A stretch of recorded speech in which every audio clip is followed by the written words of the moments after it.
So there's no way for me to know if, in fact, the statements that the detective made are, in fact, relevant any potential impeachment or issue. And I just want to clarify, make sure for the record, Mr. McClimate, you're not claiming that these statements made by Detective Ramos go to the voluntariness of your client's statement or argument. Not that the statements are involuntary, but they invoke certain responses from Ms. Andrews. It's not that. Okay, I just want to make sure we're not talking about voluntariness. We're simply discussing context, correct? Correct. Okay, and so then that's where the rule of completeness comes in. So, Judge, if I can, Yep. First of all, yesterday my statements on the record were incorrect about the law. This law has been in flux for 2 decades now, and my reading of it last year, my memory of it was skewed, so I apologize for that. But basically, the rule of completeness is not absolute. The correct standard is whether, in the interest of fairness, the remaining portion should have been contemporaneously provided to the jury. I think the closest case in the group that I sent to the court is going to be the Dissett case, which is a 4th DCA case in 2007, in which the 4th DCA found there was no violation of the rule, where the trial court excluded irrelevant portions of his statement. The state's edited version of the tape did not create misleading impressions or take statements out of context. Additionally, it reads the state's edited version did not exclude exculpatory statements. In fact, part of what the state excluded was the defendant's admission that he had used robbery money to buy drugs, a collateral bad act.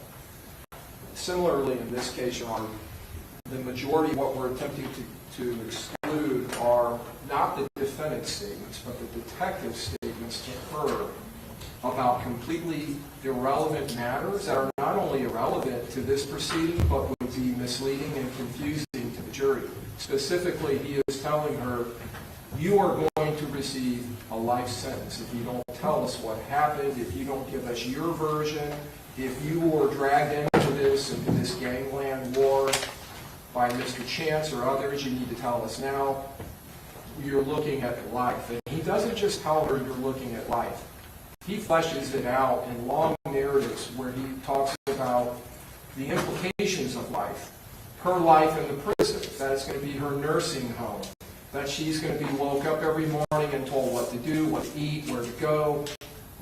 He talks to her about the fact that she'll be walked out to a yard where it's surrounded by high walls.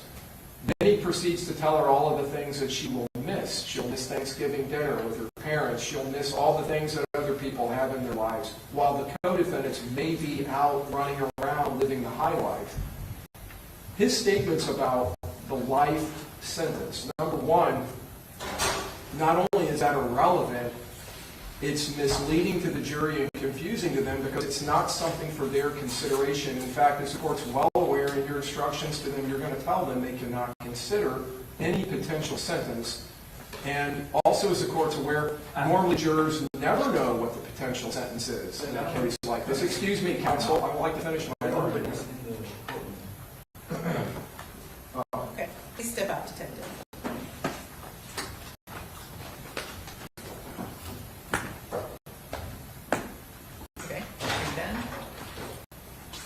So the court has suggested a curative instruction. So basically what we would be doing is putting before the jury something that they shouldn't be hearing and then trying to cure it with a curative instruction instead of just excluding it.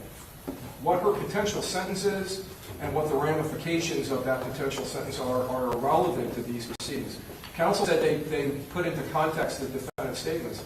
There are no statements by the defendant. That's what this is all about. She is not telling the detectives the truth. They also keep asking her to tell them the truth and telling her if the jury is potentially going to give you any benefit or any kind of mercy, you need to tell us the truth or they're going to see this. They're going to see what you didn't tell us. They're going to see all these things that you didn't say to us. And there's silence from her. She continues to deny or absolute silence. So it's not really putting any of this into context. Well, then why is if she doesn't say anything inculpatory after the detective tells her these things, why is that even coming in? I don't believe it should come in.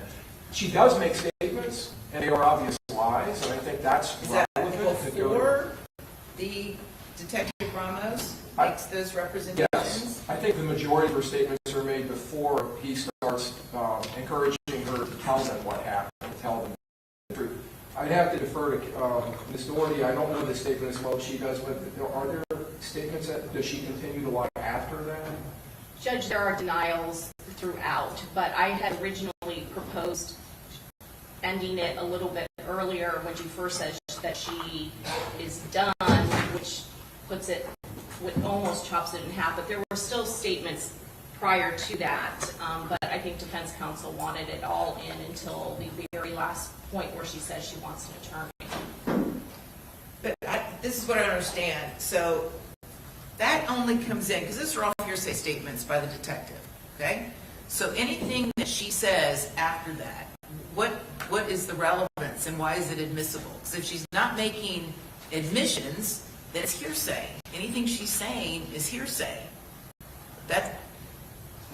I'm failing to see why, if she doesn't say anything that the state's intending to introduce after the detective makes those representations to her, then why are we showing it at all to the jury? Well, prior to him doing that, she makes several statements that are inculpatory. Okay, well that's different. And she makes denials in situations where a person, the state would suggest to the jury that it's innocent, would not make, and obviously are inculpatory because it's false, and obviously false, and it be proven false. So she does make statements to the detective after he tells her all these things about prison and her sentence. Is that what you're telling me? I'd have to ask Ms. Doherty. I reviewed more of the redactions than I did her responses once that started. She, like I said, she denies certain facts after that. I know, but that in and of itself, honestly, that's hearsay, honestly. Only admissions or statements against interest come in a interview. Well, it is against her interest if they're going to get on the stand, put Ramos on the stand and say, at this point she's lying, right? And they're going to present to the jury that she lied about X, Y, Z things throughout the interview. So that all of those statements are against her interest. Okay, but again, let's just remove anything that happens before Detective Ramos makes those statements to her about the potential sentence or what's going to happen to her. That's different. Okay, we're only talking about anything she may have said because that's the only context that would be part of this discussion.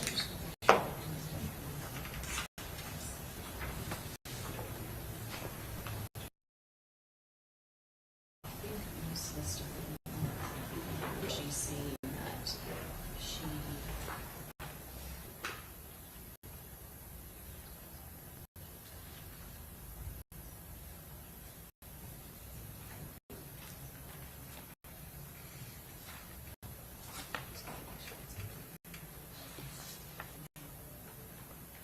I mean, it seems to me the easiest thing to do is just nothing that Detective Ramos says or anything she says afterwards. Come in. It'd be the easiest way. So that would be cutting the interview short, Judge. So what? That happens all the time. Right, but you're cutting the interview, you're showing half the truth, half the I know, but the rule of completeness is only necessary to bring in any other statements if it needs to give context to something. If the original statement from Ramos regarding the sentence and how life in prison is going to be, if the jury never hears that, then they don't need to hear the context of her responses. They don't need to hear it. So, because that's the only reason that the rule of completeness would be applicable here. Well, Judge, so what you're saying is that the statements up front, the ones before they start to threaten, they start to tell different things, that those statements, and they're all interwoven, so it's not like it's just a clean break, as though at one point in time they made some statements and she's already said everything that she needs to say to the statement. It's interwoven. There's some time that goes by, they start to threaten, they start to talk about different questions, more interviews. More statements from the detectives, more interviews. So it's hard to just cut it off at one particular point.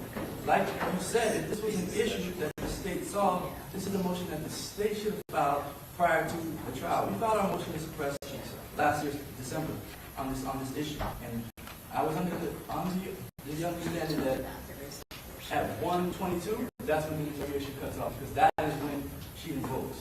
So outside of that, like right now, without actually going through line by line, minute by minute, and not being able to tell you this is when they this is when she says that, it is just piecemeal. And if the state wants it out, they should have done it beforehand, right in the middle of trial, right before the detective gets on stand, in the middle of his testimony. I have been, since the first trial, discussing potential redactions with them and got no response. I brought this up. No, I can show emails where I have brought it up multiple times before the first trial, and then I readdressed it before this trial, where I proposed and went line by line and sent them a highlighted version of what I believe should come out, including stopping it early. So I definitely have been waiting for their response and their communication. It has included coming into this trial where I, again, asked a couple of times that we needed to address this, or we'd have to bring it in front of the judge. Well, Stuart, then you should have brought it before the judge. If you weren't getting anywhere, you should file a motion in limine to address this. Because again, there's no way for me to know until I sit down and watch that video. There's no way for me to know context. I have no way. No. And I'm not going to do it in the middle of trial. I'm not. So I really don't know what else I can tell you all. It doesn't seem to me, and I'll repeat this, if there's no admissible evidence, meaning inculpatory statements that she makes after, or anything you're going to use against her, after Detective Ramos makes his statements to her, I don't think any of that should come in at all. At all. It's not relevant. Well, just in a review of it, apparently there is some things that she does say after he starts. That you wish to use? Yes. Against that, her? Yes, and we would suggest her very incriminating. Okay. So then at this point, I'm inclined just to give a limited instruction. Just remind the jury that anything Detective Ramos says, his opinions are just that. They're not necessary. They're not true. They're not stated as true. So at this point, I don't know what else to do other than that. Okay?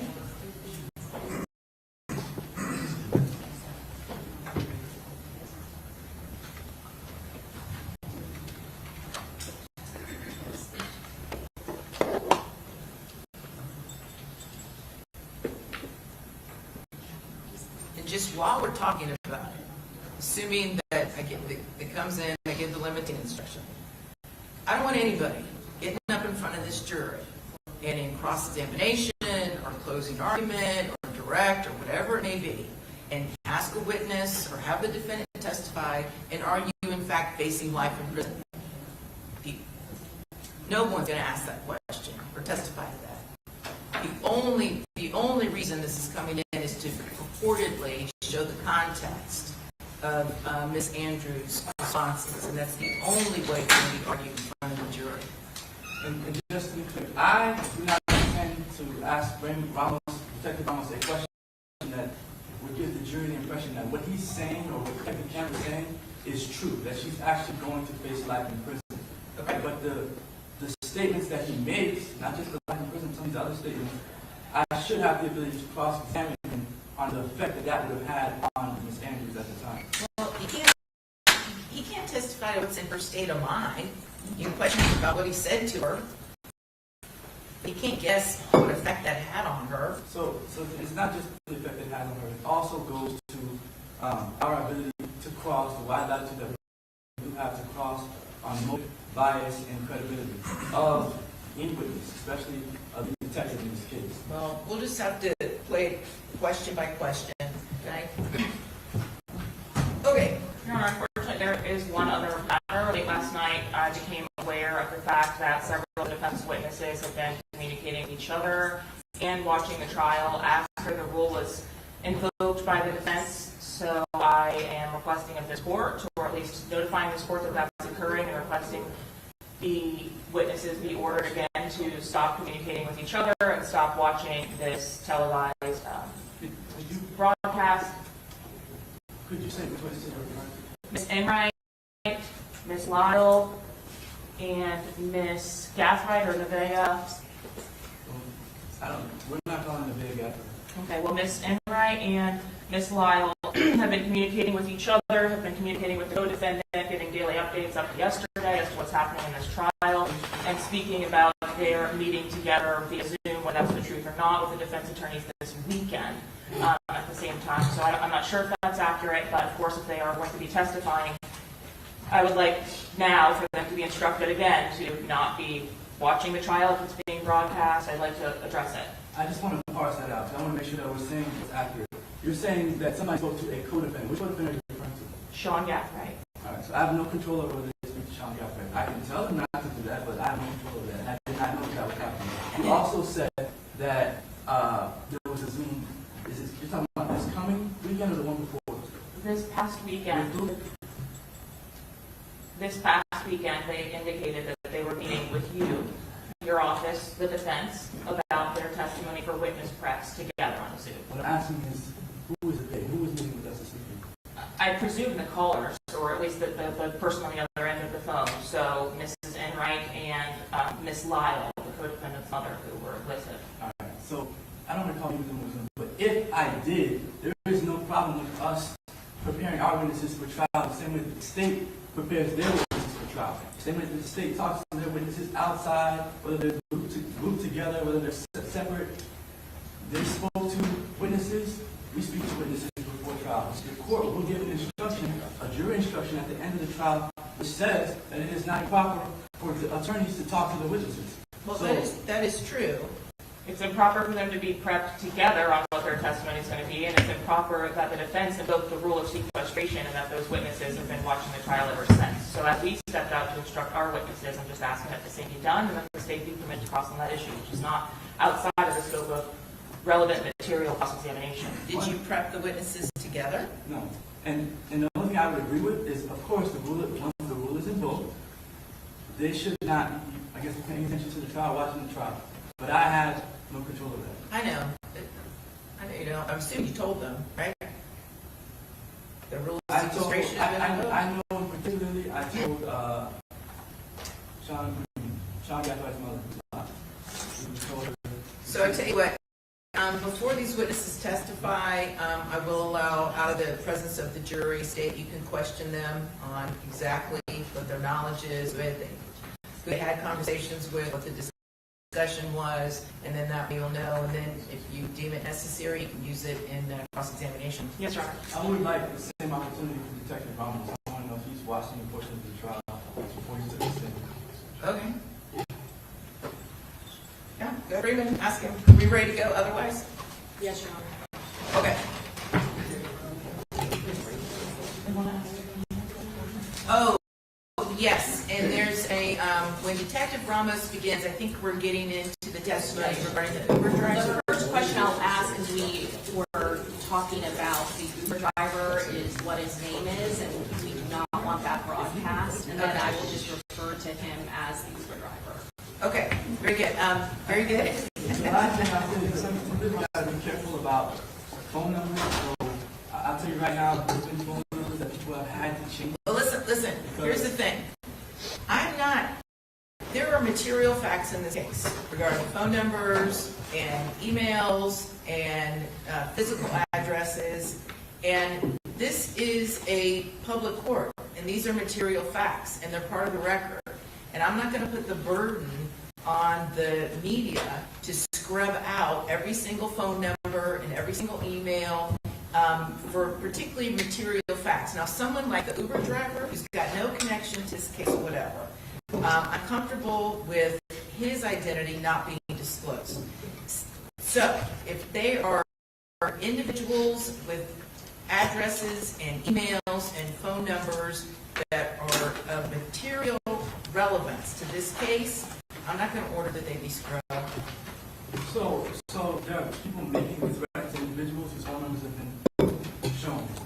And I'm not putting on the media. I would just ask if the state knows that they're going to introduce or publish information on the screen that the media is watching, that at least we somehow talk about that beforehand, and we can either put a sticky over the number or something. It's not like they're showing the number they're connecting it to some piece of evidence. It's just on the screen. Okay, well, you guys have to make specific objections and then let me know ahead of time. Okay, I'm not just gonna have a general blanket rule that the media can't broadcast what's happening in here. This is a public forum. Anybody in the public can come in here and watch this trial and see the evidence. So if there is specific confidential information that you don't want broadcast, you need to identify it and we need to discuss it. But specifically with regards to the name of the Uber driver, I am going to allow the state to refer to him as the Uber driver. There's really no reason that person's identity needs to be disclosed during the course of the trial. Okay.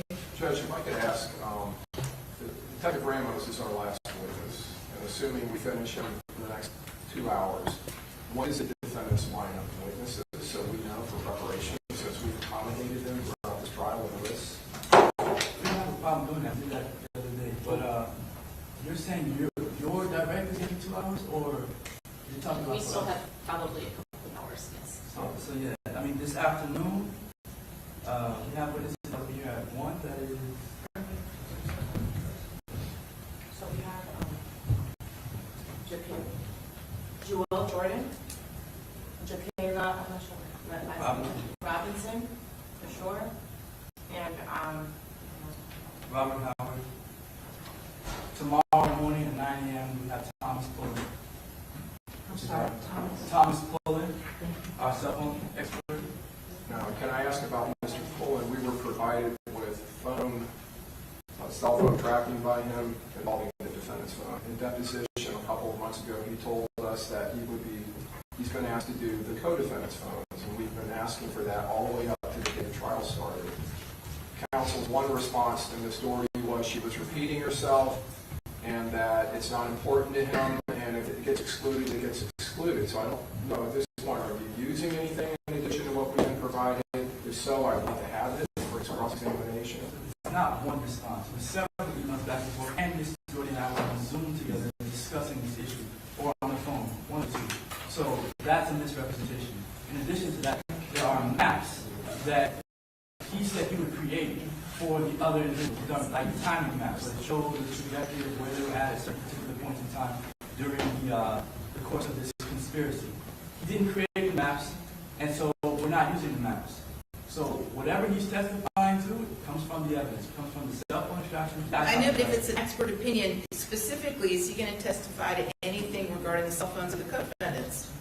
Yes, but he doesn't have to provide a map for that. I'm not saying that. They're saying they asked you about that and that you didn't respond. I just said that's not true. He will tell you that. He didn't say that I did not respond. He said I responded one time. That's not true. I responded a few times back and forth. That conversation was just about whether I was going to produce these interactive maps. And I told him I don't have them. Did you depose him? I did, Your Honor, and I asked him if he had developed any further opinions or other work to let us know so we could take that position of him. And I reserve the right to continue the deposition. And were you ever notified after the deposition that their expert was now going to offer opinions as to the cell phone data of the co-defendants? No. Until today? No. The middle of trial? Yes. Well, there's a difference between offering an listen, we got to get going. We'll cross that bridge at a later date. State, you need to file whatever appropriate motion you deem necessary. Your Honor, one other thing before we bring the jury in. If I understand counsel right, because they invoke the rule of sequestration, they have only advised one of their witnesses about the rule? I don't know. Is that correct, counsel? That's correct. Okay. So I would ask that they, as they're obligated to do when they invoke the rule, advise all of your witnesses, please, not to view what's unnecessary. on court TV. The way that counsel is speaking to defense, it's been happening since day one. It's Ms. very White, unnecessary. I know, but Laura. here, Ms. White, this is the problem. You invoke the rule of sequestration. I understand that. Okay, I'm making a statement and I'm not looking for responses. Okay? You invoke the rule of sequestration. That means all witnesses, it's incumbent upon the lawyers, as the professionals that they are, to tell all of their witnesses as well. You're not to be discussing the case, you're not to be watching it on court TV, and apparently that didn't happen, right? Didn't happen. Inexcusable. inexcusable. Well, Your Honor, Inexcusable. if I may respond, we are professionals, just like every other attorney in this courtroom. The bigger point that I was making is that the way that Mr. Harmon has been speaking to this side of the table is unprofessional, it's disrespectful, he's done it in front of the jury as well, and there has not been any attempt by the court to intervene in that. So I want to make sure that it's on the record that it's inappropriate. The rising tone is unnecessary, and it's disrespectful, and it's inappropriate. Ms. White, everything that's happened in this trial is on the record. Everything's been videotaped, the conduct of everybody involved, okay? And the failure of the defense to tell their own witnesses not to talk about the case is inexcusable, and that's a matter of record. Well, also, We don't want to discuss it any further. I know. what doesn't We're fit done. into the record is that they've had witnesses outside the courtroom discussing the case with each other, talking about the case, the prosecutors themselves. Well, you should have brought it to my attention. I'm doing it now because it's been an issue. They're apparently saying it's an issue for us, and they're doing it themselves. Okay, let's bring in Detective Ramos. Ask him if he's been watching court TV about this case. Then we'll get going.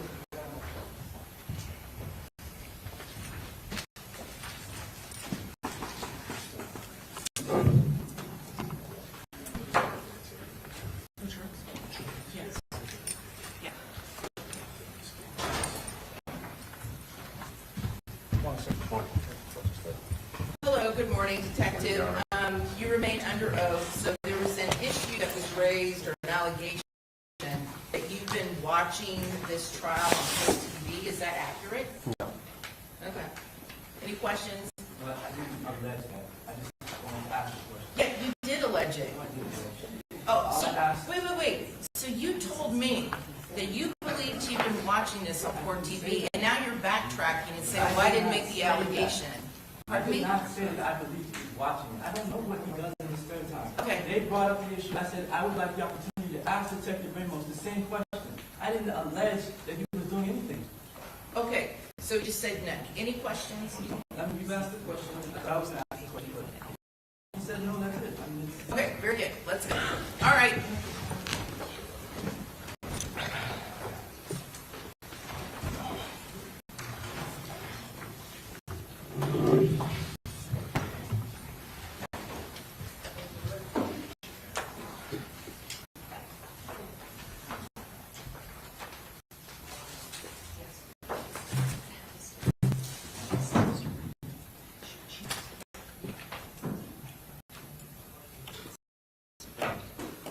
All rise.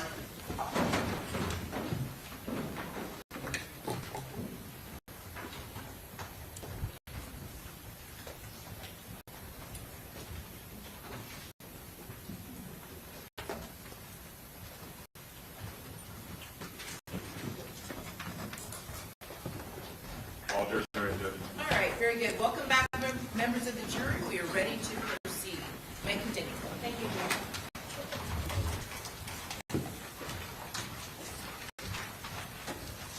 Detective Ramos, we were talking about the Airbnb on Gazebo Lane in Tampa, Florida. Do you remember that? Yes, ma'am. And I had asked you about the vehicle that was shown on, June 23rd of 2024 that you could clearly see in the Ring video, and you could see the defendant along with others walking to it and carrying out bags to that vehicle. Is that correct? Yes, ma'am. Was there volume? First of all, did you identify who was the driver of that vehicle? I did. And who was the driver? Was it an Uber? Yes. And who was the Uber driver? Saifan Wachamari? Okay. And from now on, we'll refer to him as Uber driver, okay? Yes. I'm going to show you, again, State's Exhibit, let's see, 61.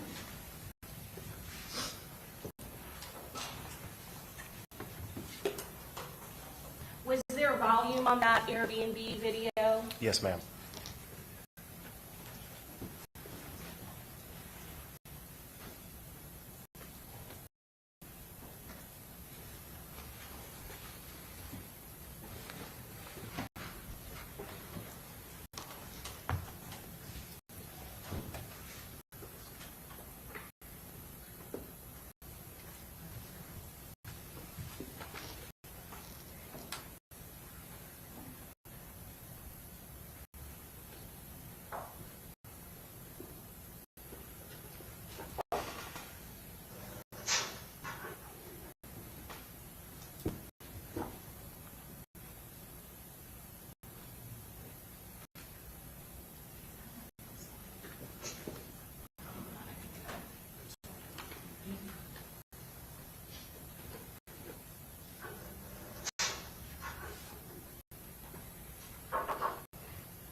does it appear that she is talking to somebody that is already inside? There was a male voice that appeared to be coming from inside, yes. And could you also hear her knocking? Yes. And does she say something when she first gets up there? Yes.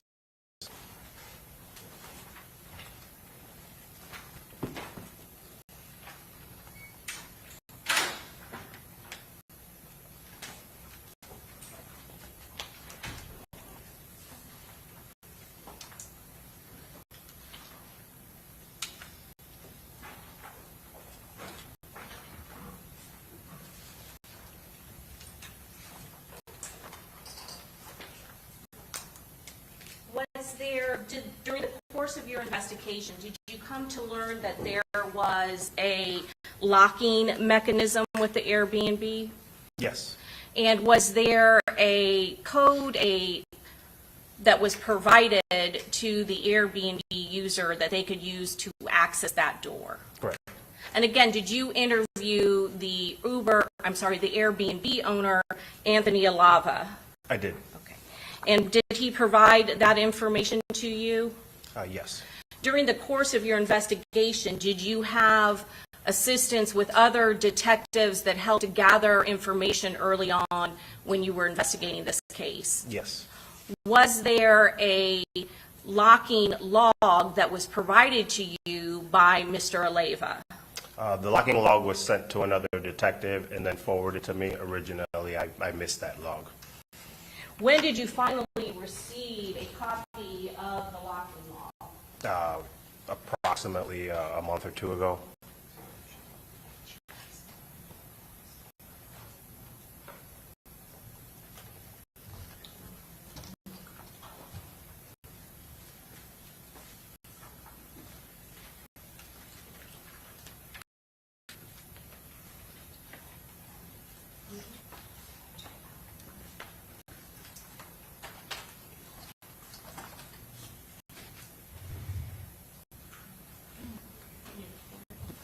And I'm sorry, when did you say that you received a copy of that?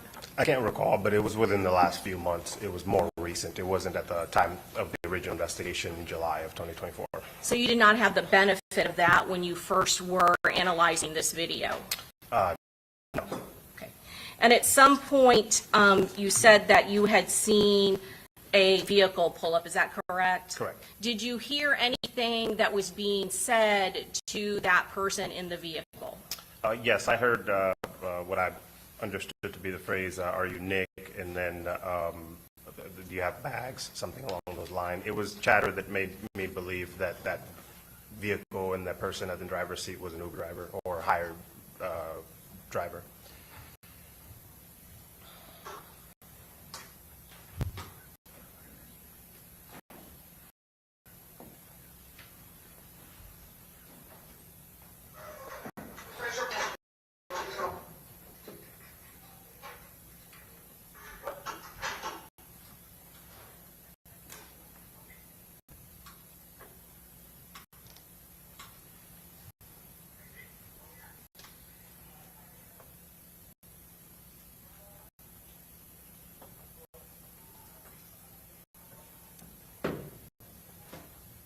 So I know the volume isn't very loud here, but you said that you were able to hear some of that conversation. Is that correct?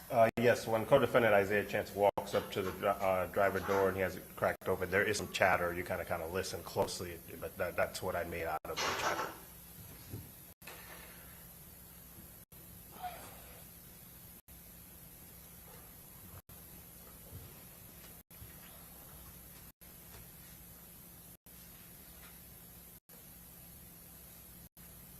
And I asked you about that log that you said that you previously did not look at. Who did it first go to when it went to the Tampa Police Department from Anthony Alava?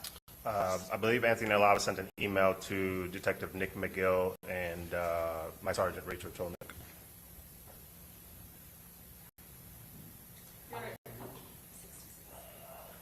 And sir, I'm going to show you what's been marked for identification, States Exhibit 66. Do you recognize that? Yes.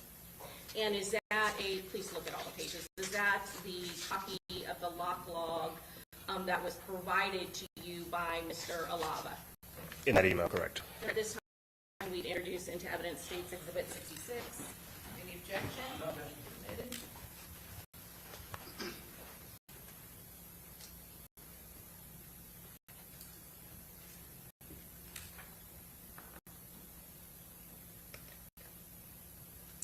I want to go to, it has the date and time when the lock is activated and then unlocked. Is that correct? Correct.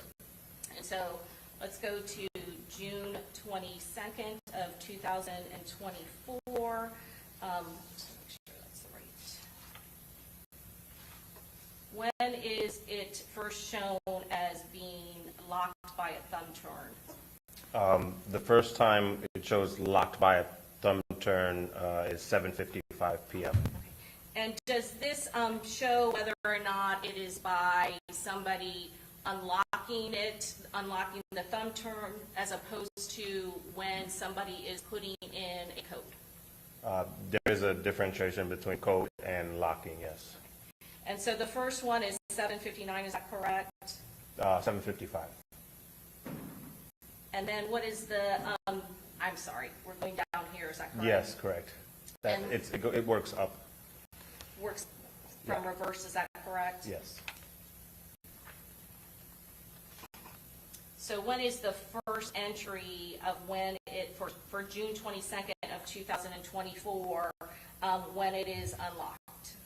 For pertinent to this rental, it's 7:55 p.m. And going back to when that video that we just watched where the defendant is at that door and she is knocking, and then a few seconds later where she is actually goes in, can you tell us where in reference to time-wise did that happen? So on this log, we don't have the benefit of knowing the second marker when that was unlocked by an access code, but it is at 7:55. That video starts at 7:55:36. So there's a 36-second buffer from when this log would have activated and when we see her on video knocking. So we have it being unlocked 7:55 p.m., is that correct? Correct. And then it's locked 7:55. Yeah, yes, presumably unlocked and locked right away. And are you aware whether or not that lock has an automatic lock where after you unlock it, it just, when you close the door, it just automatically locks? It does. And then shortly thereafter, like a minute, it shows unlocked again? And then locked again, is that correct? Correct. And then for June 22nd, after their arrival time, how many more times on that date is the front door locked and unlocked? For June 22nd, there's only one other lock and locking sequence, and it happens at 7:59. After that, there's no other locking or unlocking sequences for the rest of the evening. And do those two times, coordinate with the times where you first see her knocking at the door, and then at the second time when she's actually allowed in? Yes, so 7:55 would be when she's knocking at the door, and then 7:56 would be when she actually walks in. There was no video activation. It's the only locking sequence on the logs that doesn't have a corresponding video. For 7:59, we're unsure of what that meant. So just like from the video footage, that Ring camera video footage, there is no other video footage that we see other than those two that are also reflected in the locking and unlocking of the door of Miss Andrews, the defendant, one knocking and then a few moments later coming back and actually walking through the door. Is that correct? Correct. Staying rephrased. Does this locking log, does that coordinate with the other video evidence in the case? Yes. Is there any other video of anyone, not just the defendant, but of Rashad Murphy or any of the co-defendants going through that front door? No.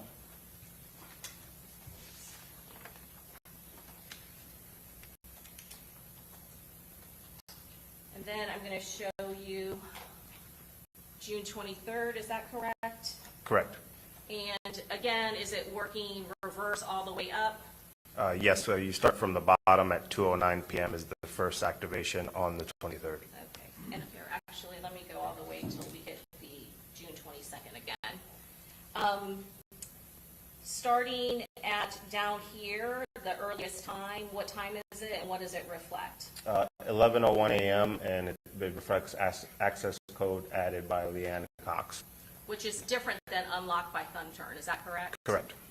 And then when is the next entries? The first locking sequence on the actual lock is at 2:09 p.m. on June 23rd, 2024.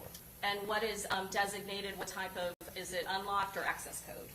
Unlocked by thumb turn and then immediately locked by auto lock delay. And then 209? Unlocked by thumb turn and then locked by thumb turn. And again, there isn't a distinction here in a matter of seconds, is that correct? Yes, we have 60 seconds to work with here. And then what is the next entry when it is, the door is opened? 2:58 p.m. And what is it, how is it being opened? Unlocked by thumb turn.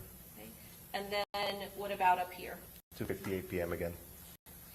And again, did you then use this log to compare to the video footage that we have from June 23rd of 2024? After I got the log, I did compare it to the ring activations, and all of those sequences have corresponding ring video footage with them. And then I'm going to go for June 23rd. It continues, is that correct? Correct. And when is the next time? 3:04 p.m., And then the next time? 3:05 p.m., 3:11, And the final time? 3:12, 3:13. Again, does that coordinate with the ring video footage that you received from Mr. Alava? All of those sequences have corresponding ring footage, yes, ma'am. We've already introduced into evidence photographs 35A and B. I'm going to show specifically 35B. What is that? Co-defendant Isaiah Chance at the ring, by the ring camera. And you personally met and interviewed Mr. Chance? Correct. And is that a known photo of him? It is. 35A for the record?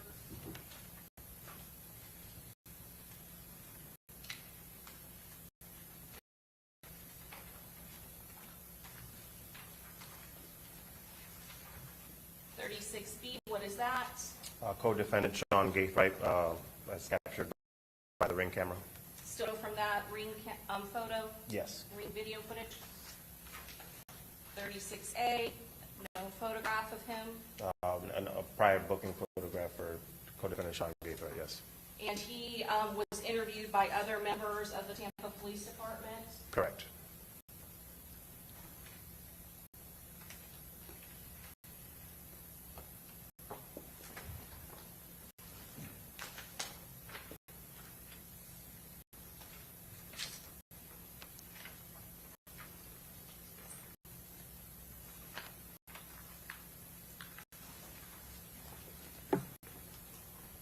Show you what's in evidence states exhibit 61A, I'm sorry, 61B5. What's that? Co-defendant Davion Murphy is captured by the ring camera.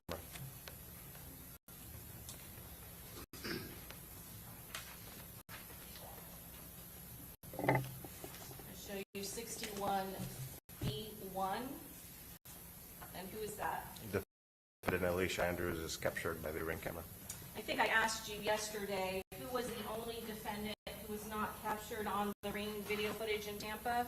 Co-defendant Rashad Murphy. Okay. Did you become aware of some additional evidence that led you to Rashad Murphy being at the Airbnb? Yes. And what was that? Uber driver that drove him to Jacksonville from the Airbnb. When did you interview the Uber driver? The first time I spoke to him was over the phone sometime in July, and I had an in-person interview early August.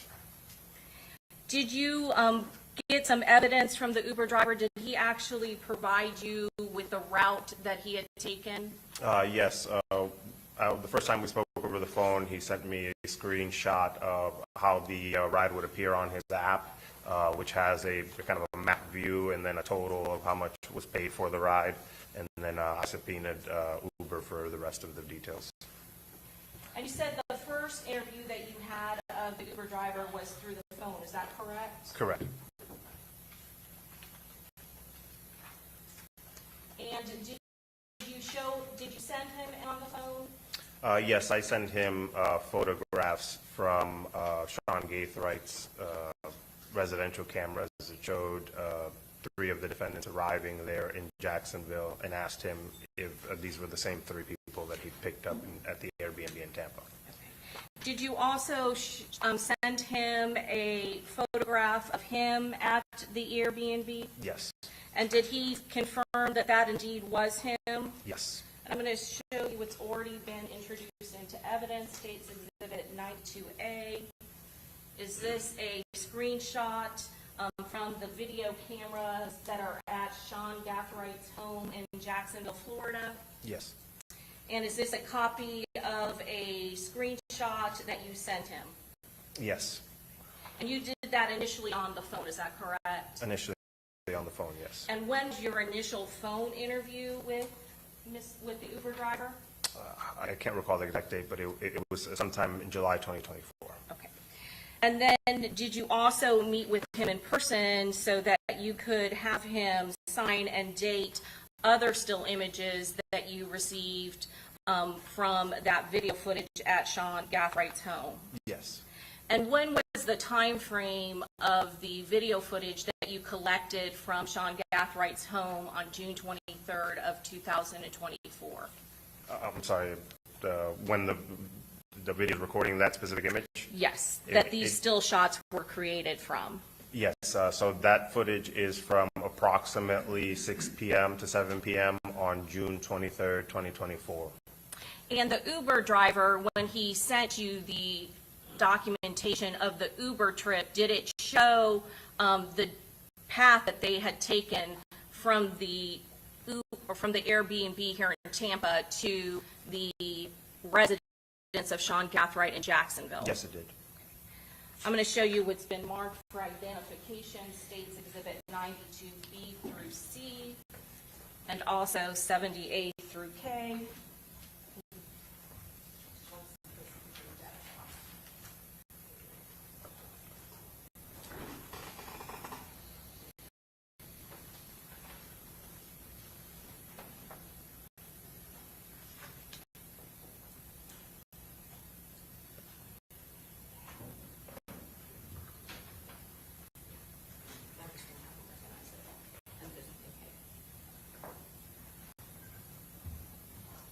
So I'm going to have you look at 70A through K just for identification. Are those copies of the text messaging that you had sent to the Uber driver?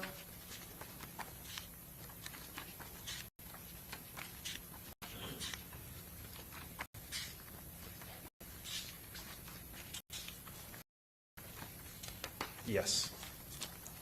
And specifically 70K, that is a copy of the trip that he had sent to you via text message. Correct. And then 92B through D, are those the other screenshots that you showed to the Uber driver? Correct. Your Honor, at this time you'd introduce only 70K as well as States Exhibit 92B through D. Any objection? No objection. Okay, so 70K and 92, B through D, A is already in. okay, very good, admitted.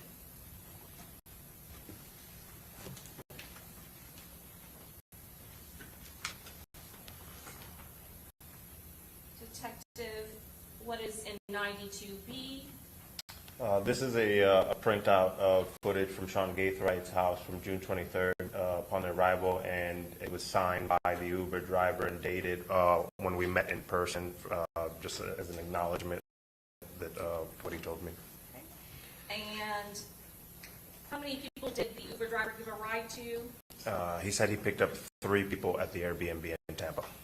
And are 2 of them reflected, and is that what you are having him identify in States 92B? Yes, that those 2 people in this photo were 2 out of the 3 that he picked up. And then 92D? Yes, this is a picture of co-defendant Rashad Murphy, same thing. And then 92C, Yes, this one has defendant Alicia Andrews and co-defendant Rashad Murphy, and he acknowledged that as well.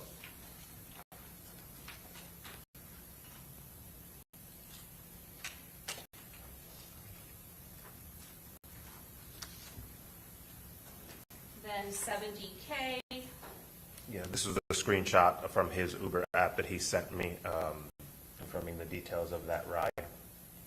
I'm going to ask you about this time down here, 3 hours and 3 hours and 25 minutes. Does that correspond time-wise with the time it takes to leave and the video footage showing them leaving from the Airbnb here in Tampa on June 23rd of 2024 and correspond with the time it took to get to Sean Gathwright's house where they're seen on the video footage in Jacksonville? Yes, ma'am.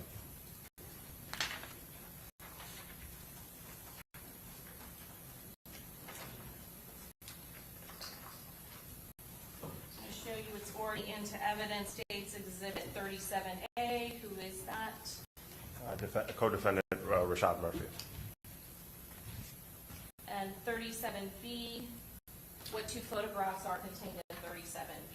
So this is a side-by-side. On the left side of the screen, we have footage from co-defendant Sean Gathwright's residential cameras being compared to a photograph taken when co-defendant Rashad Murphy was arrested by Gwinnett County several days later.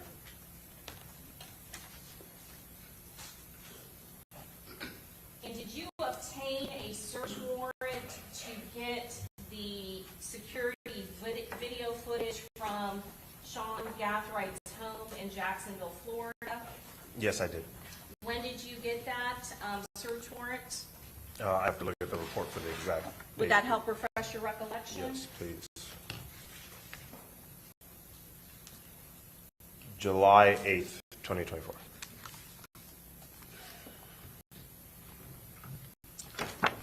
And that residence of Sean Gathwright, that is 13751 Victoria Lakes Drive, is that correct? Yes, ma'am. Where's that located? In Jacksonville, What county? Duval. Did you have to get the assistance of the Jacksonville Sheriff's Office to assist in executing that search warrant? Specifically for the camera footage, no, because it's served directly to Vivint as a remote offsite. So I obtained the search warrant in Hillsborough County and electronically delivered it to Vivint. And did we obtain, I'm going to show you States Exhibit 79 and 98. Was there video footage that was collected from that Vivint security camera of Sean Gathwright's? Yes. And after you received them via search warrant, how were the videos presented to you? They were delivered electronically. And could you tell the timestamp of each particular video? Yes, so the video, the name of file, these are digital electronic files. The name of the file is the date and timestamp of the beginning of that video. So in reverse order, so year, month, day, and then the exact time that that specific video starts. And I'm going to show, or I've already, let me show you States Exhibit 79 and 98. Are these videos, one containing a composite of all the videos together, as well as a DVD containing all of the relevant videos individually? Yes. Your Honor, at this time, we'd introduce into evidence States Exhibit 79 and 98. Any objection? No objection. Okay, admitted.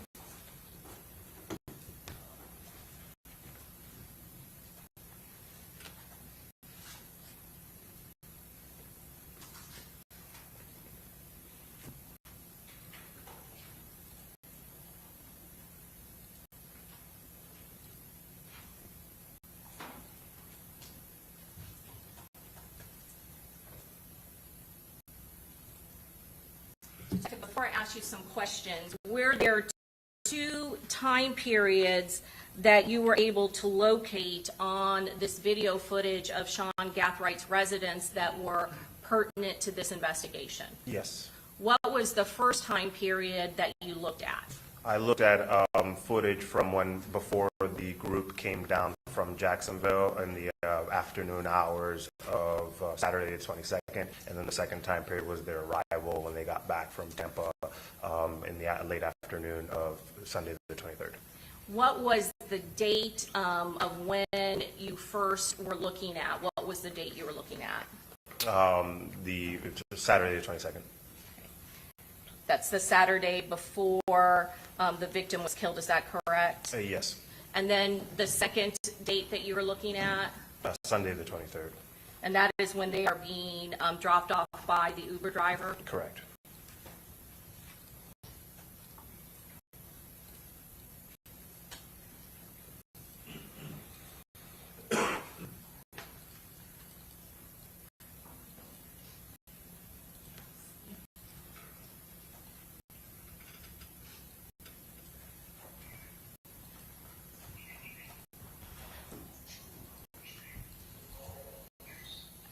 And Detective, the timestamp is not reflected on this, is that correct? No, it would be on the name of the file of this specific clip. So similar to the ring, there are short activations, motion sense. But this is occurring on June 22nd of 2024? Yes, this is Isaiah Chance's arrival at Sean Gaithwright's house in the early hours of the afternoon of Saturday, June 22nd.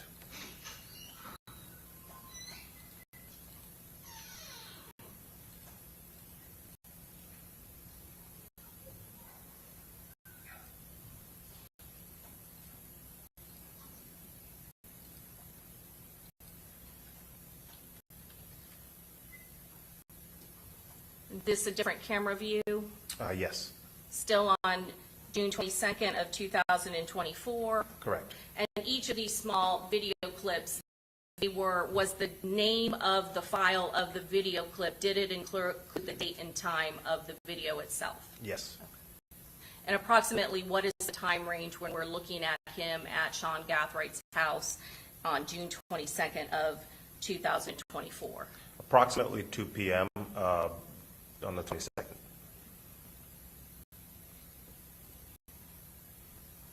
And what is he doing in this picture? He appears to be moving bags from his registered BMW into the residence at this point.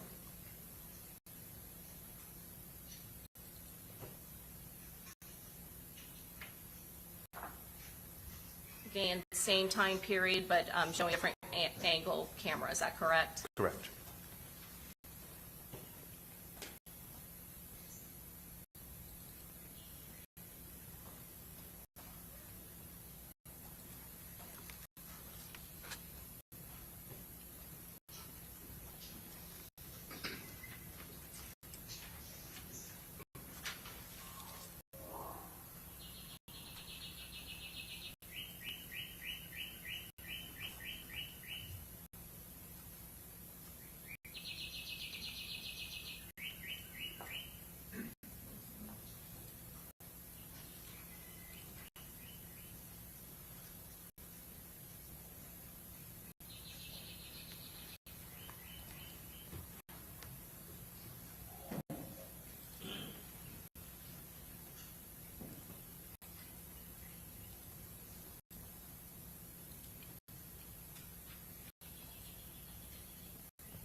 Again, what is he doing now? Appears to be pulling out 2 pairs of shoes from his back seat and bringing them into the house.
Who do we see now?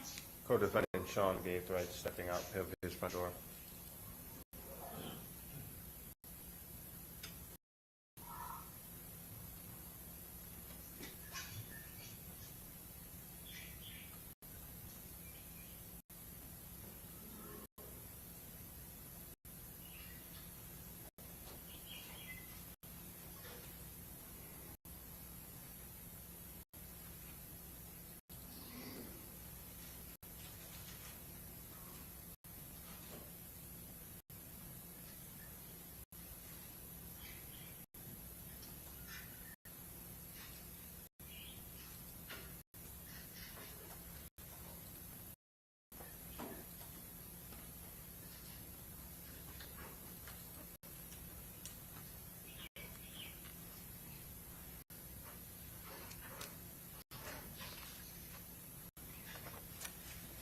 What is Mr. Gathright doing now?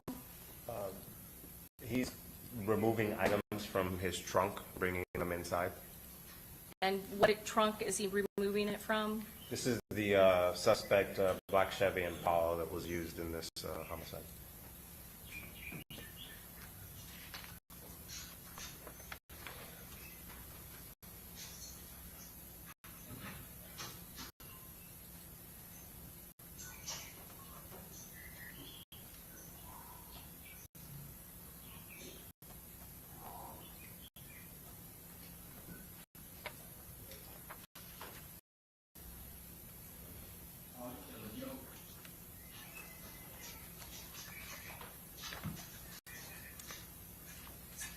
What does Mr. Gathright have in his hand at that moment? Cell phone.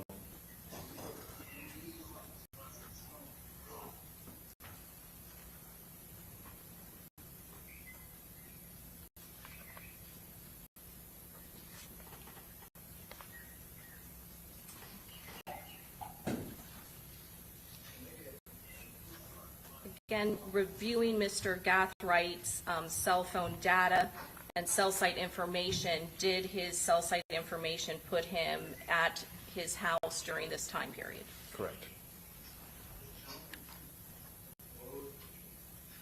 What's he doing now? Appears to be removing some kind of lighting equipment from his trunk and bringing it inside. Lighting equipment for photography? Yes.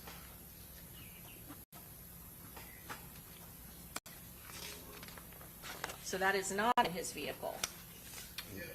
It looks like it was taken into the house.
Again, who's appearing now in this video? Co-defendant Isaiah Chance stepped out and is walking to his BMW.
you describe what's going on now? At this point, they're starting to bring out bags that they're going to load into the Impala.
What color are the bags that he's bringing out? A pink one in his left and a blue one in his right.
What's he doing now?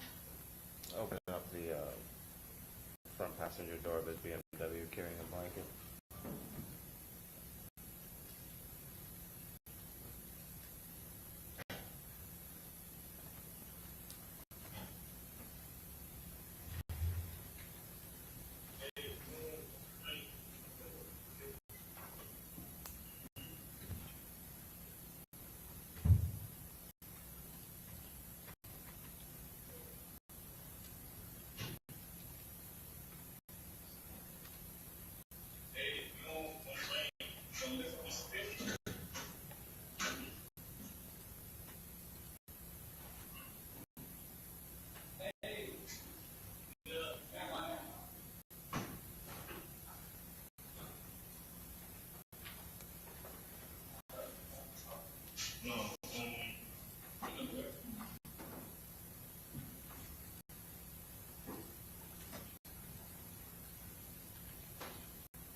What's happening here?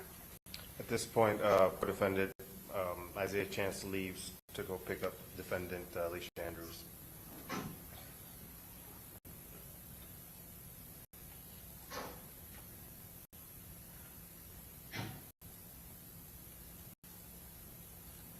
What's in this video? This is after arriving back from picking up Alicia.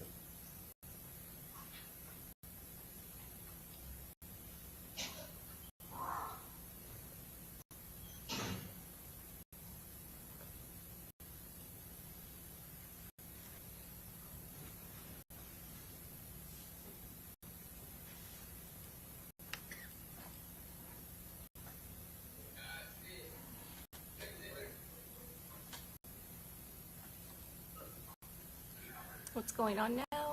These appear to be some door-to-door type salesmen, and they apparently talking to Alicia in the front passenger seat there.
Who's that? Co-defendant Isaiah Chance.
Detective, what's happening now?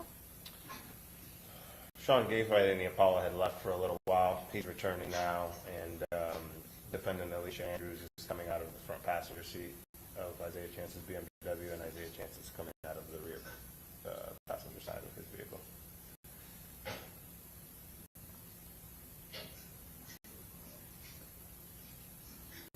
Where does Miss Andrews go? She goes into the Impala. It appears the back seat.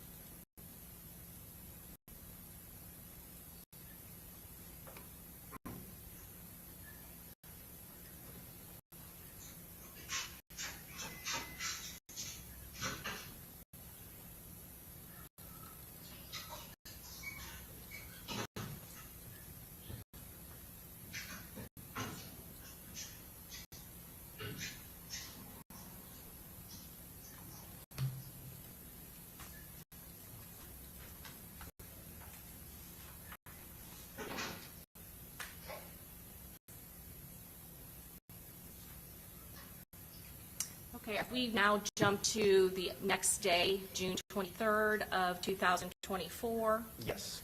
and approximately what time? This is approximately between 6 and 7 p.m. on the 23rd.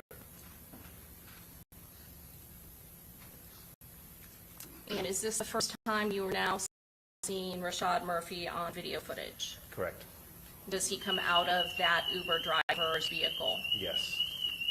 And who are the other two occupants of the Uber driver's vehicle? Defendant Alicia Andrews and co-defendant Isaiah Chance. And who's holding that pink duffel bag? Co-defendant Rashad Murphy. Is that the same pink duffel bag, or appears to be the same pink duffel bag originally carried out of the house on June 22nd of 2024? It appears to be.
What do we see now? Defendant Alicia Andrews and co-defendants Rashad Murphy and Isaiah Chance, around Isaiah Chance's BMW.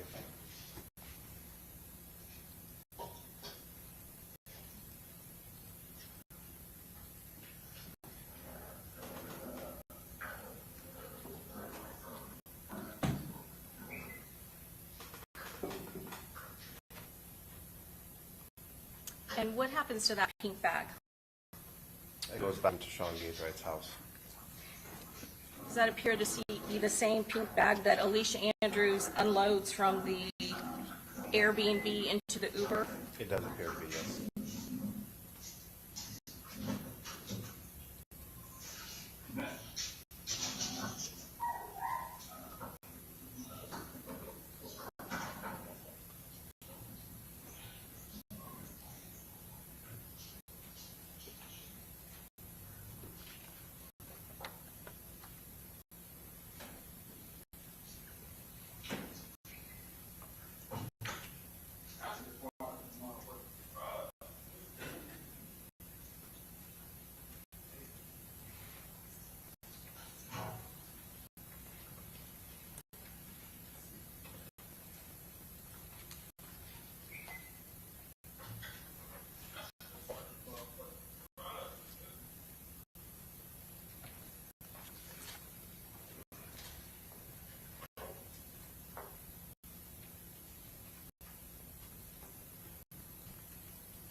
And do you capture the time when they finally leave? Yes.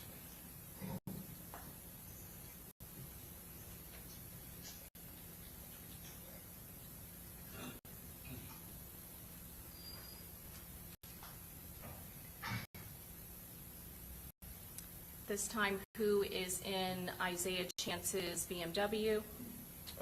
Defendant Alicia Andrews and co-defendant Rashad Murphy, and then co-defendant Isaiah Chance will drive it away.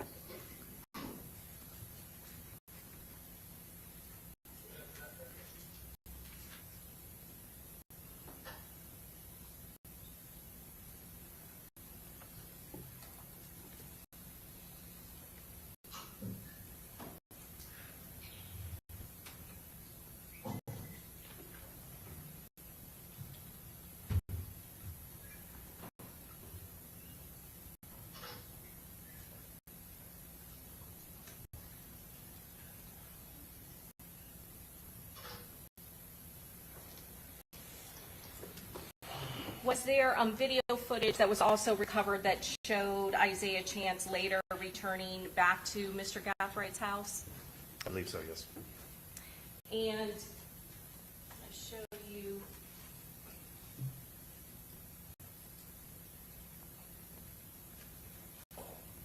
To it. It's 10:40. Let's just go ahead and take a quick morning recess. Okay, Yes, Your Your Honor, 5 minutes. We'll be back. All right, thank you. All rise.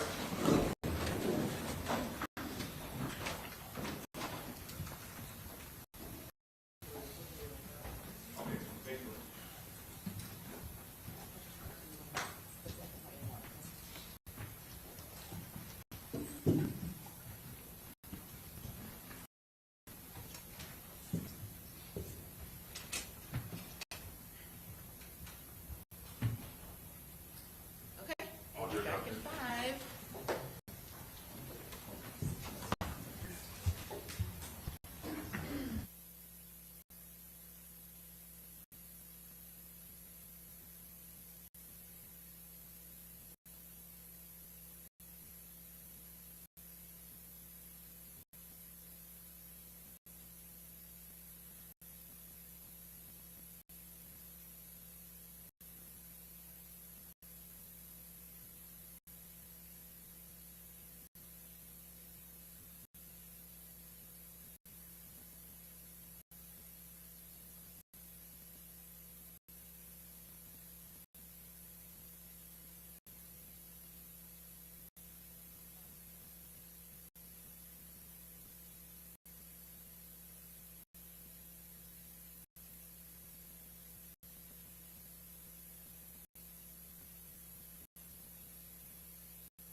jurors are in attendance.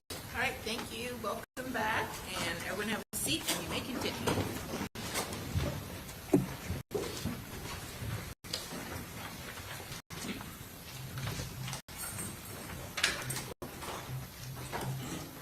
May I proceed, Judge? Yes. Detective Ramos, I'm going to show you again 61B2. Got the defendant with that pink bag that had come out of Sean Gaffright's house and then been loaded back there prior to their trip to Tampa. Correct.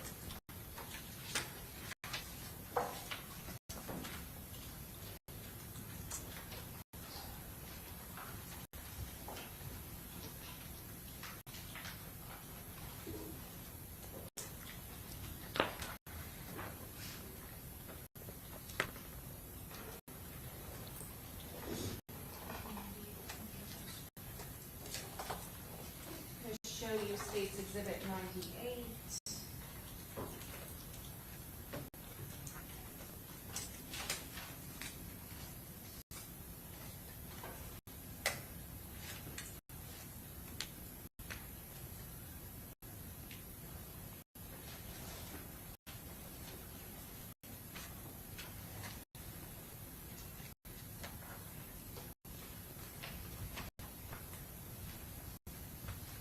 What we just saw was a composite of you posting several of those videos together. Is that correct? In chronological time.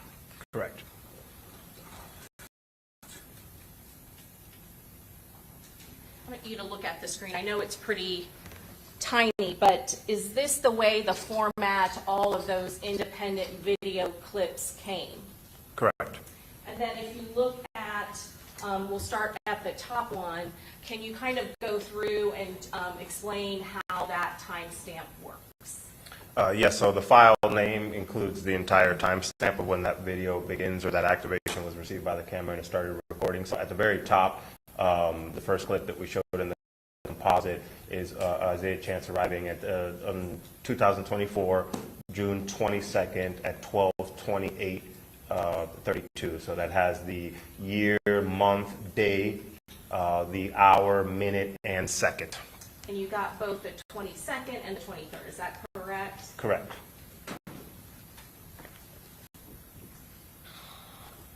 And then just for example, just show you the first one.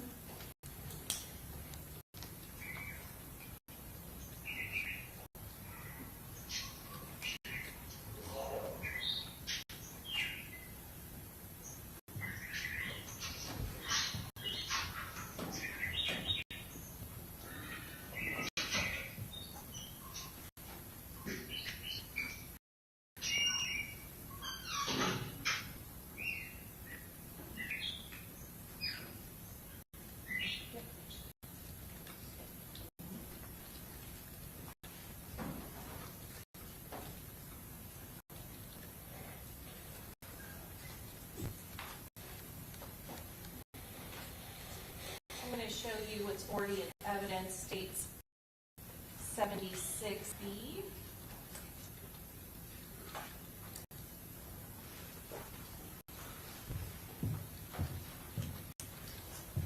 B1 from Ms. Andrews' Cellbrite extraction of her Apple iCloud account.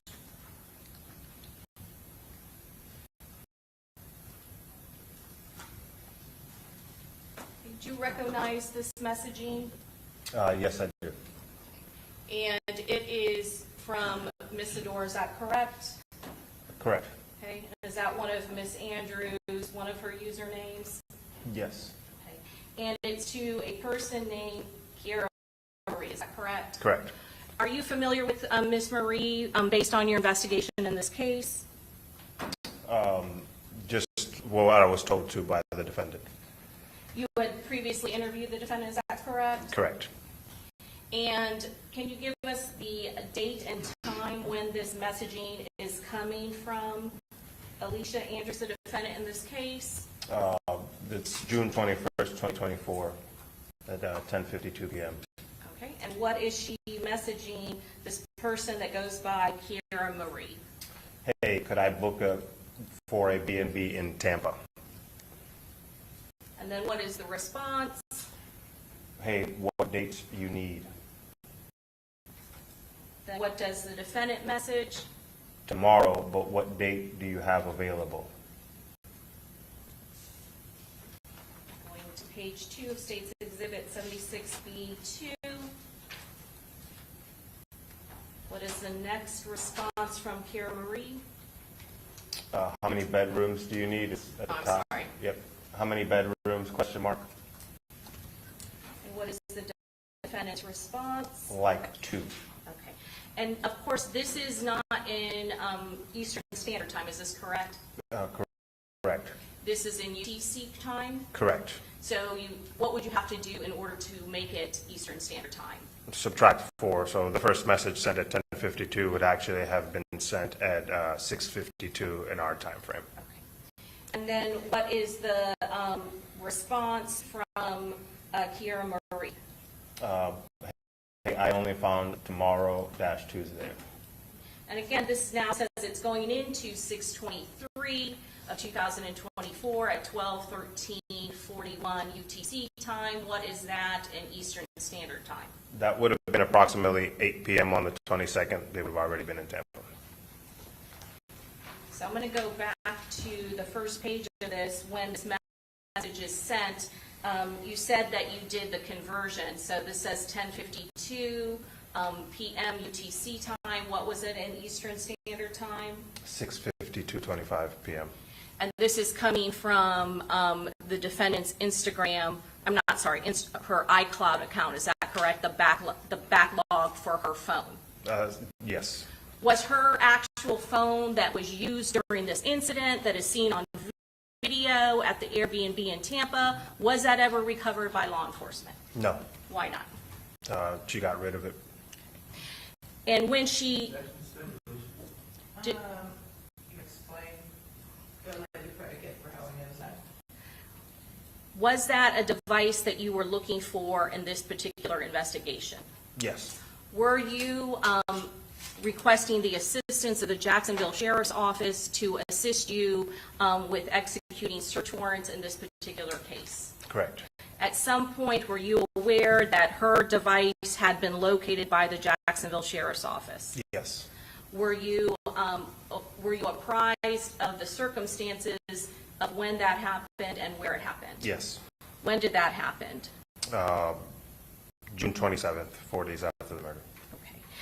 And during that, when you were alerted by the Jacksonville Sheriff's Office, did you express an interest in obtaining her cell phone? Yes.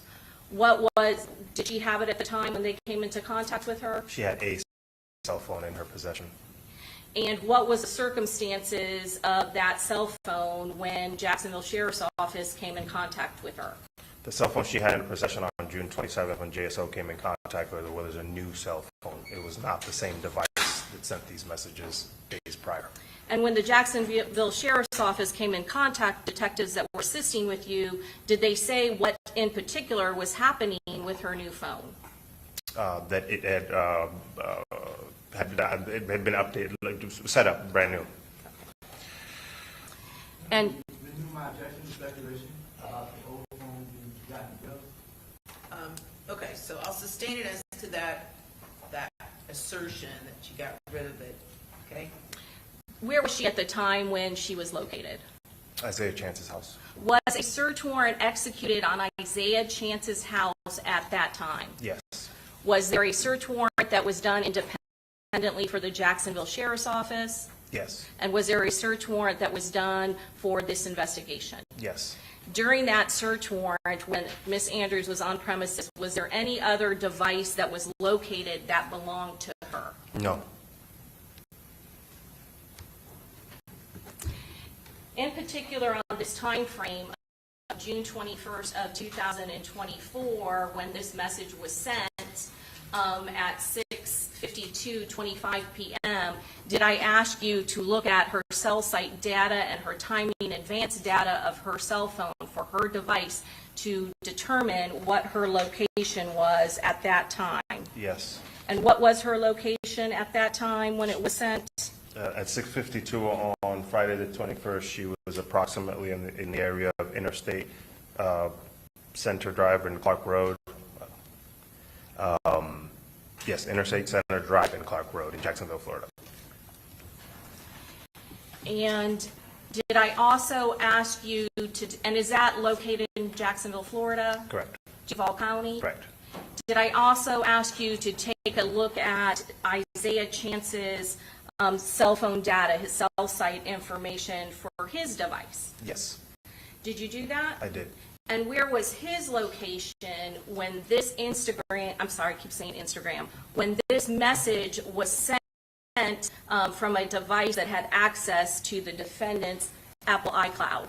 At 6:52 on the 21st, when this message is sent, Isaiah Chance's device was miles away from Alicia's device. His was in the vicinity of Sean Gaithwaite's house. And his device was being utilized and accessed, correct? Correct. So she, the defendant, if she's the one who sent this message, she's at, Don't leave, just rephrase. is Miss Andrews at a separate location than Isaiah Chance when she is trying to book an Airbnb in Tampa? Yes, How far away is she? miles.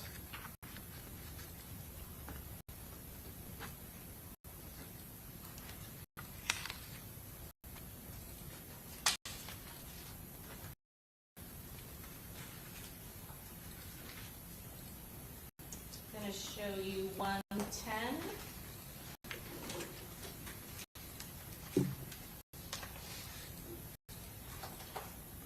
G.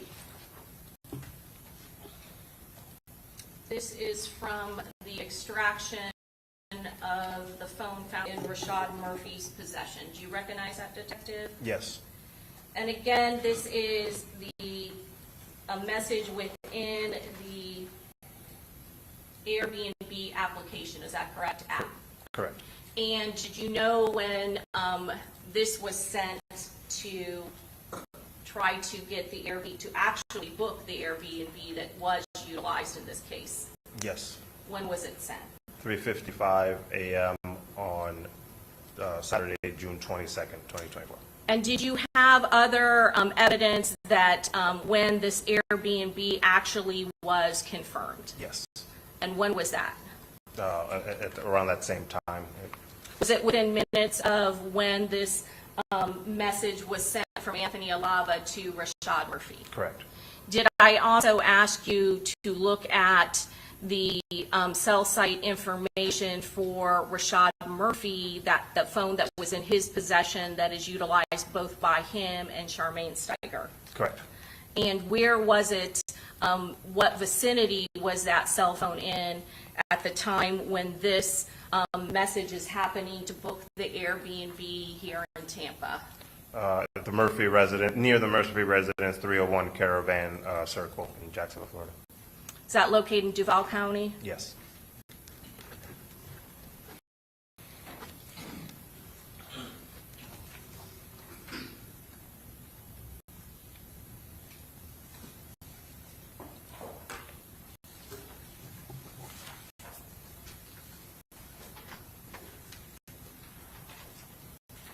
To show you what's already been introduced into evidence, 94C4.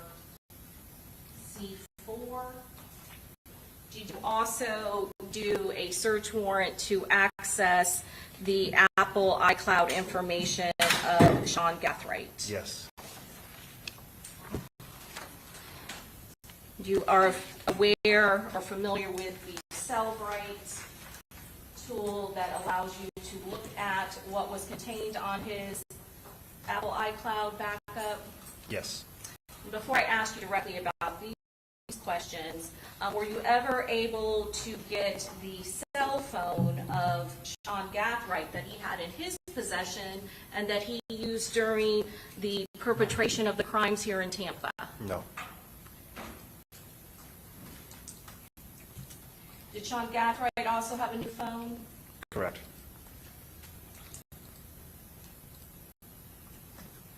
I'm going to ask you to take a look at this particular message that was sent from his device that had access to the Apple iCloud Can you tell us what this time is right here? Yes, this is on Saturday, June 22nd, 2024 at 5:22:46 p.m. And because it says UTC time -4, has that already been converted to Eastern Standard Time? Correct. So this is actually happening at 5:22, and it says from, is that correct? Correct. And who is it from? That is a phone number that was verified to belong to co-defendant Isaiah Chance. It's at the top. And that is the 904 number ending in 4707. Correct. And what specifically is Isaiah Chance sending to Sean Gathright in his instant messages? He's sending the address to the Airbnb that they would stay at in Tampa. And is that indeed the Airbnb that we earlier saw from the Ring video 3703 Gazebo Pond Lane, Tampa, Florida? Correct.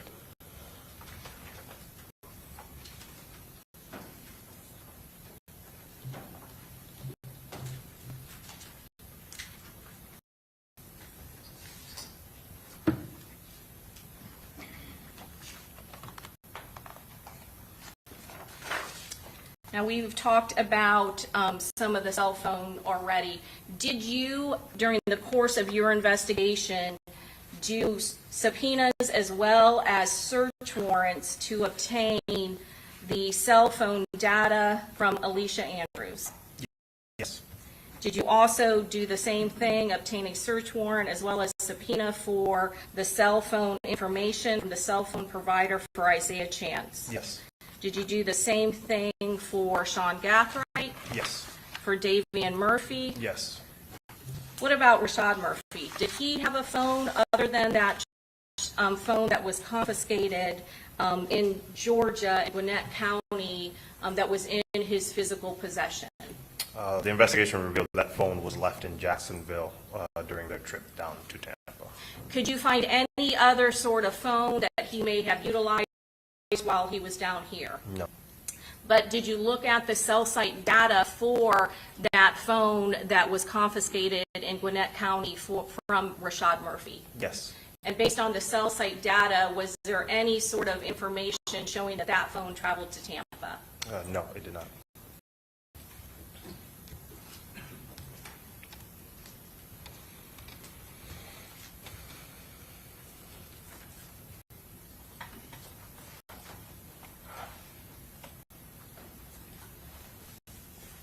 At this time, we are going to introduce State's Exhibit 72A through D. Okay, any objection? Do you know what it is? You want to show it to them?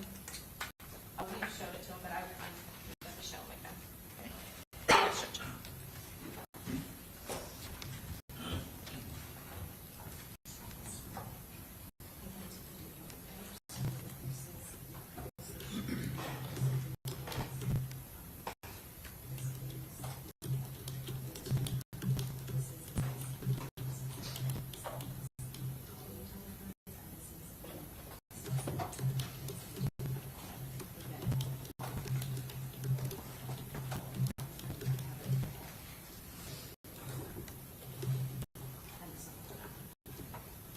No, Okay, admitted.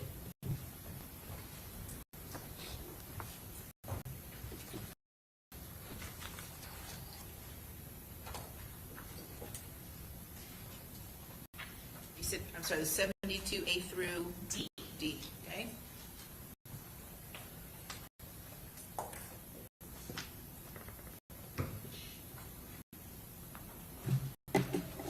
Detective, I'm going to show you 72A. Put this down. Is this just a business record certification saying these records are kept in the normal course of business from AT&T? Correct. I'm going to show you 72B.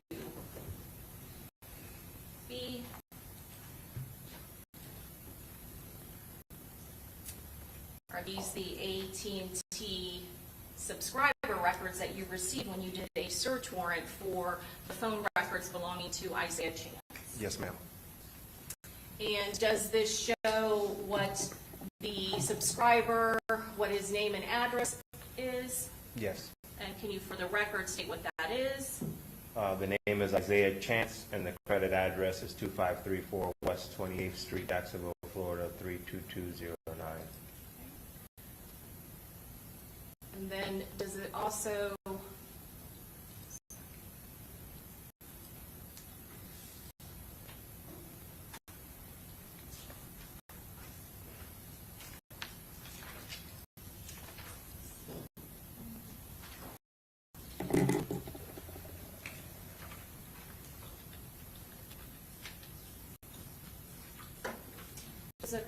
give an email for his account, which I think is, Yes. oh, I see it now, right there.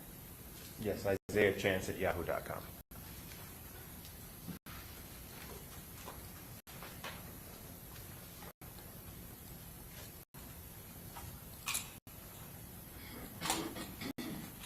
And part of the records that you receive, are they considered or referred to as call detail records? Yes. I'm going to show you 72B. And what are call detail records? Call detail records are every time your phone receives or makes a phone call or a text message, something that would go over the network of the provider, AT&T or T-Mobile, it would be logged into this detailed record. And you got it for a significant time period, is that correct? Correct. Okay. And we're going to go to the dates that we're talking about, but before that, I just want to go over just so the jury has a general understanding of what type of information is contained in these records. Yes. So if we start over in this column, what is it? That's the connection date that that activity happened. Okay, and then again, when we're looking under time, under connection time. Yeah, the time on that date. And again, is this in Eastern Standard Time or is this in UTC time? UTC. So you would have to do a conversion of subtracting 4 to get the time here in Florida when the call is either being made or received. Correct. Okay, and then what does it mean here, this column, seizure time? Those are technical times for either the amount of time it connected or how long the call was connected. And then ET? Similar. Okay, originating number? That's the number that dialed or started the connection. Since this is the phone records for Isaiah Chance, his number could be either the originating call, or a terminating call. Is that correct? Correct. So in this instance, the 773 number called his number, and he terminated it. Okay. And so his number is this 904-309-4707. Is that correct? Correct. Okay. And then what is IME? What does that stand for, IMEI? So the IMEI is like the serial number to the actual physical device that's being used when this call is made. I'm going to go ahead and jump to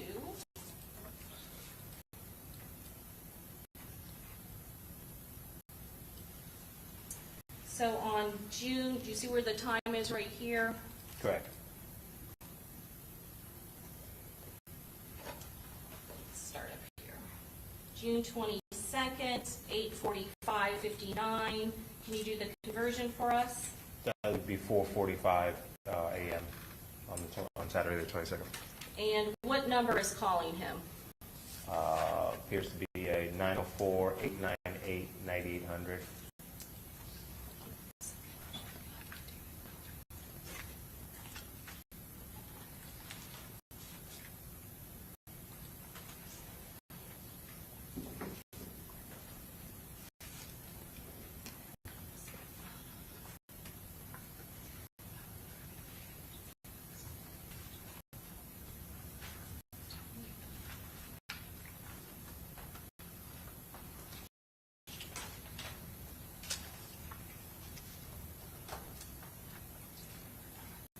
Sorry, went to the wrong one.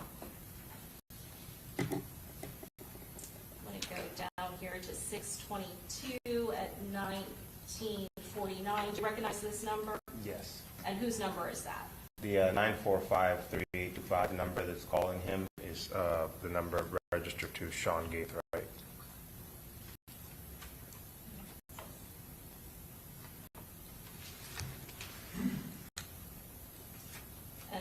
is it the one right after it? I'm going to go right below it. 622, 1949 UTC number. Is that another call from Sean Gathright? Correct. Then I'm going to go right below that. June 22nd, 1957. Is this a different number? Yes. And what number is that? 904-203-3137 is a number registered to co-defendant Davion Murphy.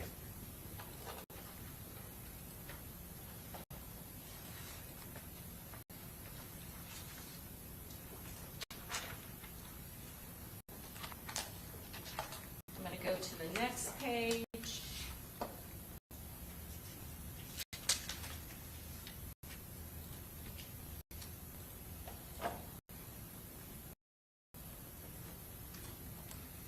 You see this time, June 23rd of 2024. Yes. Do you recognize that number? Yes, Sean Gathright.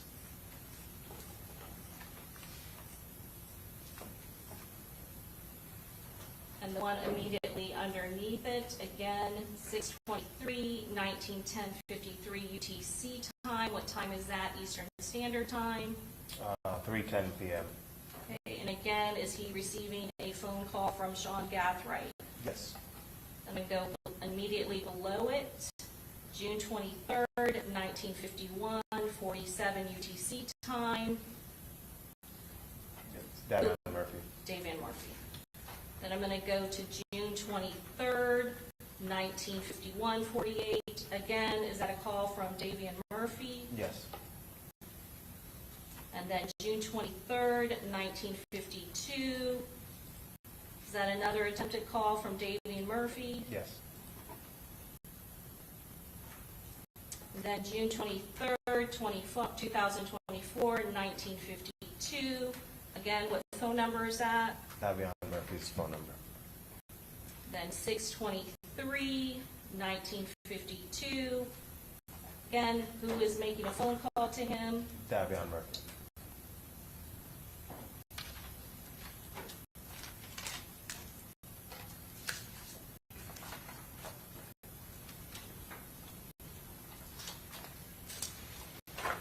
These are call detail records, is that correct? Correct. Did you receive additional records that were records that contained the cell site location of the device? Yes.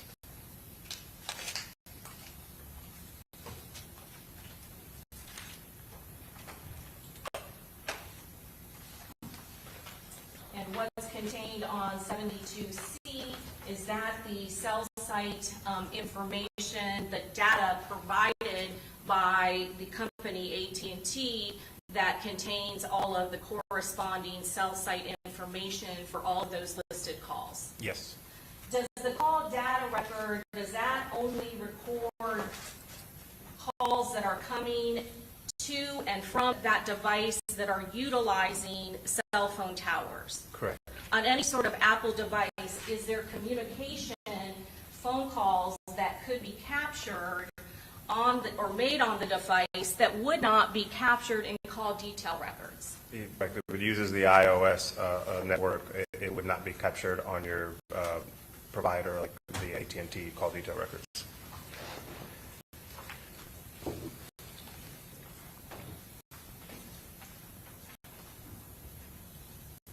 This time we introduce into evidence states 71A through D.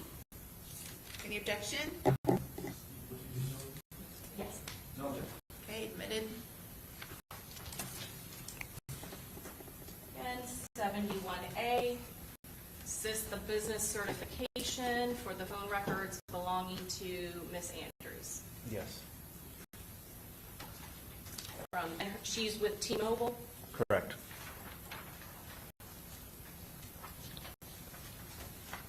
Did you also get her subscriber information? Yes.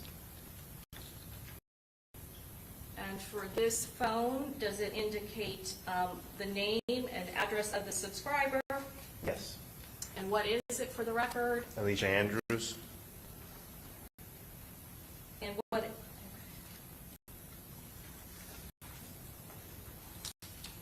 Then I'm also going to show you call detail records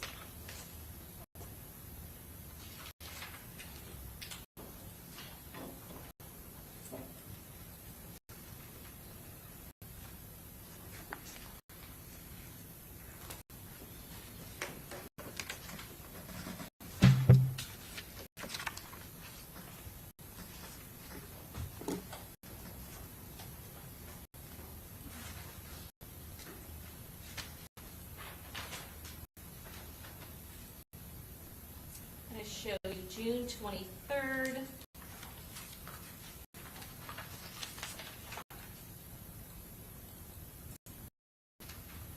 And does it say that, what type of time that these records are in? Yes, UTC.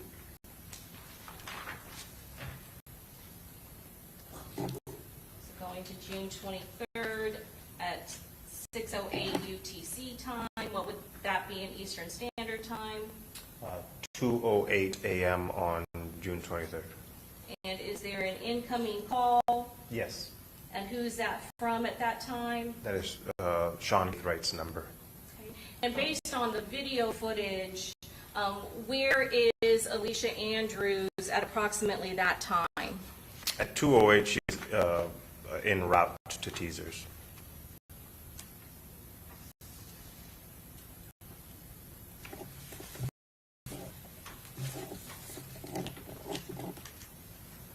And then going to June 23rd, 2024, approximately, is that now 2:31 Eastern Standard Time? Yes, ma'am. Is there now a attempt at an outgoing call? Yes, from Alicia Andrews' phone number attempting to call Sean Wright. Okay. And actually, let's go all the way through. Was that actually completed successfully? Yes. And then 6/23rd of 2024, 2:32:07 seconds. What's going on at that point? Another attempted outgoing call from Alicia Andrews' phone to Sean Wright's phone. And was that successfully completed? No.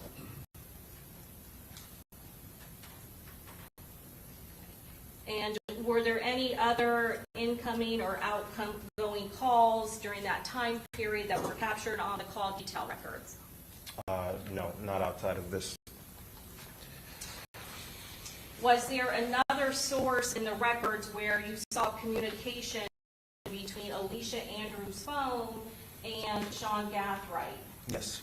Where was that? That was derived from the iCloud backup, so specifically iOS messages that occurred around this time that would not have been captured on these records. And were they captured on Sean Wright's iCloud account? Correct. And what was that messaging that was caught? Yes. And do you remember the approximate time of that messaging? Around this time, 2:30 a.m. on the 20th. Was there also a sharing of location between Alicia Andrews' device and Sean Wright's phone? Yes. Now, there were points in time on that video, in that teaser's video, where you could see Isaiah Chance holding a phone. Is that correct? Correct. Overall, go ahead. That particular time frame, what was that time when that occurred? That was closer to 2:26, 2:27 a.m. on the 23rd. Did you search in Alicia Andrews' iCloud account, the backup for her phone and her call in her call detail records and Sean Wright's phone for any sort of communication that was occurring from her phone at that time? I did. Did you locate any sort of evidence of that phone call being made? No. Are there other applications on an Apple iPhone that you can utilize to make telephone calls? Many. Was there any evidence of some communication that was recorded or documented in the Axiom tool that looked at the backlog of the backup of her Apple iPhone? But not outside the iOS, no. Are there certain applications that don't record or give detailed information of user call detail records? Without the physical device, we wouldn't see that. And if that information wasn't backed up, you would not be able to locate that. Is that correct? Correct. I'm going to show you. So you did mapping for Ms. Andrews' phone? I did. Also did mapping for Isaiah Chance's phone? Yes. Sean Wright's phone? Yes. Davey Murphy? Yes.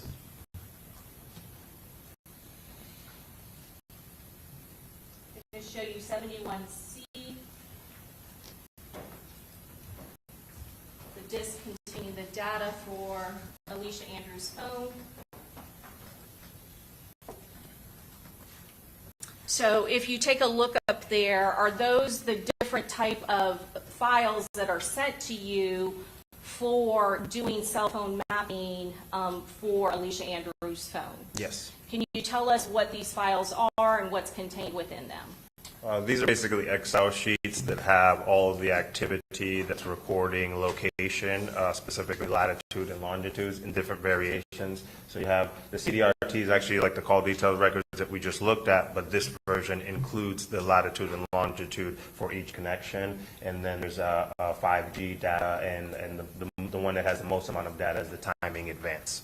What do you do with this data in order to be able to map the various locations that the cell phone is in? So this is considered raw data. It's a bunch of lines with a bunch of numbers. We would put these files into a system called CellHawk that allows us to visually map on a map where each latitude and longitude is showing, and that's how we would map it and view it. And I just want to go into this just so you can kind of explain to the jury how this is done. I'm going to open up the timing advance file.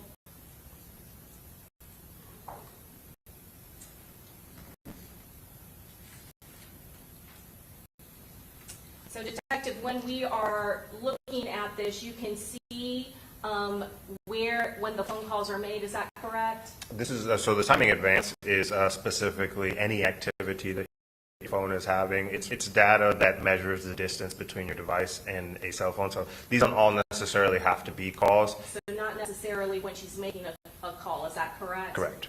Okay. And does it give, again, the time, and what is that in UTC time? Yes. Okay.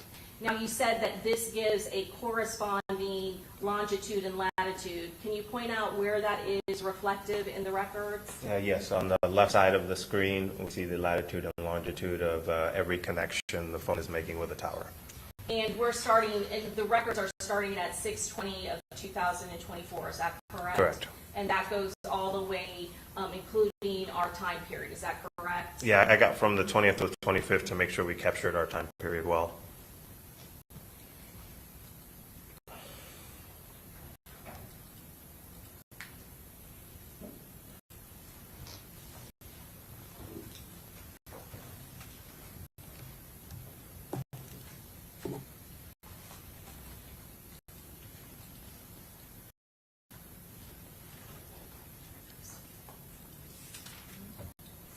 To show you again from her Apple iCloud backup, 75C6. Detective, do you recognize that? Yes. Okay. And where is that of? This is a photograph of the front of Truth 18 on Bush Boulevard in Tampa, Florida. I think you testified that it corresponds with when the video was obtained from that location when the victim was present. Is that correct? Correct.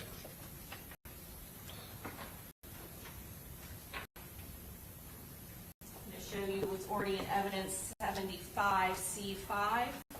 Also from her Apple iCloud backup, do you recognize this? Yes. I'm going to ask you to look at the time when this was on her phone. Do you see that? I see the last modified time. Oh. Yes. The original time is a little bit further down. Let me move it up, sorry. Yeah, move right there. Yes. Sorry about that. I wanted you to be able to read it. And what time is that? Towards the bottom, the 6:23:24 at 2:58 a.m. And do you recognize this map up here? Yes. Can you tell the jury what it is? Yeah, this is a, like if you had your maps function on your iPhone active and you're getting directions to go somewhere, and it depicts the major thoroughfare of Hillsborough, east and west, and then northbound on Nebraska, with the very next point to get wherever they're going being South Castle Street, which is the street that Teasers is on.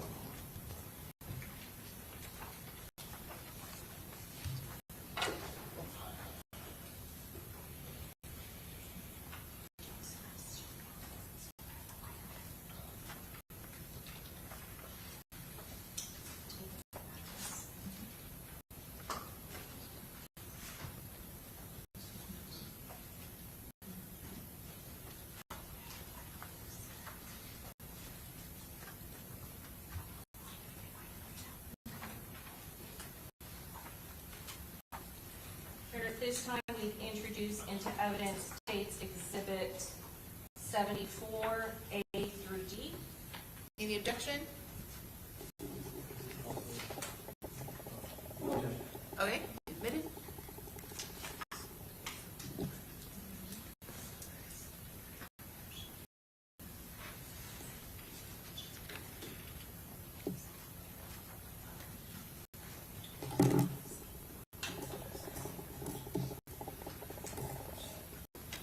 I'm going to show you 74A.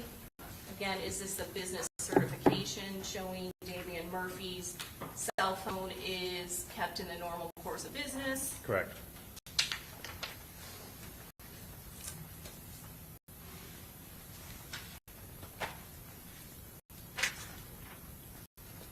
I'm going to show you T-Mobile.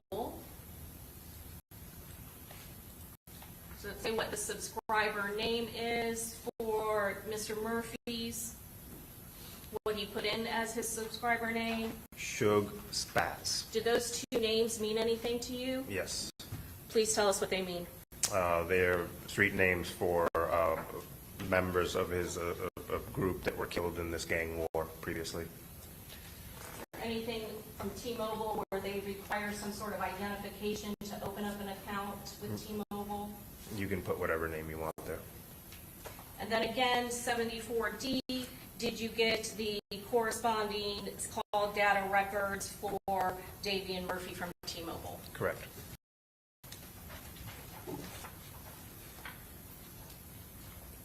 And then 74C, did you get the data information to be able to do his cell phone mapping data as well? Yes.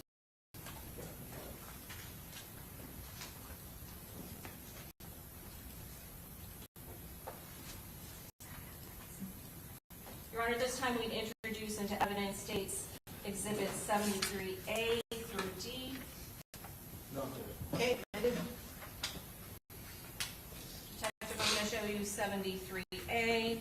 Again, is this the business certification from AT&T saying that Mr. Gathwright's phone records are kept in the normal course of business? Correct.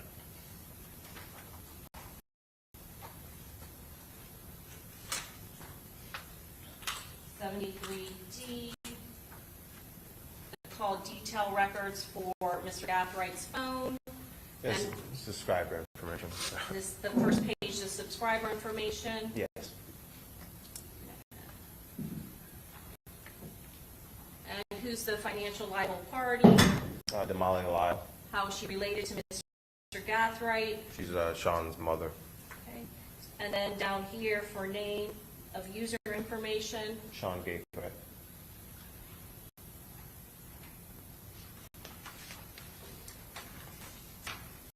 And does this contain the call detail records for his use starting in May of 2024? Yes. And again, did you get them beyond and including the time offense of this particular case? Yeah, the CDRs we get for 30 days. And then 73C, did you also get that same sort of data that we looked at with Alicia Andrews that you could utilize to be able to map his locations for the cell site information? Yes.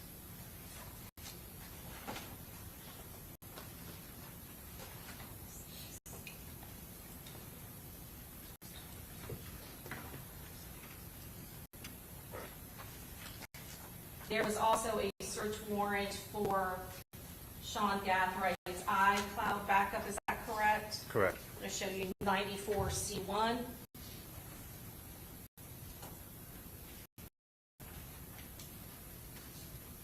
I'm going to ask you to look up here. This user that is saved as Braun, B-R-O-N, do you recognize this phone number up here? Yeah, that's Alicia Andrews' phone number. Same phone number that you obtained those cell phone records via search warrant, is that correct? Correct.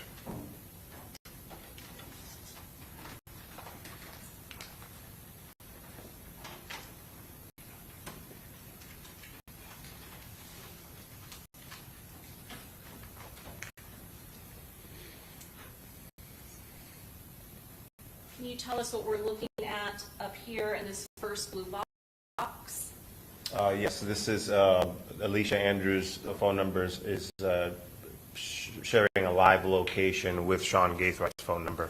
So just so the from column, that is designating, again, Ron and her number, is that correct? Correct. And 2, whose number is that? Sean Gaithwight's. Okay. And you said that, what does this mean? That Alicia Andrews' phone sent a live location to Sean Gaithwight's phone. And does it show in this box when that is occurring? Yeah, the correct Eastern Standard Time, 2 a.m. on Sunday, June 23rd. And is that before they went to the Teasers nightclub? That was before, en route to Teasers. And then the second box, what time are we at now? Around that same time. And again, what is going on here? This one is sharing location with you. So the first one's sent one live location. The next one is sharing a location that would be continuous. And again, this phone number belongs to? Alicia Andrews. And then this box, what's going on? What time are we at? We're at 2:31 a.m. on the 23rd Eastern Standard. And what is, who's this from? This is from Alicia Andrews. And again, is this time there's actually a message being sent? Yes. Okay, and what is she messaging? To pick up the phone. Okay. And there's a word, I'm not going to ask you to say it, but it says NIGGA, pick up the phone, is that correct? Correct. Okay. And what time is this? 2:31 a.m. And where, based on the video footage, where are they at that point? At that point, Alicia Andrews and Isaiah Chance are inside of the Silver Cruise in the rear portion of the Teasers parking lot. And that's based on the timestamp and the modifications made to real time, is that correct? Correct. And that is a time when Charles Jones and his party are already at Teasers, is that also correct? Yeah, they had already walked inside, correct.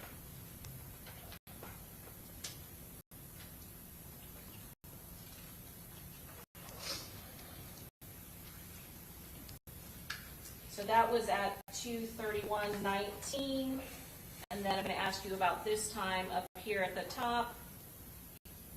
Oh, sorry, I'm putting it off. So when is this time? 2:31:24. So just a couple of seconds later, is there another message? Yes. Is that the same message that you just sent 2 seconds ago? Objection that she sent, speculation to that question. Just, roll, go ahead. Alicia's phone number sent another pick up the phone message, yes. Still at that same location? Correct.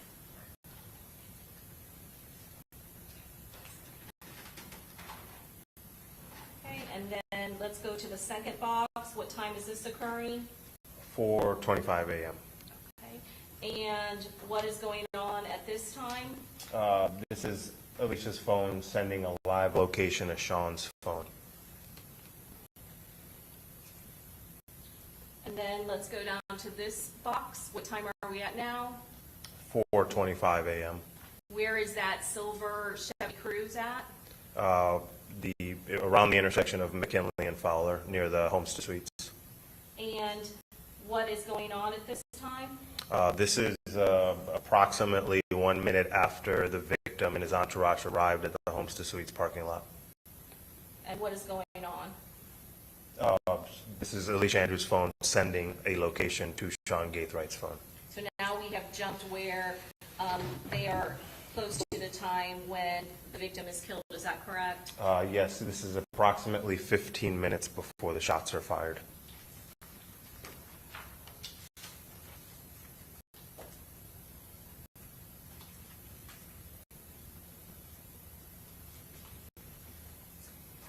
And was there some additional messaging that you got from Sean Gaithwight's phone that occurred earlier that night? Yes. I'm going to show you what's in evidence 94C2. We're going to start at the top there. This number, it's identified as Kyla, is that correct? Correct. Did you try to identify her during the course of your investigation? I did. Who is this phone number belonging to that's designated as Kyla in Sean Gathwright's phone? Kyla Enright, Where does Kyla Enright live? Jacksonville, Florida. Did you conduct an interview with Ms. Enright? I did.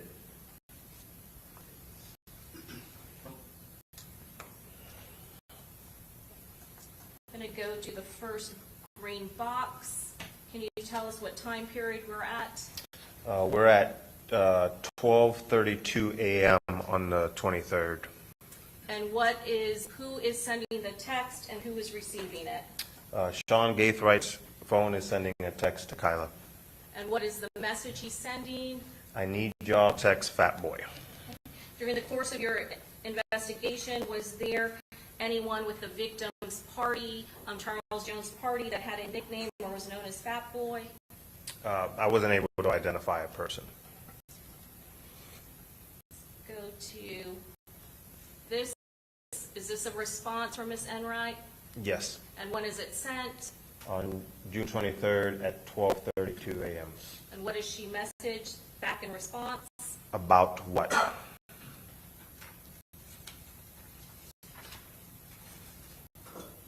And then what does the message back from Sean Gaithwright's phone say?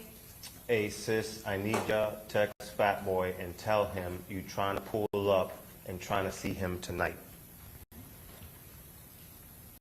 And then what is the response? He know I'm gone. I've been FT him while I'm out. And what time did that response happen at? 12:35 a.m. on the 23rd.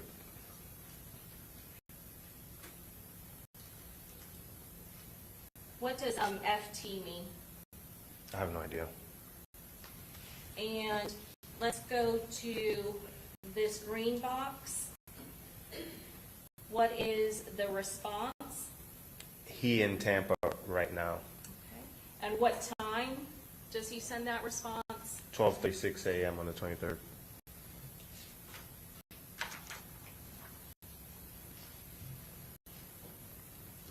What is the next message from Sean Gathwright's device? About make it seem like you know he there. You don't know he there. What time is that sent? 12:36 a.m. on the 23rd. What is his next message that happens at 12:38? He at a B&B with 6. Be like, where you at? I want to pull up. I'm drunk and you trying to fuck. Okay. And during the course of your investigation, is there somebody that you know is known as 6? The victim, Charles Jones. And was Charles Jones at an Airbnb that night? Yes. And then what is his next message that occurs at 12:39:29? Never mind.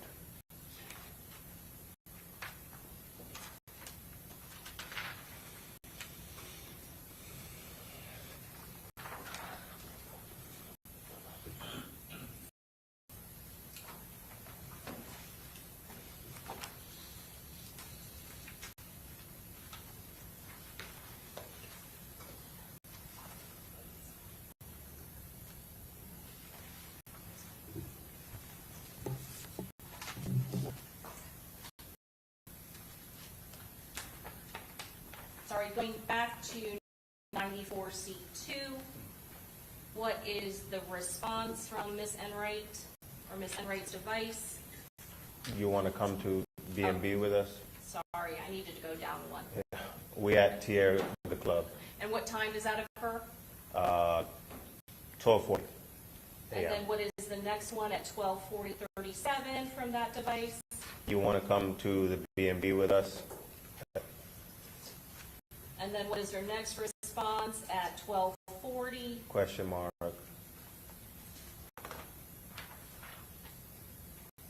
And then what is the device from Mr. Gathwright say at 12:41:19?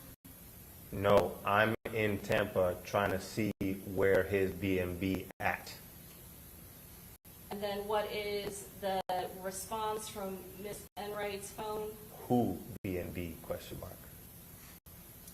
And then what is the response from Sean Gathwright's phone that occurs at 12:41:50 on 6 23 of 2024. 6.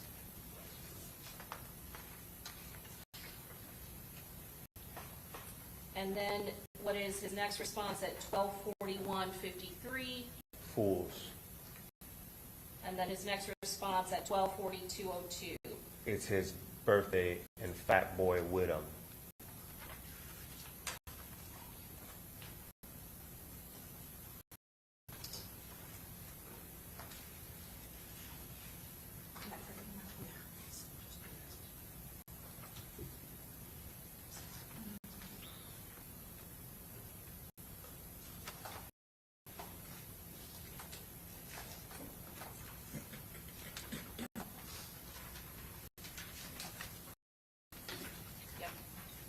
I'm going to go on to that same exhibit 94C2. Sorry. What is the response from Ms. Enright's device that occurs at 12:42:08? Not here in JX.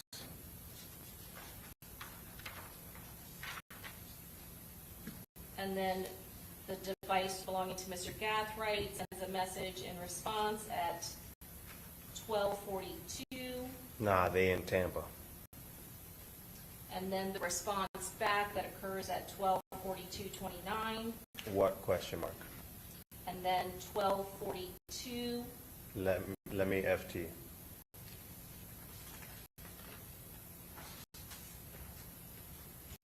And then again from Sean Gathwright's device, the message that occurs at 12:42:37 on June 23rd of 2024.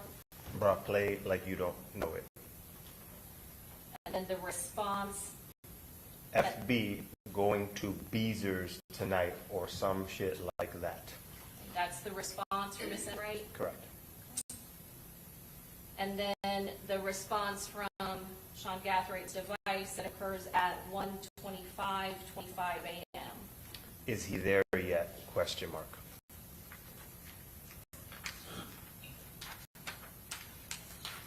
And then the final message on this exhibit that occurs at 1:28:16 a.m. No.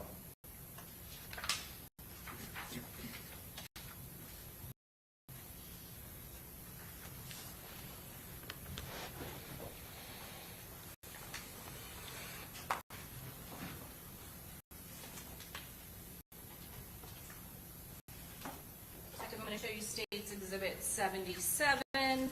Is this the cell phone mapping that you did in this case?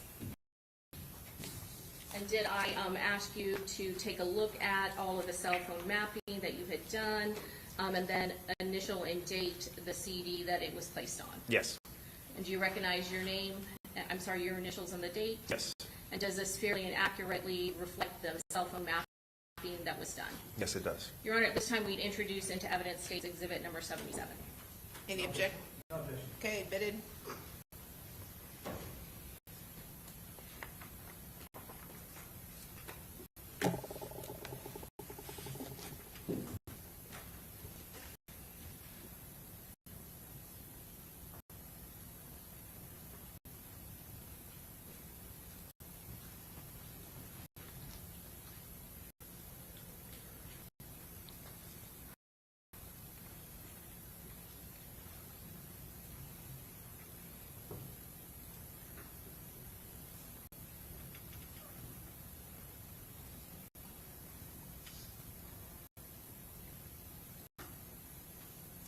I want to ask you about this. You said that there was cell phone software that you utilized to create this mapping. Correct. Can you tell us exactly what you did? Yeah, so it's a program called CellHawk, and when I get the raw data files from T-Mobile, I put them into CellHawk, and then it interprets this way in a visual representation on a map.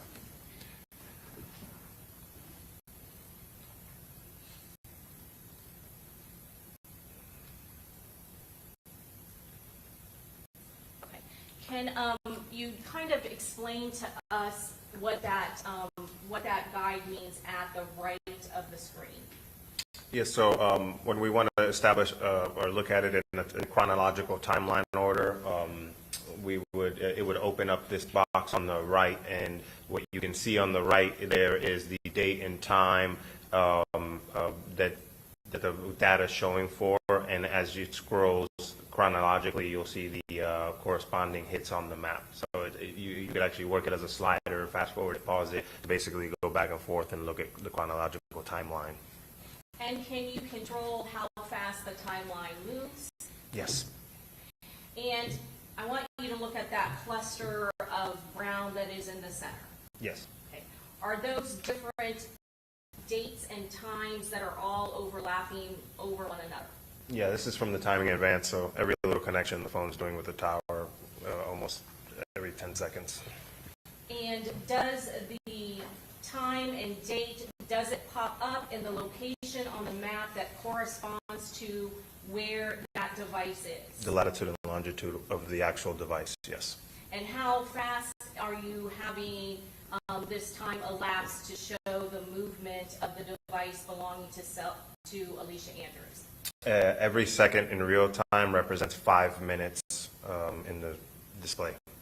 And what point in time did you start what day did you start the cell phone mapping? This specifically starts at 2:55 p.m. Eastern Standard Time on Saturday the 22nd. So this was the time that she's being picked up by Isaiah on the way to Sean's house. Okay. And this is a map of Jacksonville, is that correct? Correct. And do you have the entire state of Florida? Does it move and show movement from Jacksonville to Tampa? Yes. And how long does this mapping last for? Throughout the time frame of our incident.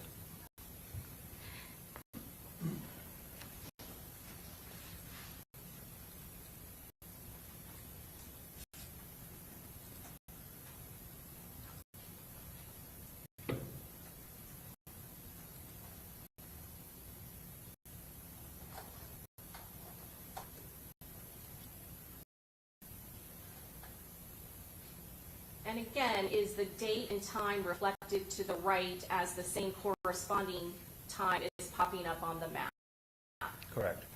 Okay, what is shown now? This is the device traveling from Jacksonville, Florida, towards Tampa on the afternoon of Saturday the 22nd.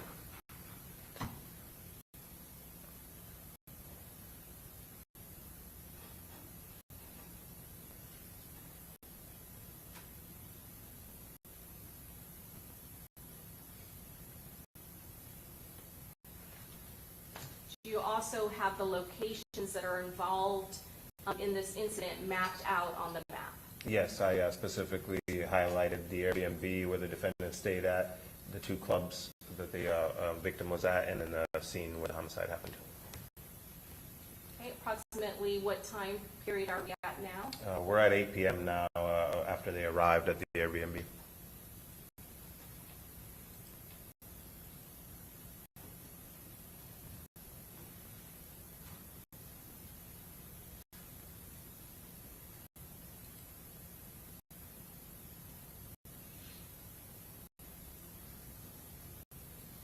And what did we just see there? That's when the phone went to McDonald's. And now? We're at Teasers, 2:30 a.m. And now?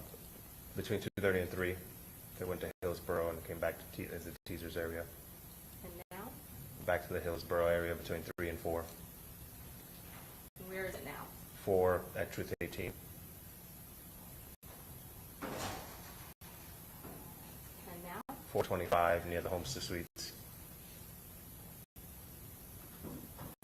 Okay, and now? Back to the Airbnb.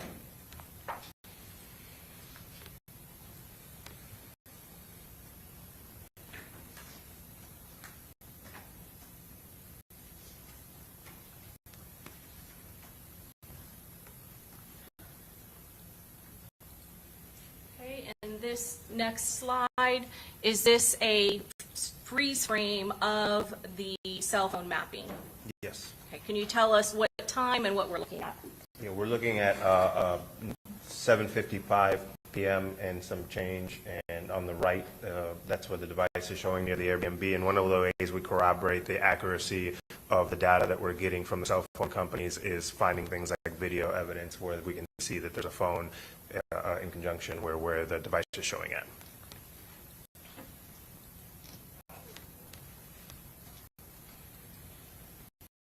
Again, is this another freeze frame of that cell phone mapping that we just saw? Yes. And what is the map that we're looking at? Is that a map of Tampa, and what is located on that map? Yeah, that's showing the device on the top right there in the vicinity of the McDonald's there.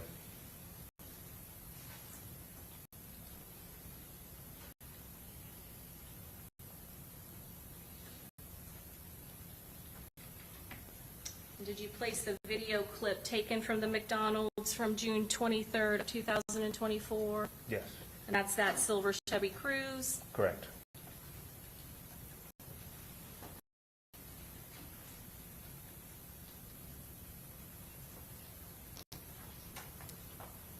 What's in this next slide?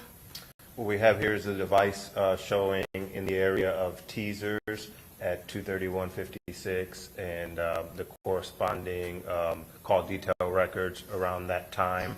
And then this is a visual from the camera footage from teasers around 2:27, just a few minutes prior, showing Isaiah Chance and Alicia Andrews in the parking lot of teasers. And that's her device in his hand, is that correct? Correct. And the corresponding call detail records up there that we saw on Alicia Andrews' phone, those are to that number 904-945-382. Sean Gaithwaite's number, yes.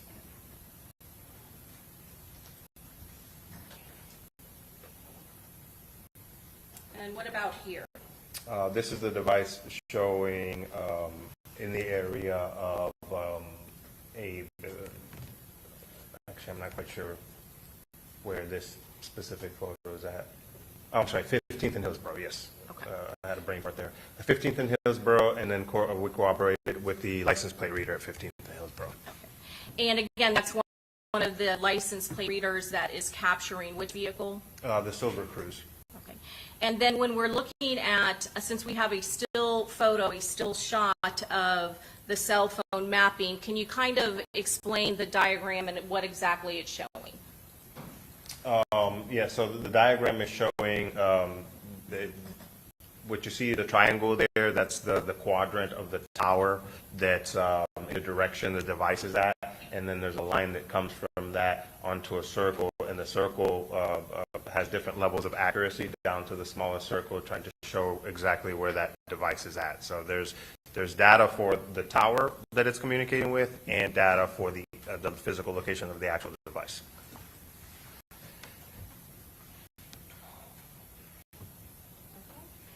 And then again, what is this? Yeah, this is a screenshot recovered from her iCloud backup of directions to teasers from the Hillsborough area. And again, that is a map along that pathway that she would have to take to get to teasers. Is that correct? Yes. And then in this next slide, Again, back to Hillsborough and 15th. They've passed that license plate reader multiple times. and her phone is corresponding, showing in the same area and location. Is that correct? Correct.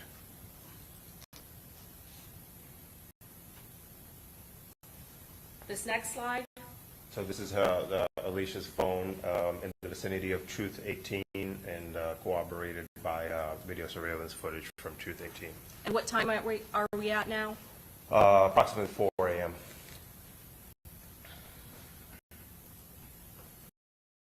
Right, and again, this is that screenshot that was recovered from her iCloud account. Is that correct? Correct. And again, is that there at the same approximate time as her phone? Correct.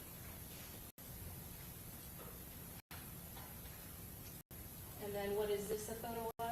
This is the data showing that Alicia's device was at the scene of the homicide at the time of the homicide.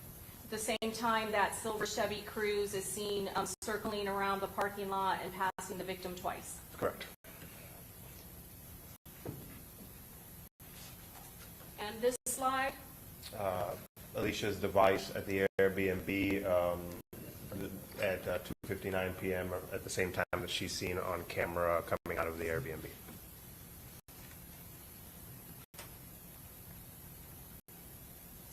What's in this slide? This is Alicia's device passing Lottie on her way back to Jacksonville and by the Uber that she was in, hitting a license plate reader in that same area at that same time. So you also got the license tag from the Uber, is that correct? Correct. And Detective, it's Miss Andrews. Yes, Your Honor.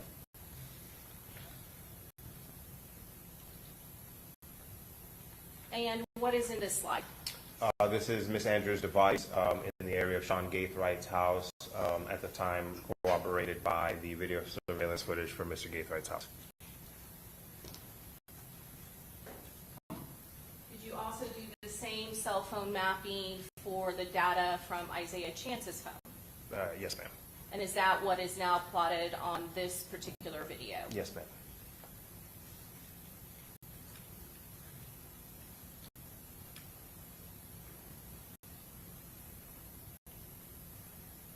Again, where are we at this point? This is a Saturday around 5 p.m., the 22nd, on the travel down to Tampa. And are those times where you see his device traveling down to Tampa, is that corresponding with the times that Alicia Andrews' device is traveling down to Tampa? Yes. Same route? Yes.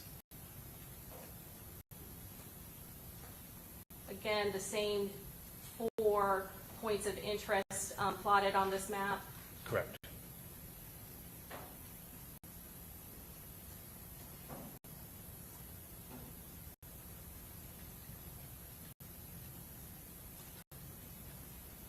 Which time are we at now? 11 p.m. on the 22nd. Okay. Is there some point where you are not seeing the same type of data on this phone during that time period as you are seeing on Alicia Andrews' phone? Correct. The data that was used to make this demonstrative did not include the timing advance that shows second-by-second kind of updates. This is mostly just called detailed records with Latin long. So there's a difference in the type of data that is provided by T-Mobile for Alicia Andrews' phone than it is for Isaiah Chance's phone. Is that correct? Correct. There were 2 different providers. But there was some activity both at Teasers. Is that correct? Yes. Teasers and the scene of the murder at the time of the murder for Isaiah's phone.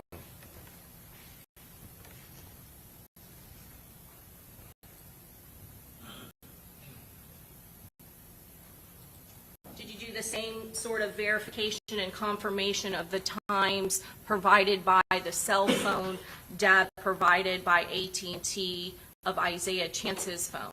Correct. What are we looking at this slide?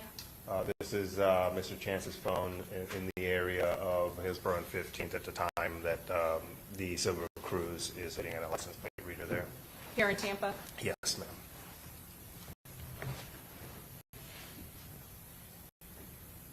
And then again, is this a still shot of the cell phone mapping? Yes. And what are the times that we're looking at that his device is utilizing cell phone towers? We're looking here specifically in the time frame of the homicide at around 4:40 a.m. Okay. And is the murder scene within the area that is covered by that cell phone tower? Yes. And when we're looking at that kind of open triangle, the coverage includes the area that is included within that triangle. Is that correct? Yes. It's pointing in the area that the device is at. Tell us what's in this slide. This is on the left, Mr. Chance's device, again hitting off of a tower, pointing towards the scene around the same time that the Silver Cruise is seen on camera at the murder scene. And why is this particular area circled on the Silver Chevy Cruise?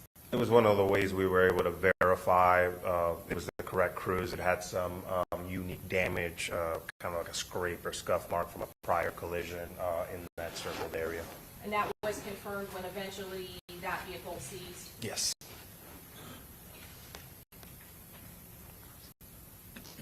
What's contained in this slide? Mr. Chance's device in the vicinity of the Airbnb at the same time that he's seen on camera there.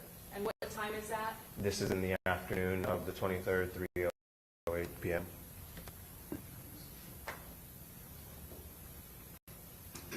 Did you also do the same thing for the device belonging to Sean Gathright? Correct. And again, the cell phone mapping data that you got from AT&T as opposed to the T-Mobile provided for the defendant's device, what type of information did you receive in order to do the cell phone mapping of Sean Gathright? Similar information. Mr. Gathwright's device was more active, so there's a lot more activity on it.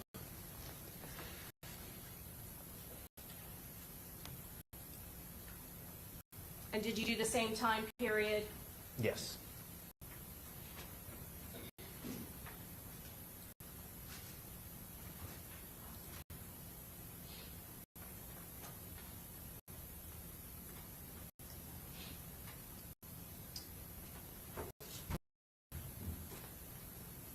And again, what are we seeing here? This is the afternoon of Saturday the 22nd, the travel down from Jacksonville to Tampa. Same time as when Alicia Andrews' device and Isaiah Chance's devices are traveling down from Jacksonville to Tampa. Yes, ma'am. Same path of travel. Yes, ma'am.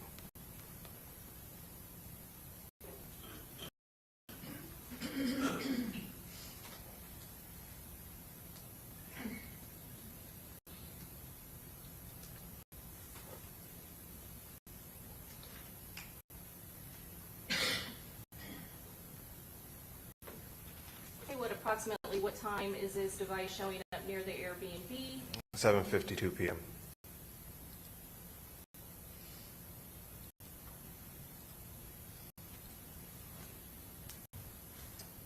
And where is the device now?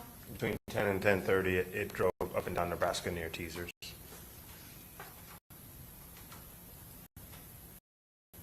Back at the Airbnb? Yes. Where is it traveling to now?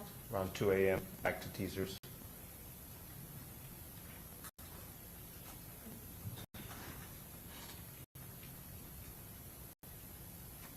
And now? It goes to Hillsborough between 3 and 4 a.m. And then where? After 4 a.m. it goes to Truth 18. And then where does it go from there? 425 to 440 at the Homestead Suites, the homicide scene. And then? After the homicide, back to the Airbnb. Did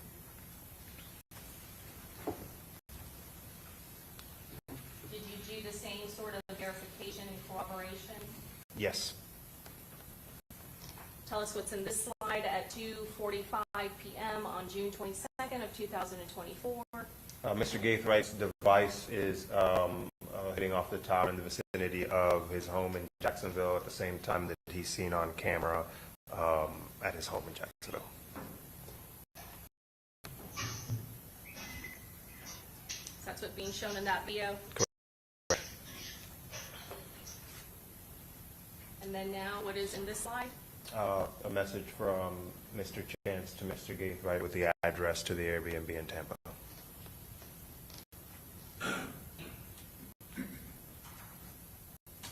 What's in this slide?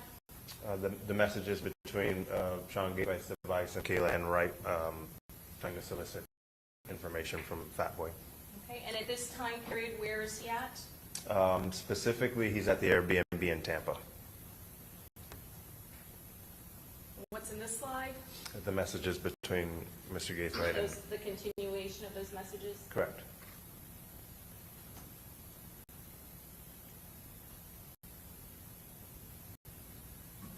And what about in these slides?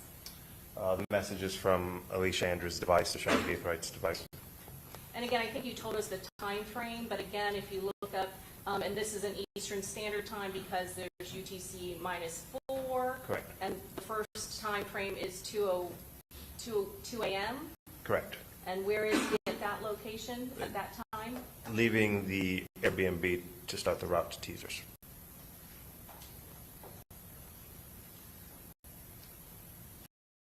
What's in this slide? This is Sean Gaithwright's device in the vicinity of Teasers within the same time frame, the Black Impala scene at Teasers. And that's approximately 2:39 a.m., June 23rd of 2024. The device is there from 2:15-ish to 3. We first see the car on video at 2:54. 254. Yes.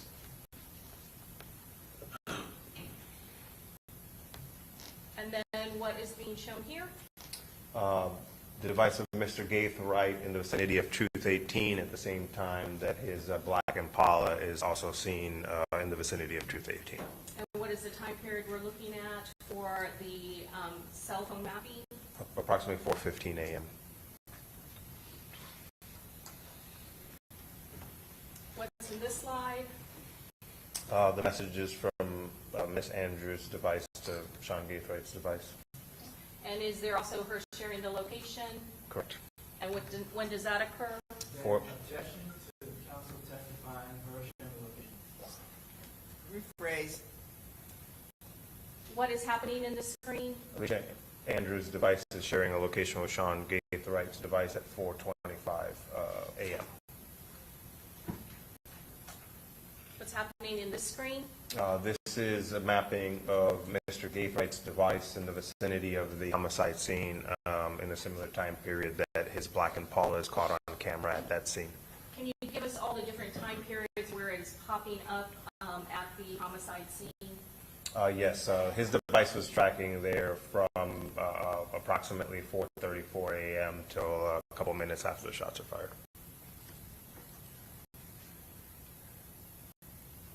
What's in this slide? Mr. Gaithright's device in the vicinity of the Airbnb that they stayed at is verified, corroborated by the ring footage around that same time. What's he holding in his hand at that time? A cellular device. And approximately what time is that, that slide, I'm sorry, that still shot taken from the ring camera? 3:13 p.m. It's being shown in this slide. This is Mr. Gaithright's device in the vicinity of his grandmother's house in Auburndale, Polk County, corroborated by around the same time he's seen on video there.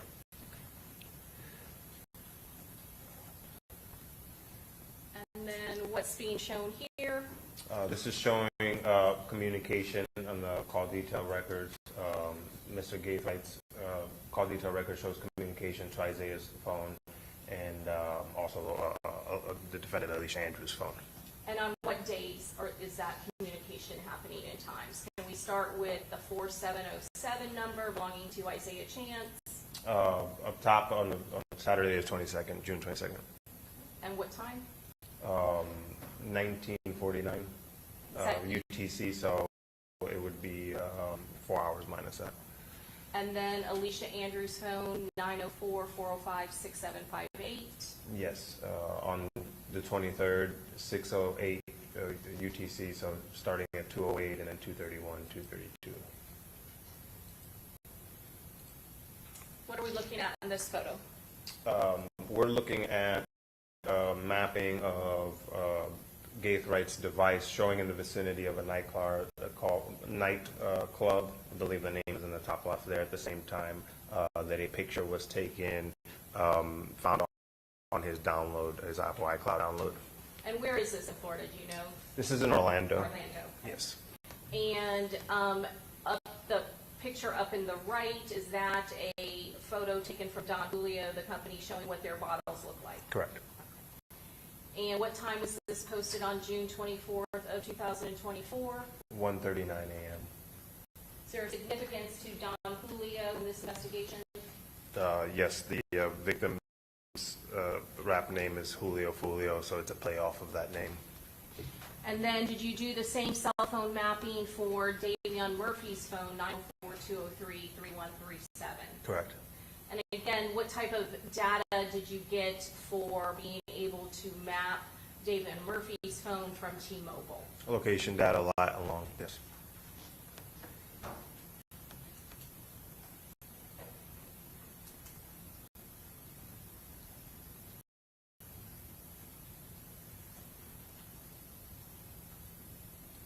What are we seeing here? We're seeing the device of Davion Murphy travel from Jacksonville towards Tampa on the afternoon of Saturday the 22nd. And is it taking the same path the travel as the devices belonging to Alicia Andrews, Isaiah Chance, and Sean Gathright. Yes.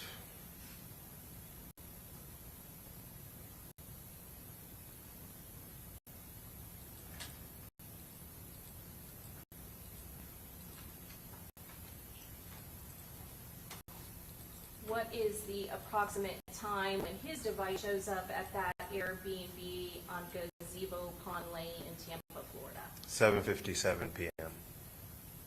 What are we seeing now?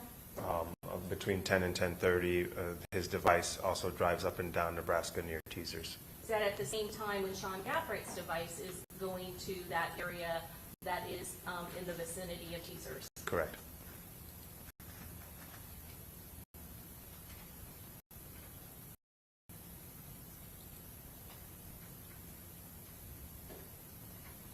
Where is it now? After the homicide, back at the Airbnb. Was there a lot of caller or usage or cell site information that was provided in between those times? Specifically with defendant Davion Murphy, there was a block missing from the timing advance. The provider just didn't have it. And then in conjunction with that, there was almost no activity on his phone for the other records. Did you do the same thing to verify and confirm the accuracy of the cell phone records and the cell site location for Davion Murphy? For the data we had, yes. What are we seeing in this particular slide? This is Davion Murphy's device in the vicinity of the McDonald's, corroborated by Mr. Davion Murphy being caught on camera at that McDonald's around the same time. And what time was that? Approximately 1:36 a.m. on June 23rd. What's contained in this slide? Mr. Murphy's device in the vicinity of the Airbnb around the same time that he's caught on the Ring camera at that same location. At 2:59 p.m., is that correct, on June 23rd of 2024? Correct, yes, ma'am. What is being shown in this particular slide? This is Mr. Davion Murphy's device in the area of a license plate reader where the Silver Cruise hit on the way back to Jacksonville in the afternoon of the 23rd. And so I want to ask you, how did all of the defendants leave Tampa after the homicide was committed? Co-defendant Sean Gaithright left in his Impala to his grandmother's house in Polk County. Defendant Alicia Andrews and co-defendants Rashad Murphy and Isaiah Chance left in an Uber from the Airbnb to Sean Gaithright's house, and co-defendant Davion Murphy left in the Silver Cruise and drove that back to Jacksonville.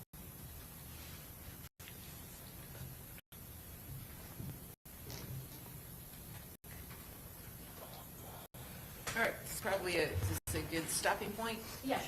Okay. All right, ladies and gentlemen of the jury, it's 12:25, so we'll take our lunch recess. We will reconvene at 1:30. We will see you then. All right, thank you. All rise.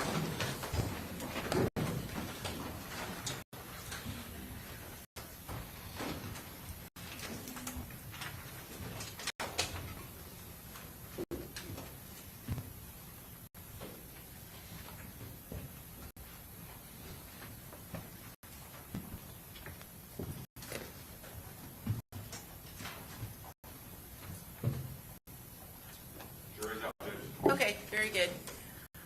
Okay, so detective, same rule, since you've not been cross-examined. On the break, you can't talk to anybody, including the prosecutors, about anything related to this case.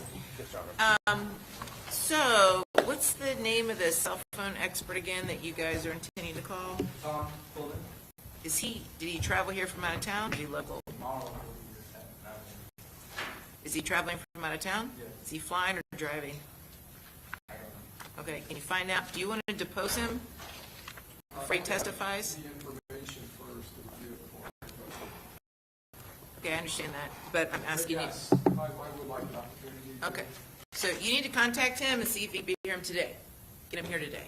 So when he says that he wants the information, there's not going to be the maps. I mean, given the maps that they have, I really don't need any maps. He's going to testify to whatever is on the map. Okay, so there's no additional additional reports or exhibits he's going to utilize other than states, correct? Okay, so knowing that, do you wish to depose him? I guess, Your Honor, when you say there's no additional maps, counsel, are you talking about the cell log mapping or electronic digital mapping or actual individual slides of maps? Or, so I just want to make sure he hasn't done any additional mapping. Because what he did, Your Honor, according to his deposition that I did take, was similar to what we just saw with the cell log software, but he used a different software to track the defendant's phone during the same time frame. I like their maps. I'll use theirs. Okay, that's fine, and so that this is a step-by-step analysis. So you're telling me there's nothing, there's no new exhibit, no different exhibit that he's going to utilize during his testimony, correct? The only thing that he can pull is a report from the iCloud. Not his own report, but from the iCloud, you can click what you want, take it off, just like these exhibits, take it off from the iCloud, it's 270,000 artifacts.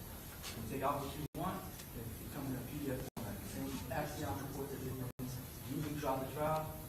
Okay, so was that disclosed during his deposition, that he had utilized that in developing his opinion? No, Your Honor. In fact, he specifically said he relied on the CDRs and did not rely at all on the iCloud information. Okay, Because it was mapping of the defendant's phone. okay. So my question remains, are you going to want to depose him? I would like to depose him, Your Honor. Okay, then you need to contact him over the lunch break, see if you can get here today. Because I don't want to hold things up. Okay? I can ask him, but so the rest of his definition was taken. I know, but now he's got different opinions. He And, didn't ask the question. okay. Well, anyway, where's he traveling from? South Florida. Where in South Florida? I don't know. Okay, well, call him, please, on the lunch break, see if he can be here. I did ask him specifically what he has done. He said he had run the defendant's CDR through a mapping software and had done nothing else, had not looked at the iCloud account, so I did ask that. My understanding was he was going to be mapping the co-defendant's CDRs. So, He's not. okay. Okay, very good. Contact him, see if he can be here, because like I said, I don't hold up the trial. I assume that if he can't be here right now, he can't travel, then he can do it. I'm sorry. I would assume that he cannot travel here in person like right now, but he can do his deposition over Zoom. Would that be acceptable to you? That's fine. Okay, after work concluded today, tell him to be available, okay? All right, thank you. What's the recess?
red clip is the big red.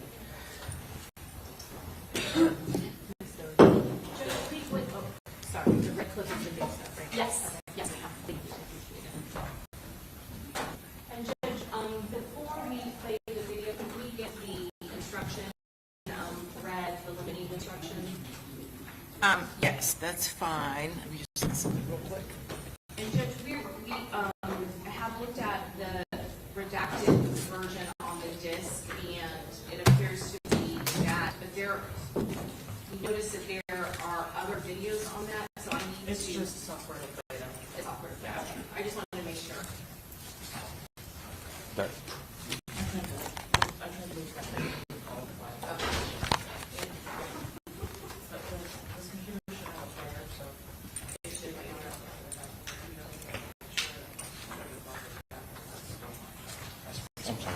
you have the disc itself, so you should.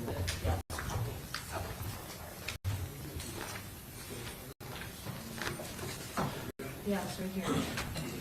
Michelle, did you come on for it? No. Oh, yes.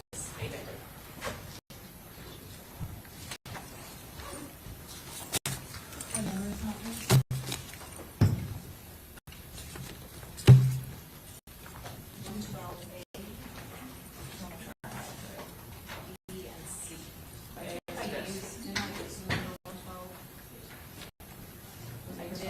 I leave it as that, like, give me a different number for the Albert's.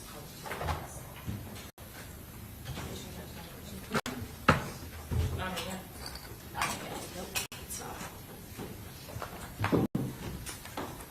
Ready for regular back on the stand? Pardon me, yeah, just a second. So, I'm going to read to the jury the following instruction.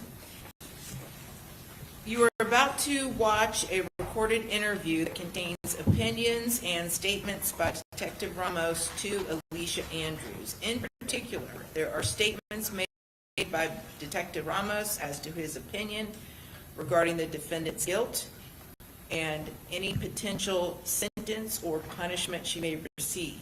These opinions and statements are pertinent only to explain the reactions and responses they elicit. You are not to consider these opinions and statements by Detective Ramos as true, but only to establish the content of Alicia Andrews' reactions and responses. Judge, could we add Sergeant Aaron Campbell to that? He is also talking to Ms. Andrews in that interview. Okay?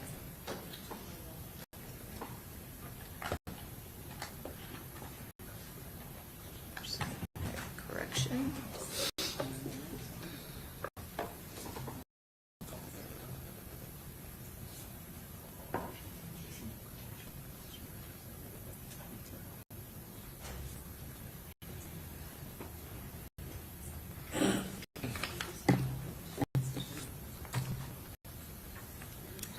Okay, wait, where's Mr. McLyman? Your Honor, you just went to the restroom. Oh, okay. About 60 seconds ago. Sure. I'll drive around. Well, I won't use it in this restroom, but. Yeah, please don't.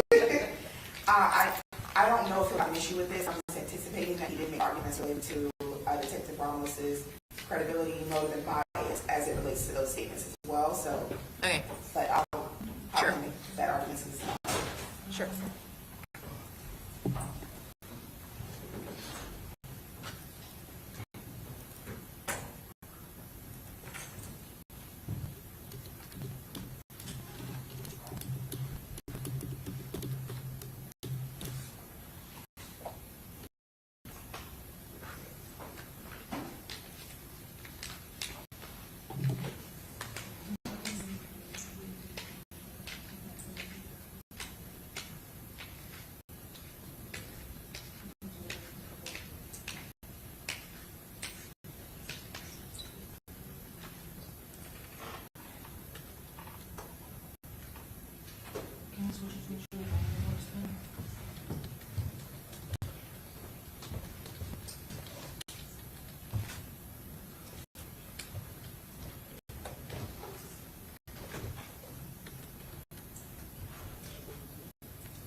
Okay.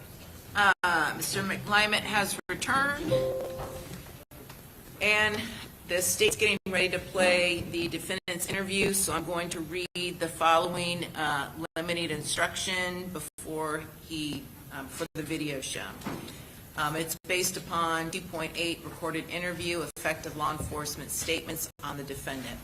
You're about to watch a recorded interview that contains opinions and statements by Detective Ramos and Sergeant Aaron Campbell to Alicia Andrews.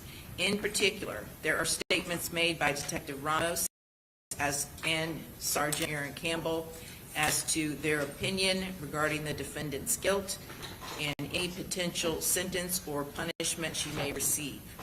These opinions and statements are pertinent only to explain the reactions and responses they elicit.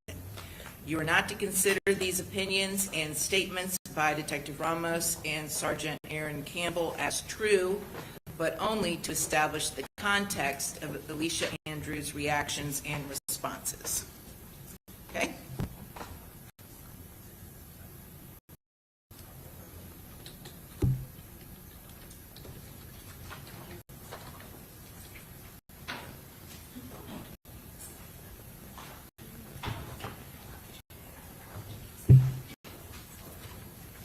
Oh, yeah, I don't have any problems with that. That sounds good to me.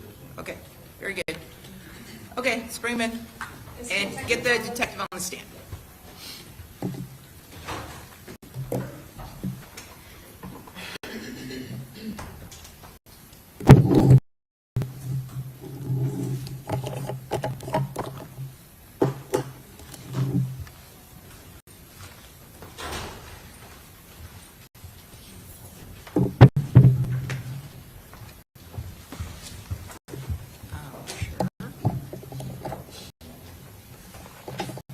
Hold on one second.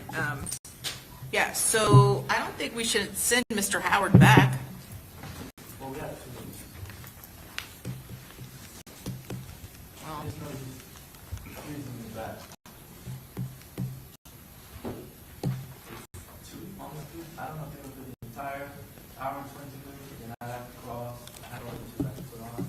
all right, that's fine. Go ahead and send him back, then bring him back again tomorrow. Yes, sir. Okay, all right, let's bring in our jury.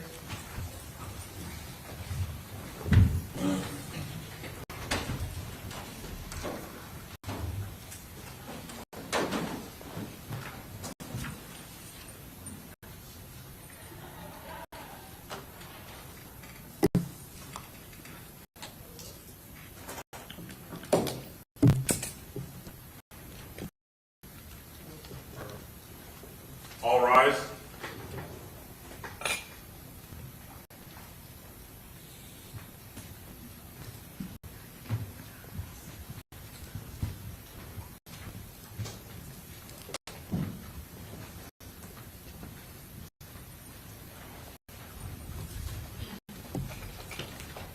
All jurors are out. Okay, very good.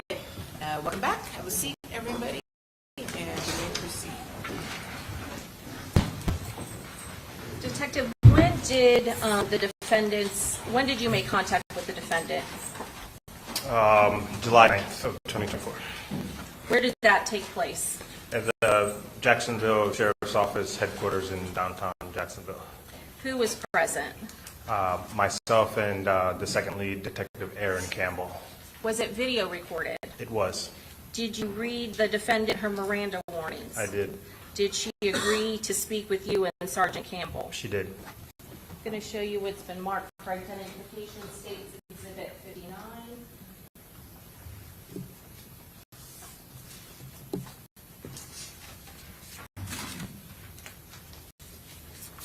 Before coming to court, did I ask you to review this so that you could later identify the court? Yes. And does this DVD, states Exhibit 59, contain a fair and accurate depiction of the interview that you had with the defendant, Alicia Andrews, in Jacksonville? Yes, ma'am, it does. Your Honor, at this time we introduce into evidence states Exhibit 59.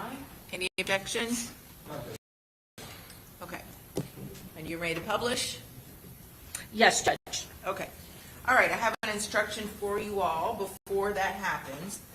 You are about to watch a recorded interview that contains opinions and statements by Detective Ramos and Sergeant Aaron Campbell to Alicia Andrews.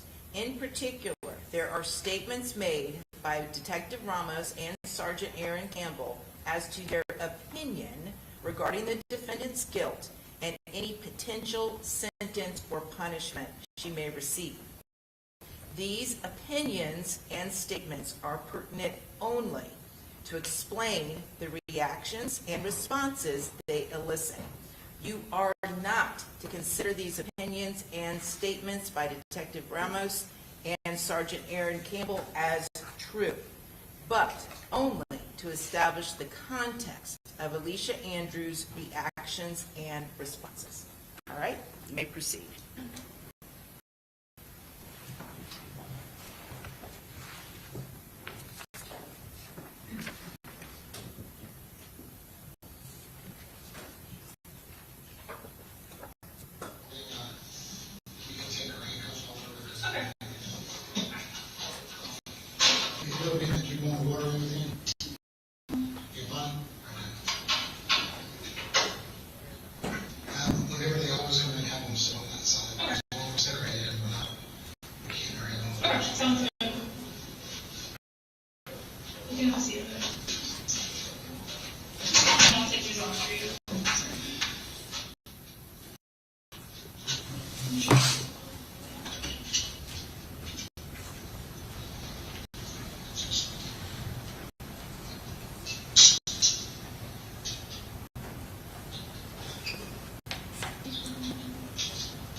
You said you don't need anything.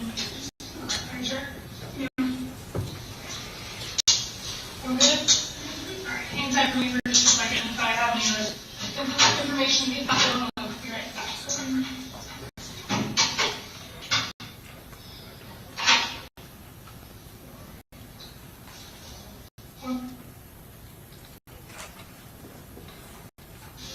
I'm willing to watch the seat, and I'm willing to be as open can need be to to skip. show you everything. Judge, there was dead air, so I was trying to move it forward when they opened the door.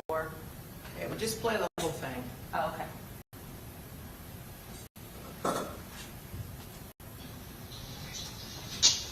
We're good?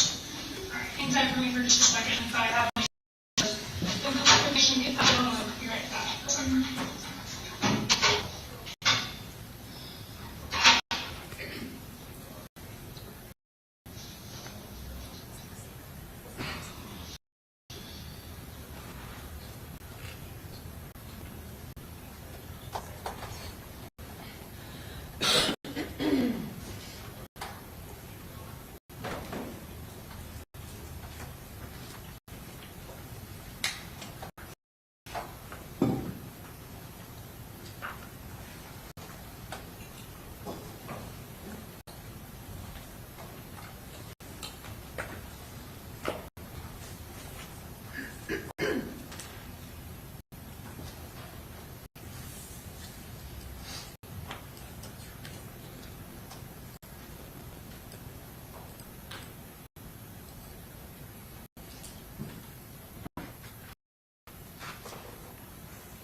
about what time did the detectives enter?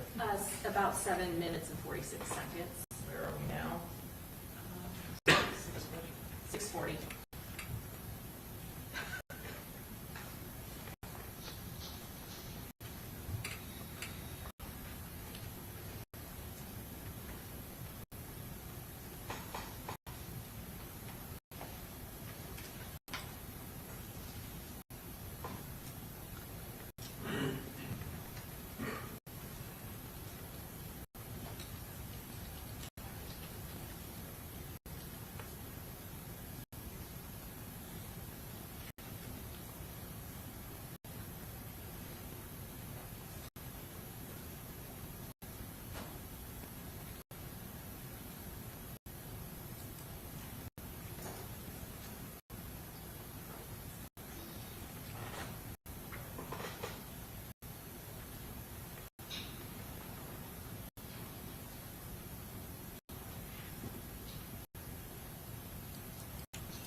Big piece of gear in here. Everybody nice? Good. All right, so here's Texas from Tampa. Okay. I do want to talk to you, but before we start our spiel, okay? I know that you are in a relationship with Isaiah Chance, okay? And I know he's probably already talked to you, and probably tried to tell you what to do or what to say, okay? But I want you to understand, all right? In this moment, all right, God isn't in this room, and He can't do anything, to help you in this situation. You have to make that decision for yourself. You know what I mean? I think that, there's a lot of stuff that we have to show you that you would probably want to see, and I'm willing to be as open can be to show you everything that we have. You know what I mean? Because I want you to make an informed decision about your life and where it goes from here. Okay? I know you've never been arrested before. The situation here, as it stands, okay, is we want to show you the stuff we want to show you, and we want to give you the opportunity, and it's your choice, okay. But before we can go into those details, we are going to read your rights, okay. I want you to understand something about your rights. You're in the driver's seat on this, okay? Talk about what you want to talk about. Don't talk about what you don't want to talk about. Okay? This is up to you on this. But I think you're a young person. I don't think you understand the gravity of probably what could happen. I want you to be able to see what all we want to show you. The only way we can show you all of this is if you're able to talk with us and when you talk with us. Does that make sense? Yeah. All right. And just so you know, again, like you said, you want to see some stuff, you want to answer some stuff, you can answer it. If you don't want to answer some stuff, you don't have to answer it. You're in control. This is, you are in charge of what happens to you in your future starting right now, okay? You have the right to remain silent. Do you understand that? You have the, anything you say can be used against you in the court of law. Do you understand that? You have the right to consult with an attorney before you make a statement or answer any question, and the right to have an attorney present during questioning. Do you understand that? If you want an attorney but cannot afford to hire an attorney, one will be appointed to represent you before or during questioning free of charge. Do you understand that? You may use any of these rights at any time, before or during questioning, and you may stop this interview at any time. Do you understand that? Do you understand all the rights that I've just read you? So you understand at any time. Up to you. Okay? I want to show you a video here. Do you have any questions about your rights before I show you this video?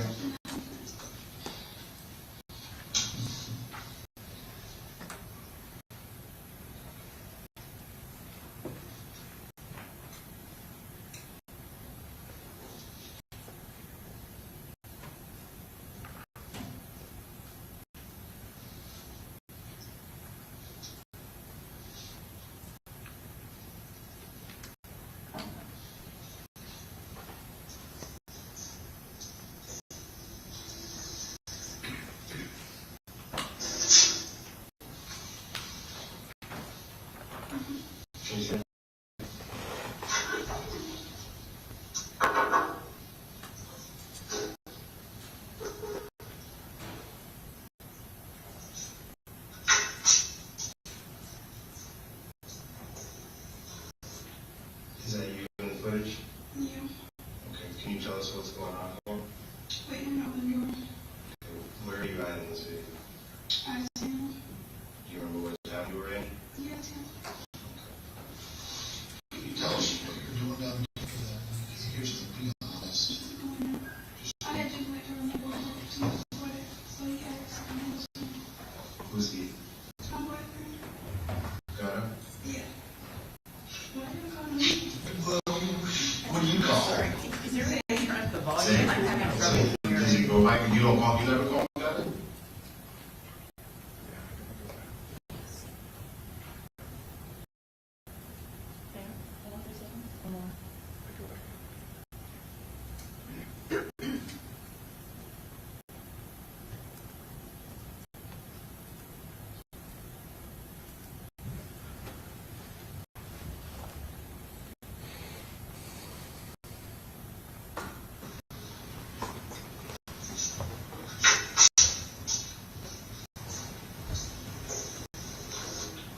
Is that you in footage? Yeah. Okay, can you tell us what's going on here? Wait, I'm not the door. Where are you at in this video? I see. Do you remember what town you were in? Yes, Okay. Can you tell us what you're doing down there for that? Here's the be honest. going out. Just I had to wait to remember what it, so he asked. Who's he? My boyfriend. Got him? Yeah. Why did you call me? What do you call him? Zay. Zay? So does he go back? You don't call, you never call him that? No? That's not like a parent. Zay, you can call him Zay. But that's what you know him by. And who went down to Tampa with you? I don't know. You were, how many were with you? His little brother. That was it? Just the three of you? Yep.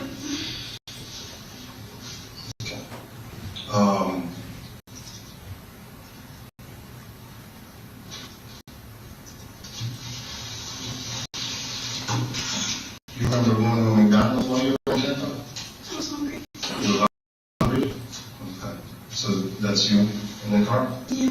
Okay. Who was driving the car at that time? That person. Was it the little brother that you were referring to? No? So you don't know this guy right here that's driving?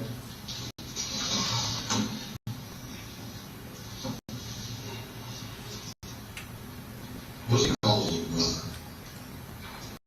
Your He nickname? got, I don't know. So tell us a little bit about what you guys do in Tampa. Well, just find a place to go. And I was hungry a lot. Might be pregnant, so. Okay. Was that big? Where, so other than McDonald's, where else did you guys eat? We were trying to find Waffle House. Where's we? I was looking to find some clothes. Okay. You guys went to some clubs? You remember what clubs? Yeah. You couldn't get into the clubs? Okay. Do you remember what clubs they were? Not really. It's like a colorful looking building. Could have walked up and asked people. You talked to the files at the front door? Yeah, no people that stand in front. But I'm just getting in. Okay.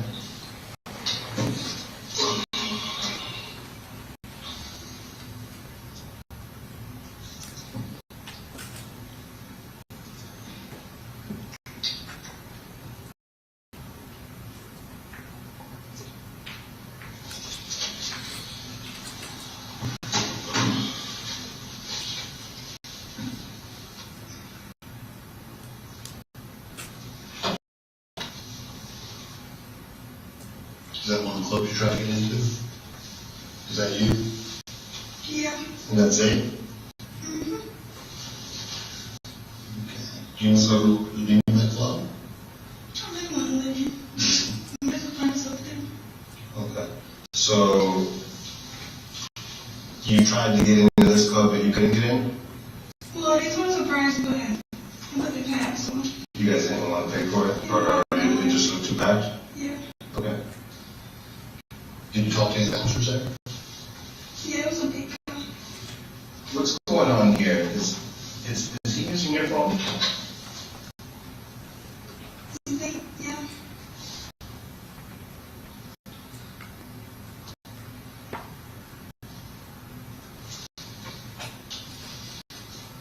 Can you tell me where you guys went after that?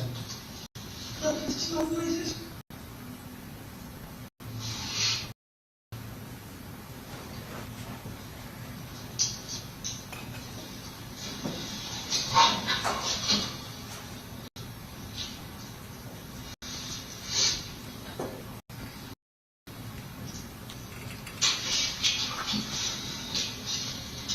This is part of a different part.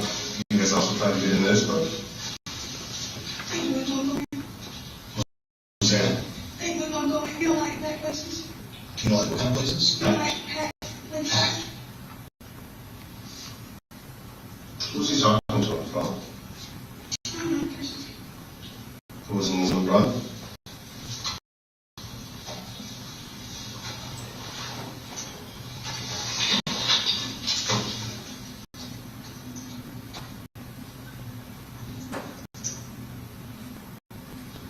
Just kind of refresh your memory a little bit.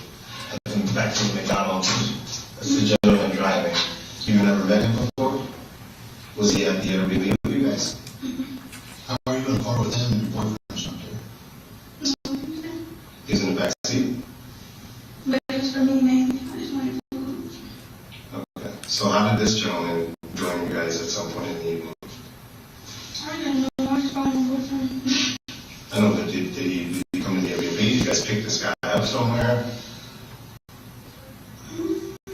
Was that silver car that you're in the drive-thru in, is that the car that you and Zay traveled down from Jacksonville in for the weekend? I don't think I don't know. You don't remember what vehicle you traveled down in from Jacksonville?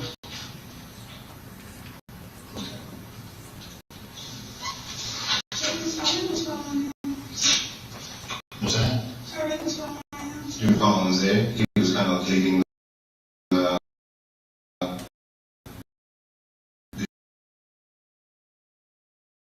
activity. And was, Zay's on the phone? You don't know that? Do you know this kid? You've never met him before.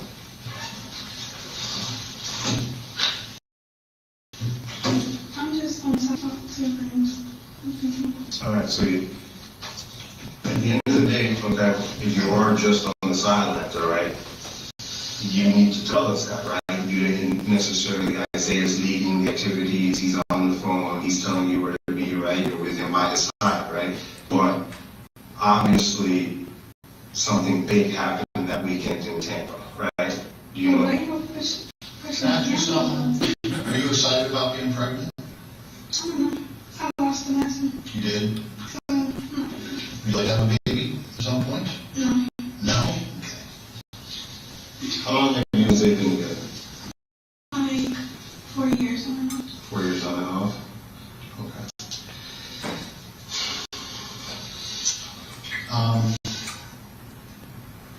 You know what happened in Tampa that weekend? And here's the thing. I need you Everybody named police came to this time. now where do you hear Like, God, who died? some supposed to be rapper. I mean, he's pretty famous. I'm sure you know his name. I don't listen to all Here's the that. thing. What I need for you to be right now is very, very honest with me. Okay? You're 21 years old, correct? Yes. So your phone, it tracks you, right? You know that, right? Your telephone, Yes. it tracks you. Tracks you everywhere you go. That's how we knew you were at these places to get video from, is because your phone showed you there at those exact times. Yeah. So we just go to those places, we download the video, and then we see you. I mean, I think is that the same jean jacket you're wearing? Yeah. My favorite one. Your favorite one? Okay. That's how we knew the Airbnb you were at, that's how we knew all the places you'd gone to, is because your cell phone was tracking you approximately every single minute with high accuracy I don't hits. think that was being me. You know, it's real. Yeah, your phone tracking everywhere you go. I was gonna, you said B&B. Airbnb. Yeah, it was my B&B. Well, it was B&B anyways, okay. You look at somebody's house, is that what you're saying? Do you remember sending an Instagram message to somebody to rent an Airbnb for you guys down here?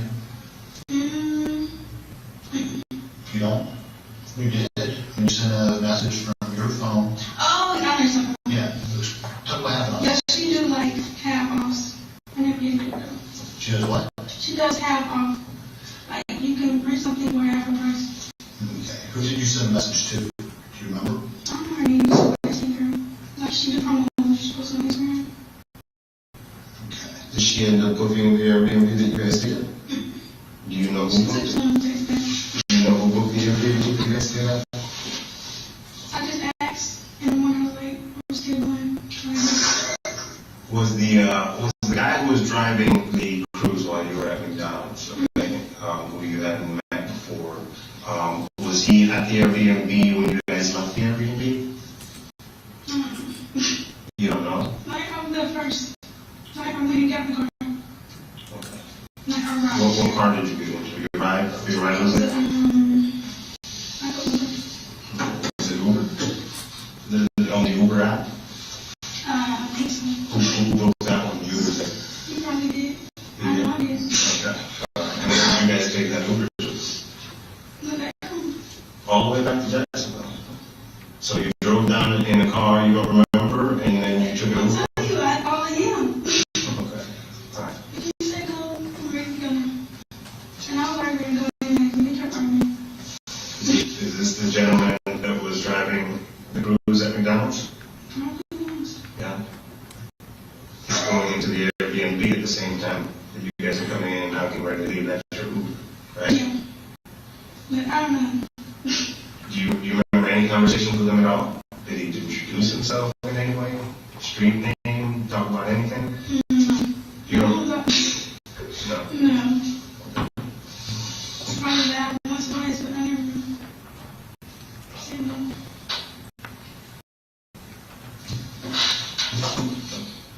So, when you talk about Zay's little brother, right? And that picture that I showed you, and I asked you if that was Zay's little brother, do you know his real name?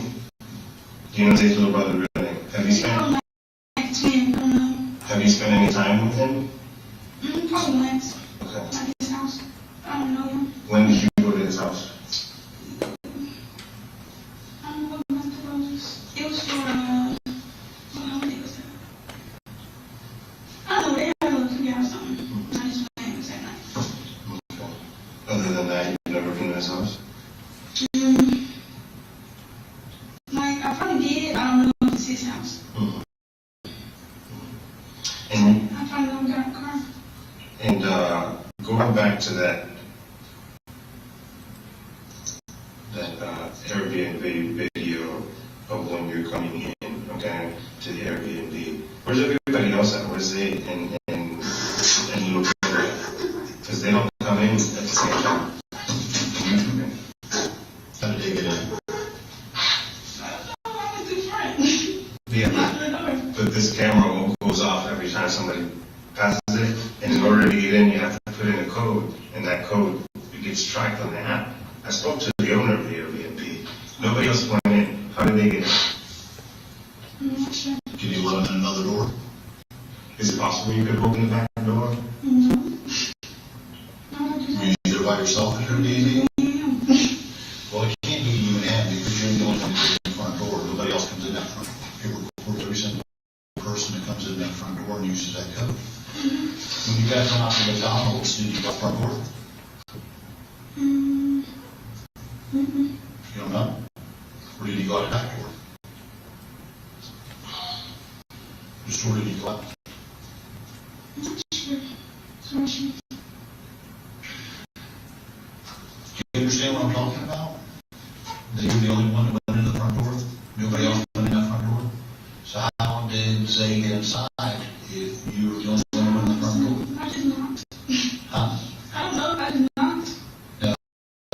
I understand you got in the front door. Yeah. How did anybody else get in? Because nobody else is on camera. Anybody else? Was Zay with you? He stayed there, That's right? it. He didn't go in the front door. I don't know. I did not. Zay didn't go in the front door. I'm not sure where he went. Was he inside with you? Yes, of course. Yeah, I don't know. Okay, they didn't go in the front door. I don't know. Did y'all ask him that? 'Cause I don't know. I'm going ahead and put myself in. Well,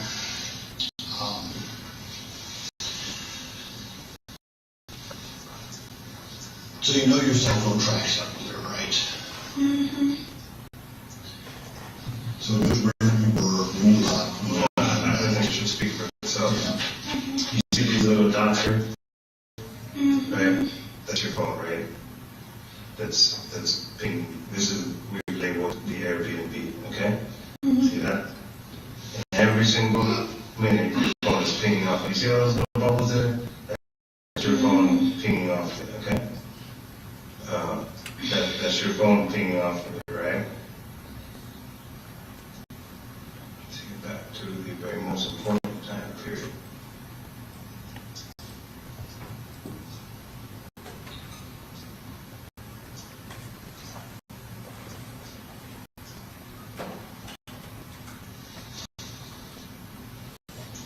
So you arrived at the Airbnb around 8 p.m. and this is the Airbnb, and here we are at 8 p.m., okay?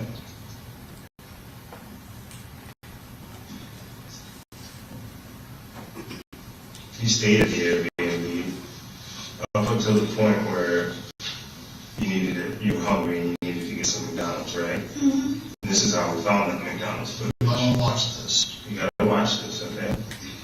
This is very important because you're gonna need this information for when you make the decision that you gotta make, okay? There. Between 125 and 140, you head over to the McDonald's, right? That's how we knew where to look at the McDonald's. And then you go back to the Airbnb, okay? And then after the Airbnb, you head over to the first club, Teaser's Club.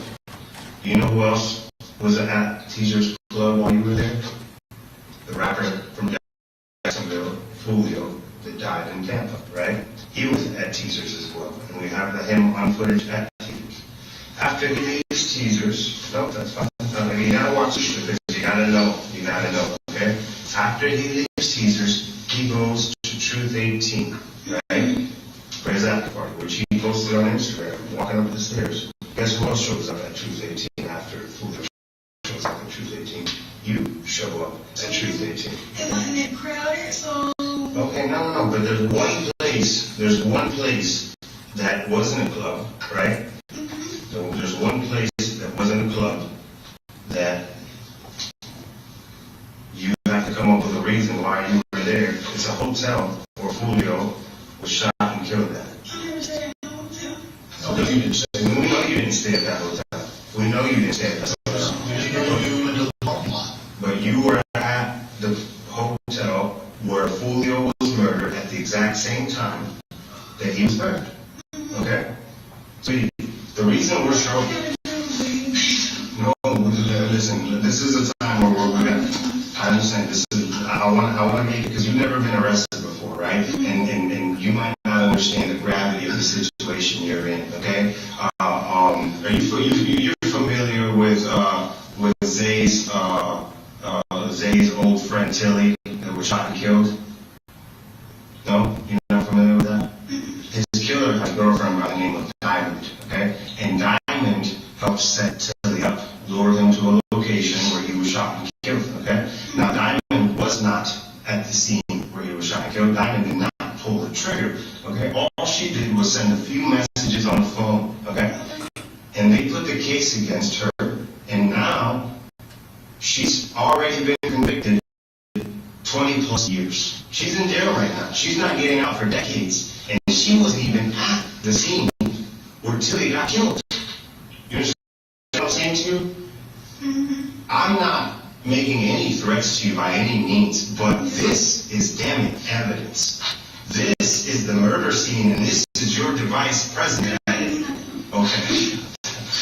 You have to source it, and so I can put it in there. So you You try to explain this. Okay. You're 21, right? Yeah. Okay. You think I'm older or younger than 21? You know, right? Oh, okay.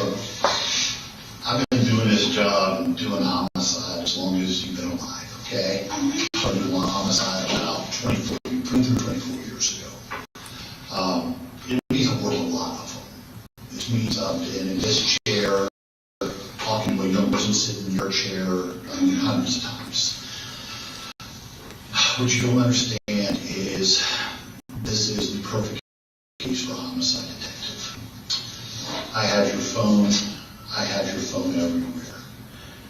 I have the beef between your boyfriend, his people, and listen, you don't have to play dumb with me at all. Okay? And here's the thing, you don't have to answer anything right this second. I'm just going to explain something to you, okay? So just soak it up. Just soak it up. So your boyfriend and his people are having a beef with Julio and his people, okay? What I have on this video is you stalking Julio, conducting surveillance of him. Just scandalous. Your whole life is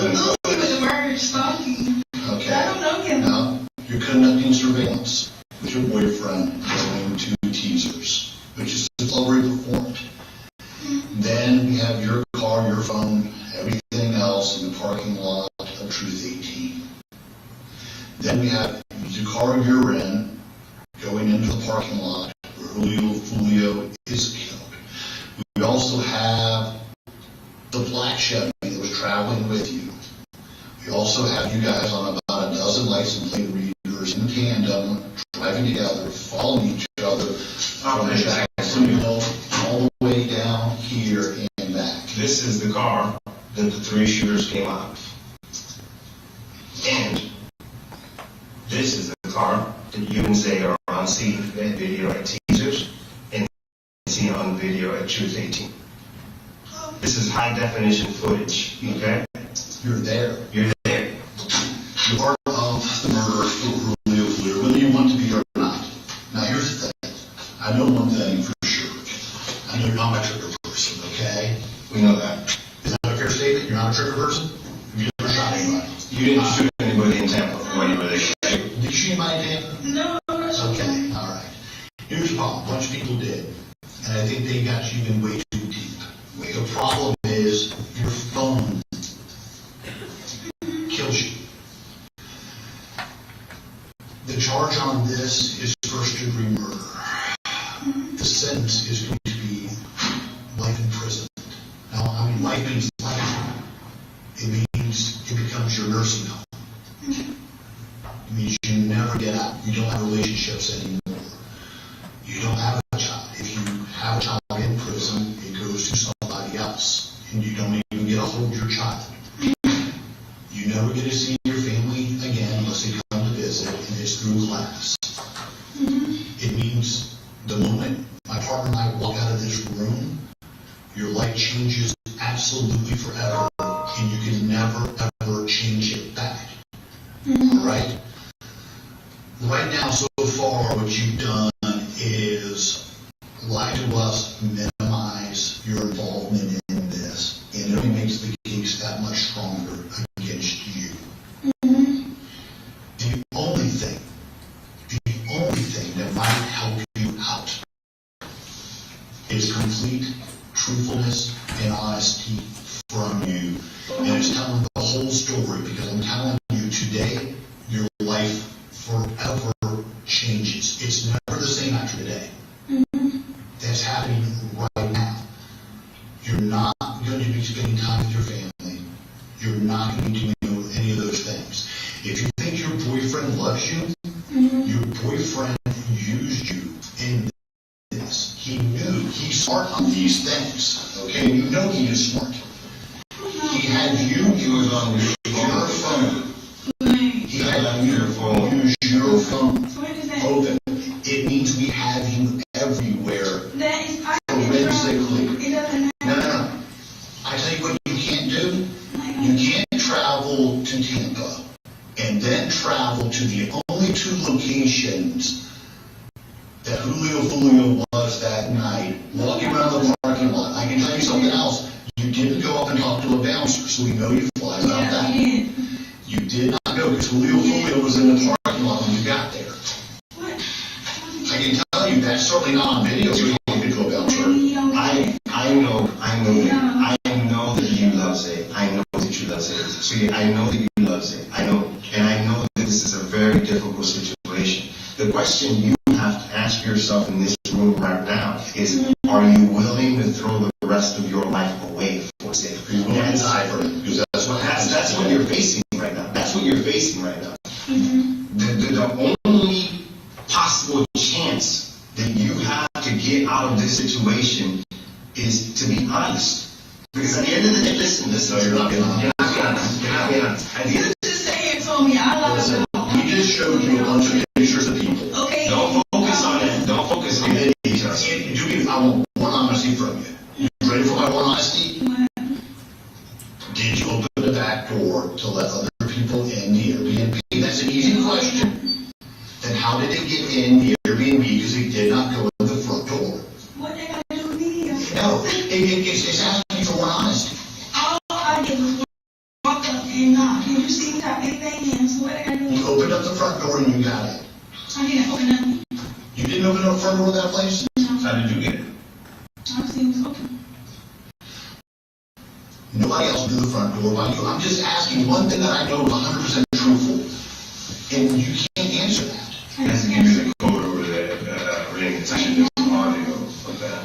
You have to get the code to get in. He gave you the code over. It's audio recorded. It's on I audio. have the code. The guy gave you I don't have my code. I don't have the code. it's on audio. Go back. Listen. What code did you didn't say? I can tell you this. How many women do I you don't know? have the Airbnb app. How many women do you know that have been in prison? I don't know. I mean, do you know any woman that's been in prison? You should know that. I can tell you this, you're young and you're small.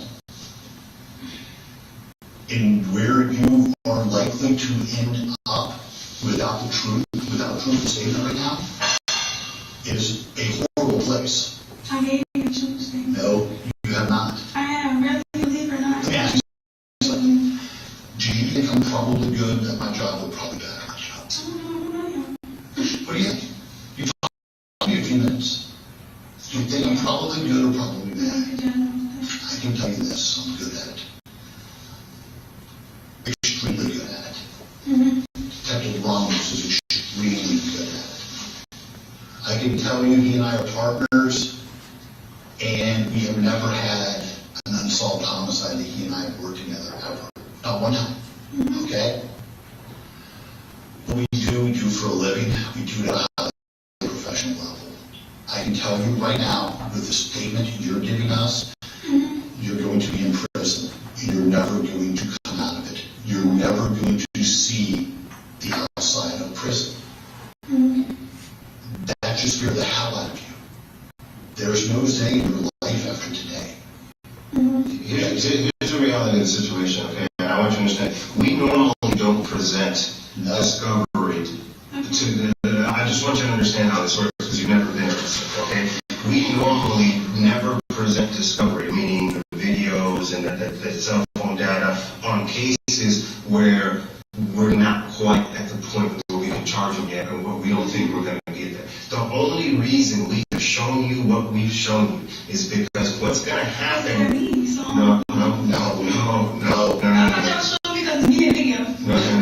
The reason we have shown you what we have, and you still don't even have all of it, okay? Because we've got a big case, is because after we leave this room, okay, we're going to go to the state attorney's office, okay, and we're going to get an arrest warrant, and at some point charging you with first-degree murder for the murder of Julio Foolio. What's going to happen tonight? It's going to happen. You're going to be charged with his murder. That's trials. Your mom and dad are going to talk you through a window for years. Who knows how long this trial is going to go. And then you're going to have to face the possibility that your entire life might be gone over Zay and his beef with Sis Block and Foolio. You know what I'm saying? You have a choice. Let me tell you, when this stuff goes to juries, because it's not my job to judge you. I don't judge you. I know you're a young girl and you in love with Zay, and he put you in a fucking shitty situation. All right, well, he put you in where you don't love him. I mean, this is kind of a shitty situation to be with somebody you don't even know you really don't love. You know what I'm saying?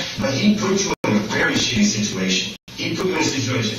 And if you go to in front of a jury, the jury, what they want to know the most is we made the case. We're going to be able to prove that you were there, that you participated in this murder. That's done. What the jury's going to want to know, why and is she sorry? That's all they care about. When they decide whether you're doing 25 years or whether you're doing 30 years or whether you're doing 15 years, they want to know why did she do it and is she sorry? That's what they want to know. That's what you need to answer in this room. If Zay dragged you into some shit you didn't want to be a part of, you have to tell us that. But the only way that jury and the people who do decide your fate moving forward are going to believe that is if you're 100% honest. I don't need to answer the question of whether you're lying or not. We all in this room know that you're lying. We have evidence, okay? Don't focus on one thing, the whole story. We know that you were down there with Zay, okay, to kill Julio. We know that Zay was communicating with the gunman in that black Impala, and we know that the gunman in that black Impala were acting on this information that you and Zay were feeding him from the cruise to target Julio, down to the point where you knew exactly, the gunman knew exactly what seat he was seated in. You know who sees what seat Julio was seated in? The cruise. The silver cruise you're in when you're driving by it. Can you start talking now, baby? No, you have not. Can you answer? No. Don't miss this opportunity to save your life. Let me ask you something. How serious do you think this is right here? Re-answer that question for me. How serious do you think this is right here? I can tell you it's the most serious thing that is ever going to happen in your lifetime. Today is going to be the most serious day you have ever had in your lifetime. I can't even stress that enough to you, how serious the day is. You're 21 years old. We want to give you the opportunity to explain this to us. You know what else? We have more on you than anybody else in that crew that came down here. You know why? Because you're inexperienced in these things. You left your phone on. Your phone communicated with the cell phone towers, giving your exact location the entire time. All right? Your boyfriend, he is screwed. You just identified himself into 2 videos of him at Truth 18 and a teasers. Listen to me. You just screwed him. I already said do it now. Hey, no. I know what you're thinking in your head. No, I'm saying y'all thought about myself. No, I never thought you about yourself. I always knew you were with him. We've had videos. We knew that was you. We knew that was Zay in that video. We know that Zay is communicating with your brother Impala to kill Julio. Here's the thing. Before we talked to you, we didn't have him. We do now. He's done. Zay is done based on you identifying in that video. He's done at this point. Little brother's done too. He's done too. You've already put them in this. Okay, Here's the thing. You don't know what you don't know. The problem is right now, 19 years old, or 21 years old, you don't know a ton. You don't know a lot. The problem is you don't understand that those cell phone records seal your deal. I'm not talking about phone calls. I'm talking about it puts you every single place of the murder. You don't have any explanation for why you were at the car at scene of the murder. For food. You were looking for food in a hotel parking lot or We turned around, honestly. Okay. So you turn around in the parking lot. The maps take you around. Like, what do you mean?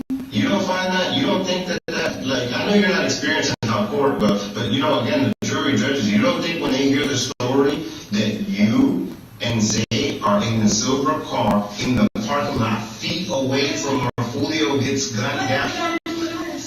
You gotta understand how that looks. Just because you are pulling a trigger doesn't mean I know that. that, but I'm saying You heard of an accomplice, the term accomplice? Here's the thing. Okay. Let me try to. I'm gonna try to break this down super simple. Okay. Did you see the black Impala there with you at different places. Okay. So let me explain something else about this Black and Power. You and this Black and Power come from Jacksonville all the way to Tampa together. You guys pass where the license plate reader is. There's cameras all over the place on the interstate. Tow trucks have them. They record every single license plate that comes by. We catch you in that other car together multiple times on the way from Jacksonville here. Okay. It means you would have to hit the lottery to make that happen again. It's impossible for those two cars to hit license plate readers hundreds of miles away at the exact same seconds. But your two cars did because you followed each other all the way down. It's crazy you don't get it. So, do you know what a license plate reader is? Let me draw this, okay? You know what a license plate reader is? Or a camera that takes pictures of license plates, okay? The license. Here's a camera. Here's a camera, okay? You go down the interstate right here, and here's a car. Here's a Chevy Cruze. Picture taken. Get the license plate. Right behind it is another car. Picture taken. That means those two cars are together. No, it means those two cars are traveling together at the exact same time at multiple places of the state, coming from Jacksonville to Tampa. And you're going to tell me, huh? Does that make sense to you? The fact, did you see the Black and Power?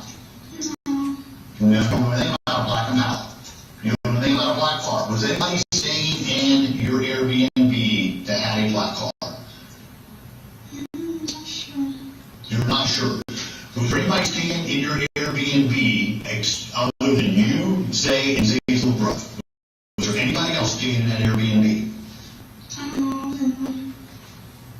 You weren't in the room all the time. You came out of the room and you went places. Was there anybody in that Airbnb other than you, Zay, and his little brother? Did you go into the front door of the Airbnb and let anybody else in another door of the Airbnb be in the back door? Did you go to the parking lot of Teasers with your boyfriend, Zay, and you decided not to go in the club? Because it's packed? Because it was packed?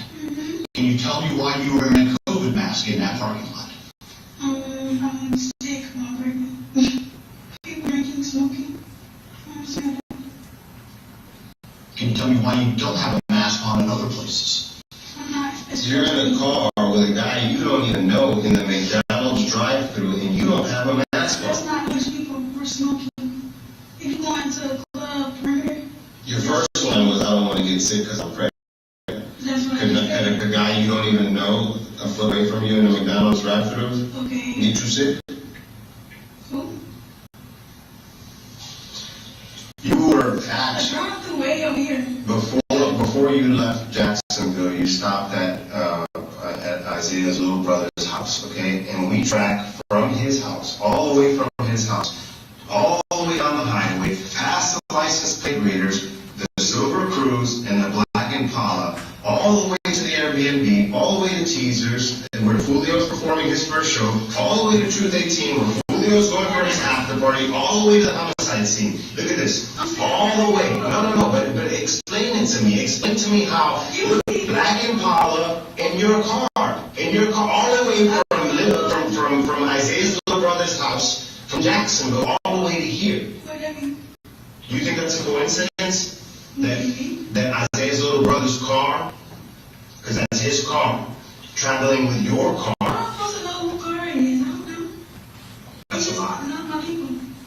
You got a kid to me. You were at his house before you came down to That's Jacksonville. not kin to me.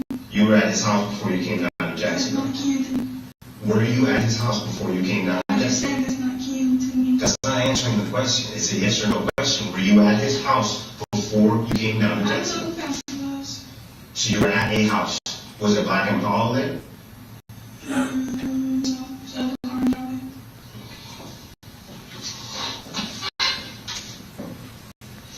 Do you want to pull something else in? I pulled the ring, I can't remember where I needed.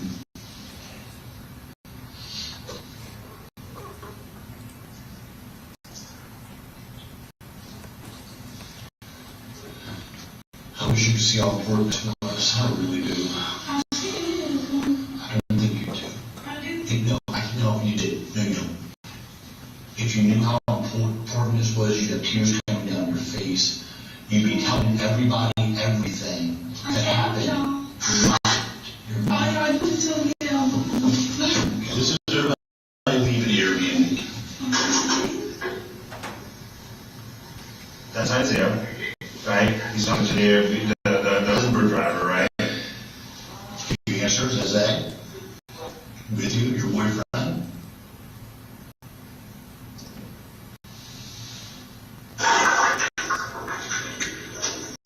There you are. So now, in your favorite jean jacket, in your favorite jean pants. Answer this honestly. Is that you Zay walking out of there?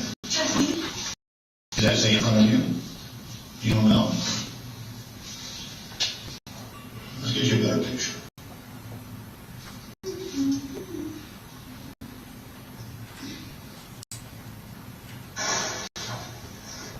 Is it making it easier for you? Who's that? You're not going to recognize that as Zay right now? Huh? Well, being annoyed is going to be the rest of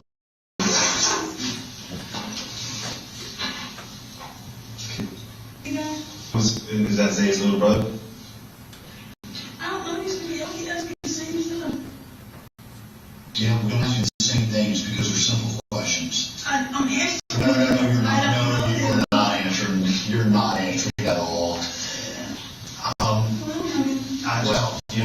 Like the part that I'm struggling with is how I'm going to explain to your mother and your father that you want to throw away your life for Zay. No. Answering all questions. No. You are. You're looking down the barrel of a first-degree murder charge. Tell y'all what I know. Oh my God, are you serious? Yes. Listen to me. You don't understand what's going to happen after we walk out of this room. You're not going home. No. I mean, you're not going home. Do you think you get a bond on first-degree murder charge? Do you think you get a post bail? You don't get post bail. So this is the process, and this is how it plays out, okay? So when you get charged with first-degree murder, you have no bond. You go to jail here, and then we transfer you to Tampa. And then you sit in a jail in Tampa between 2 to 4 years. During those 2 to 4 years, you're waiting for trial. Generally, you get assigned a public defender because you probably don't have money for a real attorney, because a real attorney is about $200,000 for a case like this. Just what it costs. Then you go to trial. And then in trial, we show the video of you at the two places, the only two places in Tampa that Julio goes to. Then we show you in the car you're in, because we have the car you're in, immediately afterwards, pulling into the scene where he is brutally gunned down by 3 masked men. And then you flee, and you go back to the Airbnb. That is what's shown to the jury. The video evidence, with phone records, with your lack of a statement to us explaining what you're doing in Tampa, no. So my name was named. And I'm telling you, no, it doesn't fly. That doesn't get you out. I don't know what more you No. And then what happens is the jury comes back and they say guilty. That's what they say. You get life in prison. You go to prison. You live the rest of your life with another woman in a cell the size of this room, with a steel toilet in the corner with no door around it, and a little tiny sink above it. That is your life every single day for the rest of your life. You have a guard telling you when to get up, when to take a shower, when to go outside to a caged yard with giant walls, when to go to your cell and when to go to bed. And the next day, they open the bars again, and the guard tells you what to do every part of your day. If you backtalk, you get lit, you get put in solitary confinement. You get food taken away from you. You have no freedom again for the rest of your life. There's none. So whatever you did today, I hope it was fun. I hope it was the most fun you have ever had in your lifetime. Because you're going to need those memories to carry you through the rest of your life. Because you won't make any more memories after today. So they said, does that make sense to you? But they said, I'm gonna try to connect with you a little bit, okay? I've got two daughters, all right? Your parents do not want to see you through glass until the day they die, all right? If this was my girl in the seat, okay, I would beg her, be honest, tell the truth, get yourself out of this situation, okay? Because at the end of the day, we have to go in front of a jury. We get to tell our story, and then your story is what you're telling me here right now. Who do you think the jury's going to believe?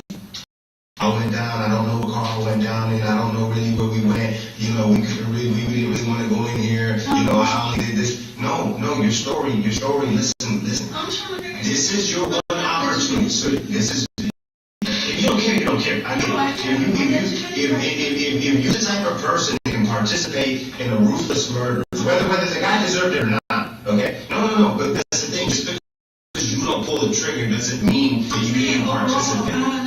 Okay. You obviously don't give a shit then. Did you see Julio Foolio in that parking lot at all? The car was in line looking straight at him. Communication was made to the other people. Matter of fact, we have your car following the three cars there. Let me tell you how this goes, because this is all on video too. You drive up past the hotel, and you're heading north. You might not know directions, I get it, okay? You're not from Tampa. The three cars do a U-turn. You and your boyfriend make a right-hand turn. Then you do a U-turn, and you make a right, and you park at the Embassy Suites. Then you wait at the Embassy Suites. Then, at a hotel parking lot, just about 10 seconds away from where the murder happens, okay? Then, the black Impala comes out. The Chevy Cruze comes back out to the road, guns it to get through a light turning red, and then turns into the parking lot. That is the car you're in. I don't think you understand how much evidence we have in this case against you. You're going to get convicted. Your confusion, can I ask you a question? No, can I ask you a question, okay? Let's put all this to the side for a second, all right? I'm telling you, okay, that there's enough evidence here to prove that you participated. So we're not going to argue or debate it. We're not going to ask me how or why, nothing. I'm telling you that there's enough evidence here to prove that you participated with Zay, with his little brother Sean. I already got the other two Murphys identified. I know the cars. I know your every move. I've got video of the whole thing. I've got all the cell phones. I've got everything that I need, okay, to prove that you're guilty in this group, okay? I want to know, okay? Are you prepared? Are you prepared for this? Do you understand the severity? You're going to get convicted. I'm going to prove that you were guilty with this group. That's done. What we're offering you right now is an opportunity. An opportunity, because you know what I'm looking at? I'm looking at a young girl who's never been arrested before, who may or may not be about to be a mother, okay? And that story plays well for the jury, who may or may not have been dragged into this gangland bullshit by somebody who obviously led her astray, who she loved and led her astray. That's what I'm looking at. You have an opportunity to be honest, okay? And put your story, the real story, on the record to the point where that jury might have mercy on you. The people who judge you might have mercy on you. I'm not here to debate whether you're in this or not. You're in this. We've already proven that. You're in this. I'm here to give you an opportunity to put your side of the story on the record, to give you a chance. You don't want to live with this, okay? You don't sure shit don't want to live with this in a box the size of this room for 30 years.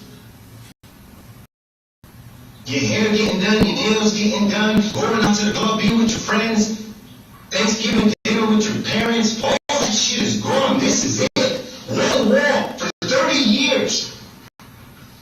I'm not here to argue with you on whether you're in this. You and I both know you're in this.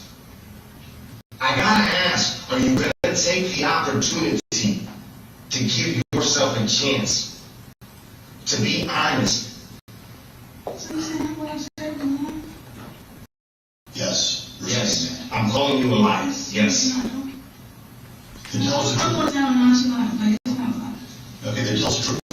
Because you didn't tell us the whole truth, did you? I did. No, you did I not. want to know the place, I said the place was.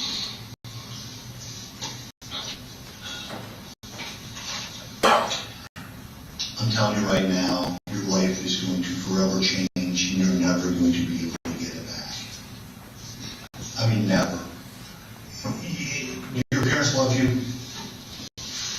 They were crying when you were brought here. Do they love you?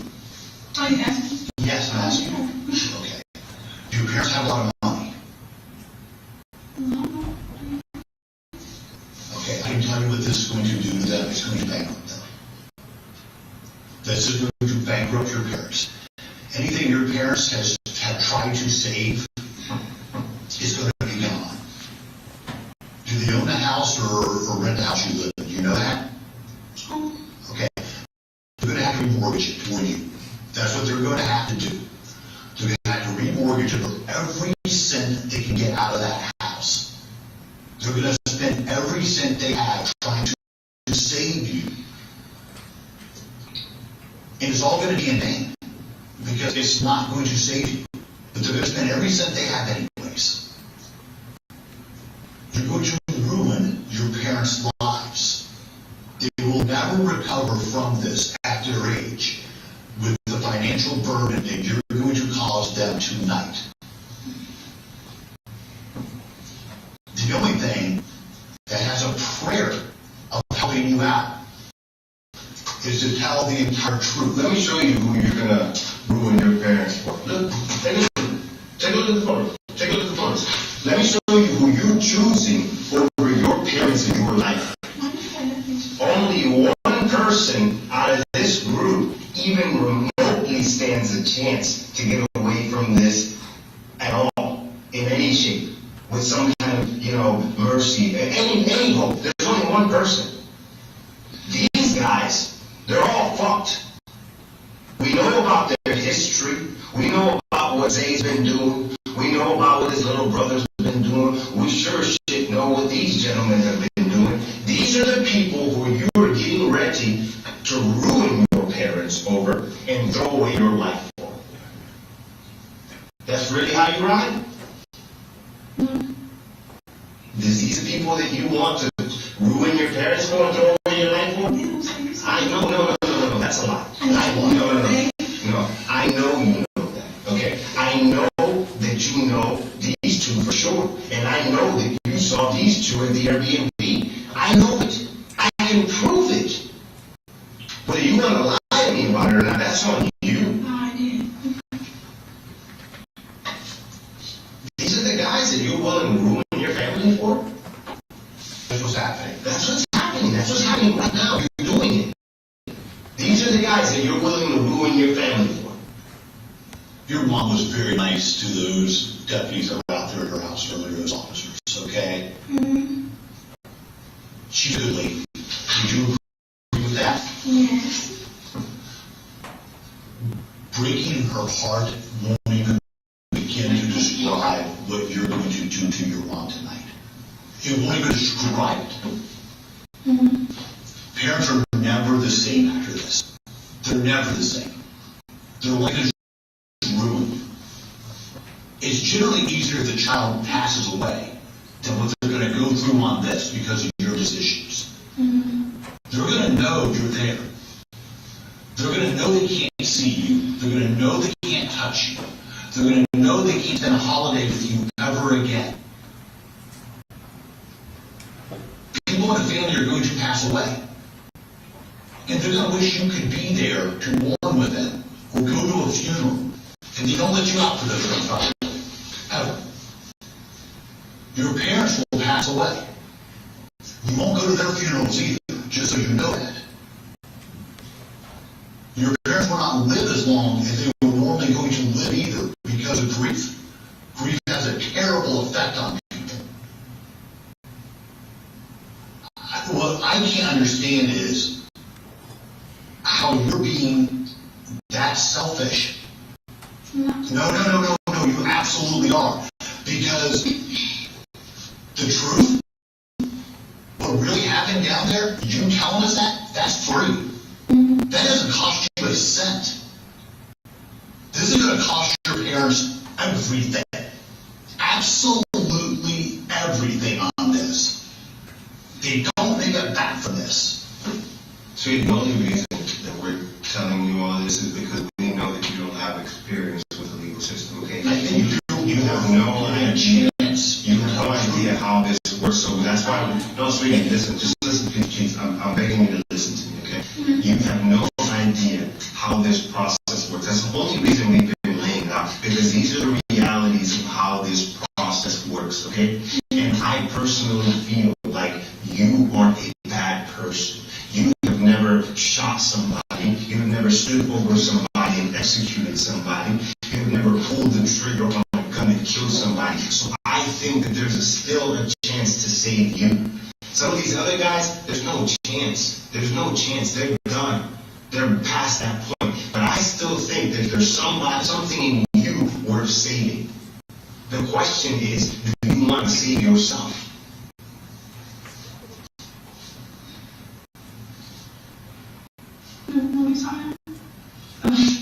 Well, I was going to say, like, everything I say online, so Just because you are. I'm not. If I'm telling you all on the sideline, Hey. You're saying you're on sidelines. Okay? That's fine. The sidelines hear things. The sidelines see things, okay? So let me ask you. Tell us what you saw. So when you went to say we're in a parking lot, and he's using your phone, we've already agreed on that, correct? And then open it up in your face, it looked like to me. And password, okay. And he's holding the phone talking like that. What words are coming out of his mouth? What does he say? You're right beside him, shoulder to shoulder. yeah, but I'm looking at No, you're not. No. You have every excuse to not tell the truth. You're using every excuse to not tell the truth. See, this is what I'm talking about. So tell us what he said.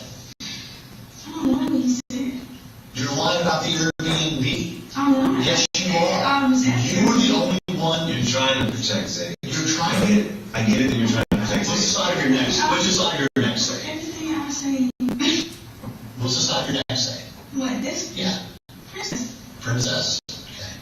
Listen, if you're truly on the sideline, and that's what you want the people who are going to judge you to believe, okay? They know, they're not dumb. They know that the sideline hears the conversations. The sideline sees what it is in front of their eyes. We know because the video shows that you are standing shoulder to shoulder with Zay while he's talking on your phone. Okay? So, no, we know because you're shoulder to shoulder with him while he's talking on the phone, we know that you heard what he said. They're not going to believe that you didn't hear, okay? We know that you're riding around in that car with him, shoulder to shoulder with only the center console between you while he's communicating with little brother and the shooters, okay? And they're going to want to know, huh? But you heard what he was saying? You're going to protect Zay? Surrounding. You're going to protect Zay? And I don't think that's allowed. You have to watch what you're doing. Sweetie, you talking to two grown men who've been in this Yeah, too what I'm long. saying, y'all. Like, how, does that make sense to you? Does that make sense to you? If somebody told you I'm in a car with somebody, and he's talking on the phone the whole time,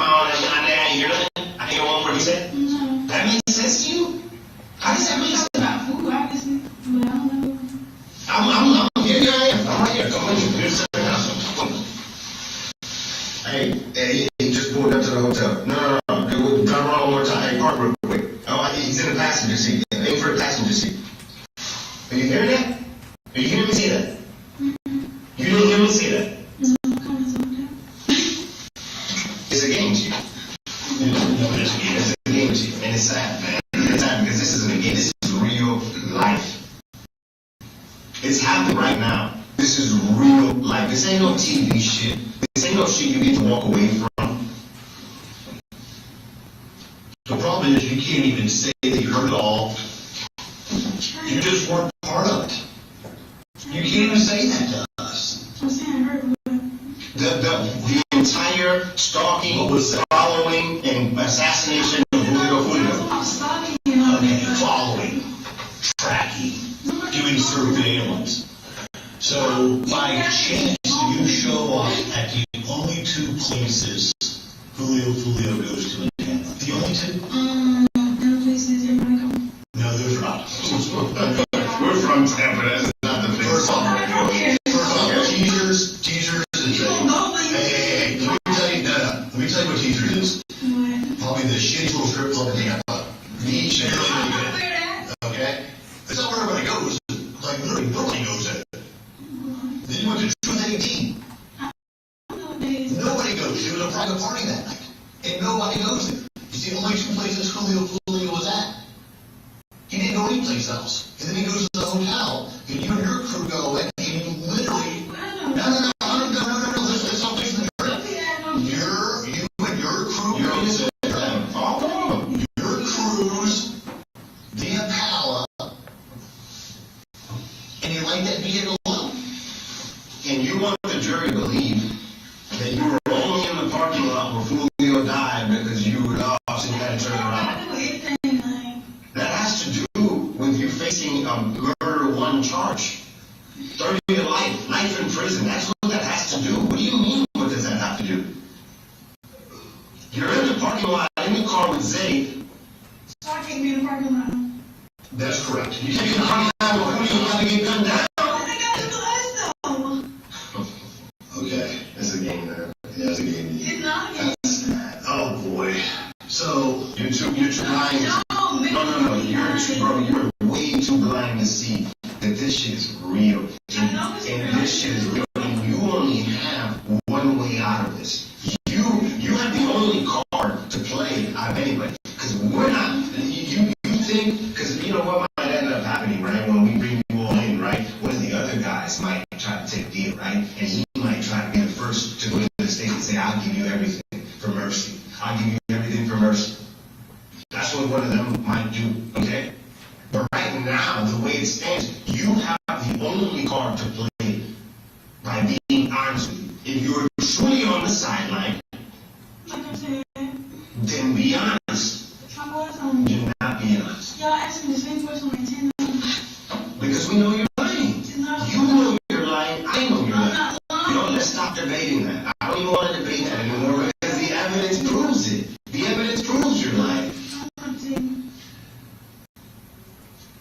So that's why y'all keep saying. Well, we're only saying it because it's the truth. Too long. We're only saying it because we would like for you to find a better way in all of this and tell the truth. I told my truth. Well, I can tell you this. You keep talking about You're going to end up being charged with first-degree murder. That's going to happen. Your life is going to be done. There is going to be nothing else for you ever again. Now, here's the sad thing about this. The majority of all the evidence right now is against you. It's because of your phone. You've identified yourself on video in that parking lot. my business is not rocket science. Obviously, it's not wrong it's you, but now Here's the problem. But you're in that parking lot. Enjoy my you know what the irony in this is kind of like crazy to me. You're going to be the first one. You're going to be the first one. The rest will fall. They're falling. Isaiah's basically coming. The SWAT team's going to hit his house.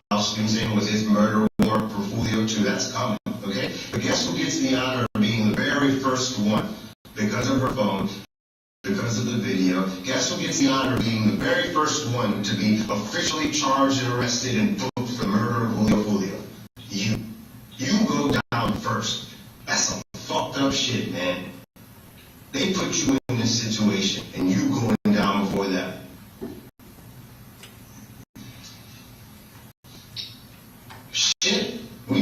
get to the point where we go to trial and some of them beat their charges. You won't. You won't. You won't. Ain't that some fucked up shit? If 2 or 3 of those guys end up getting off on this murder beat, you gotta do life for it. Fucking Rashad having a good old time on the fucking block, drinking and smoking, having the time of his life. Okay, that's all right. You don't have to know. No, you choose it.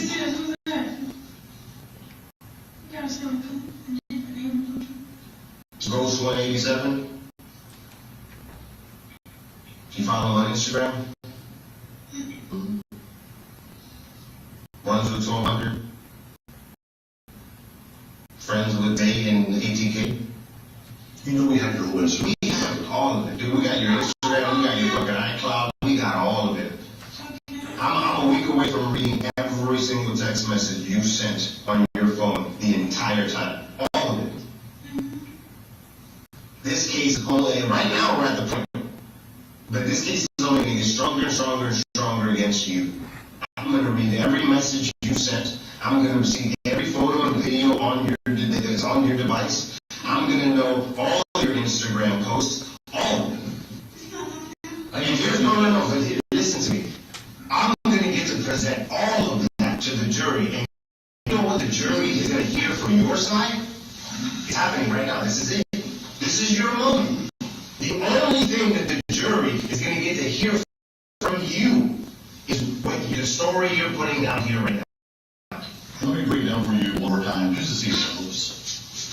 So you send Rashad's girlfriend an Instagram message that she does. You sure you did that true? Do you make arrangements to try to book the Airbnb in Tampa? What's his girlfriend? I didn't text his girlfriend. No, you Instagram message her. No, I did not. An Instagram message came from your account. So how do you know you didn't message his girlfriend if you don't know Rashad?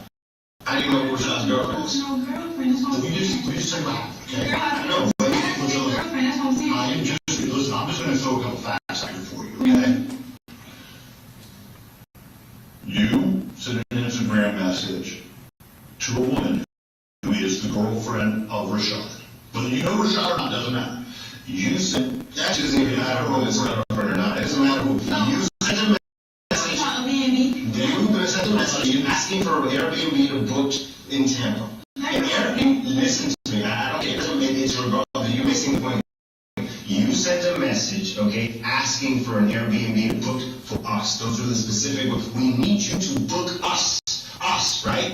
So you and multiple people, right? And then when the Airbnb gets booked, we find, no, that's fine. I'm tired of showing this girl because no, that's fine. You made arrangement for an Airbnb to be booked for us, right? And then at the Airbnb, we have the gentleman who was driving the Impala, Isaiah. We have Isaiah's little brother. You know, you let the gang in through the back door. You don't see how helping arrange an Airbnb, opening the back door for them, allowing Isaiah to use your phone. You know what I'm saying? Putting on a COVID mask while you're at all the locations that Julio's at. You know what I'm saying? You were within line of sight. The video proves it. Julio's car is parked in front of teasers, and you're within line of sight. You and Isaiah. you can take her handcuffs off her.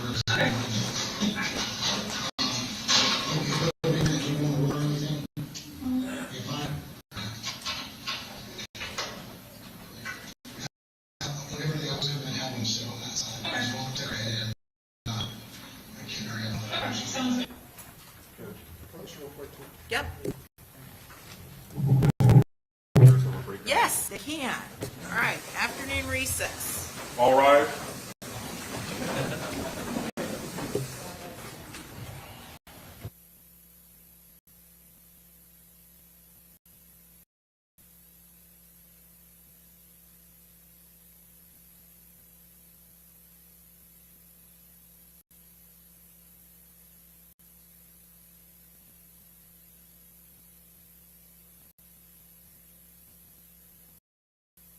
We just asked for the instruction regarding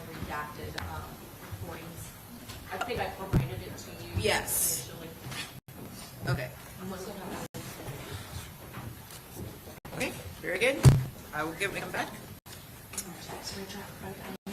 Be in recess for 5 minutes.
right, are we waiting on Mr. Harmon?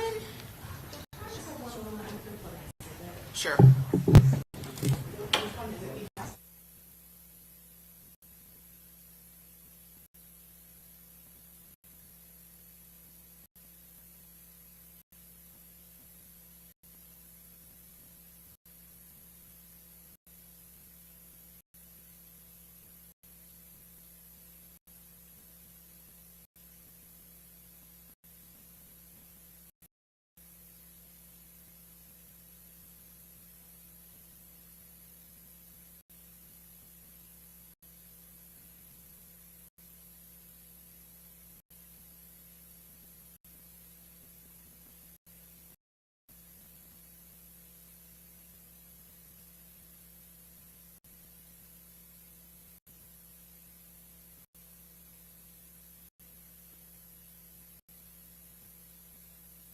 So we can proceed without Mr. Harmon?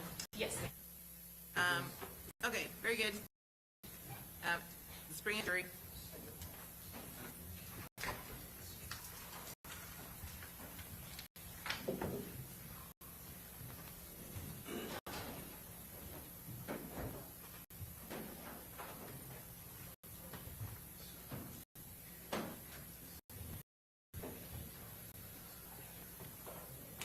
All rise.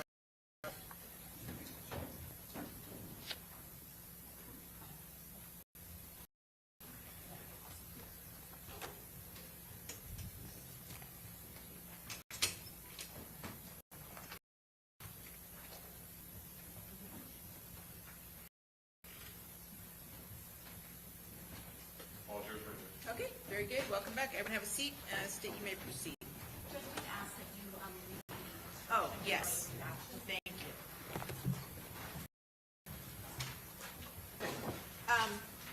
Members of the jury, with regard to the video recording that you just saw, I instruct you that the recording had been edited to eliminate irrelevant portions that would not add to your understanding of the case. The fact that the recording has been edited should not concern you in any way and must not impact the way you view and consider this evidence. All right, very good. You may continue. Thank you, Your Honor.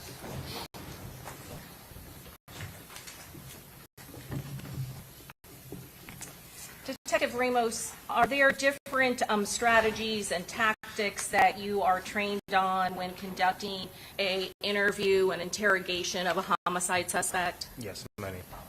During the course of that interview, we saw that you showed several videos and pieces of actual evidence from the case. Is that correct? Correct.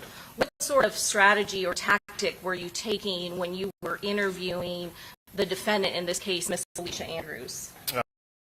What I was trying to do was provide as much information for the defendant to be able to make an informed decision in her thought process. I didn't want to exclude anything and not have her have all the pieces of the puzzle before she made her decision in what to say. And what was the date of this interview again? July 9th, 2024. So still very soon in this particular investigation, is this correct? Yes, we were still getting stuff in on a daily basis. And as of the date of your interview with the defendant, had any of the shooters, the ones carrying the firearms, been arrested at that point? No.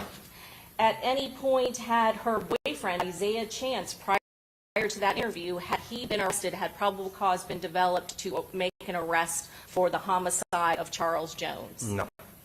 And why were you emphasizing the consequences of that particular result of the evidence that you had in the case at that point to Miss Andrews? I had the information that she had never been arrested before, and obviously hasn't been through this process before. So again, it's it would be in that situation. I want to provide as much information to somebody who doesn't have experience with this, so they can make an informed decision. I want to ask you about some of the items that you were showing her. That first video that you showed her, what video was that? The Ring camera footage from the Airbnb that the defendant stayed at. Is that the same video that we've shown here today in court? Yes, it is, ma'am. And did she identify herself in that Airbnb video? Yes, she did. At some point, did you show her a video of the McDonald's? Yes. Did you ask her who was the driver? Yes. Did she ever, in the entirety of your interview, provide you with the driver's name? No. Did you ask her about why she was wearing the COVID mask? Yes. And what did she say in reference to the mask?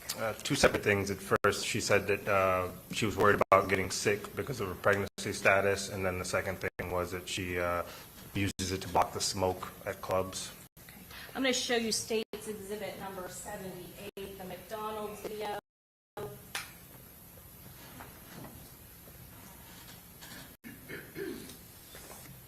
At some point, did you confront her with being in the McDonald's, in the drive-thru with a car at the McDonald's? Yes.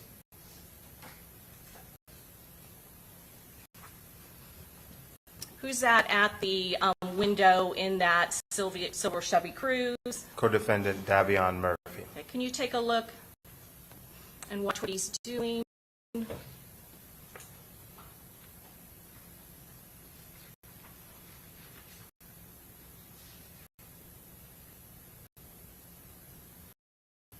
you tell us what he's doing? He appears to be smoking black clouds. Okay.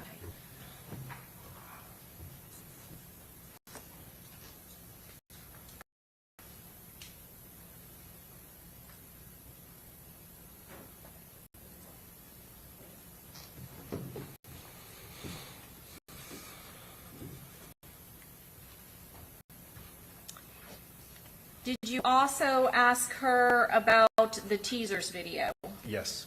And specifically, was there statements made during that interview about what she did? She was there. Yes. What did she say specifically she was doing there? She said she went to the Teasers Club potentially to patronize it, to go inside, and claimed that she went up to the bouncer at the front door, asked how much it was to get in, and after hearing the price, they decided not to go into the club. Did you confront her with the video footage at the teasers video? Yes. And after you had told her that she never did that, did her reason change as to why she didn't go in? No. Did you also talk to her about the Truth 18 video? Yes. And what was the reason why she gave for not going into the Truth 18 video? That Isaiah Sanchez doesn't like packed places, but she also claimed to have gone up to the bouncer and inquired about going in there as well. And did she ever go into the Truth 18, up those stairs that lead up to Truth 18? No, she did not. Have any contact with any of the bouncers or employees that were inside of the Truth 18? No, ma'am. At some point, did you show her the cell phone mapping on your computer in that interview room with her? Yes, I did. And what was the point of doing that? Again, just trying to get her all the information so she can make an informed decision. Did you show her photographs of Sean Gathright? Yes, I did. Did you pull them up on your computer, on your laptop, and ask her whether or not she knew who this person was? Yes, I did. I'll show you States Exhibit 36A.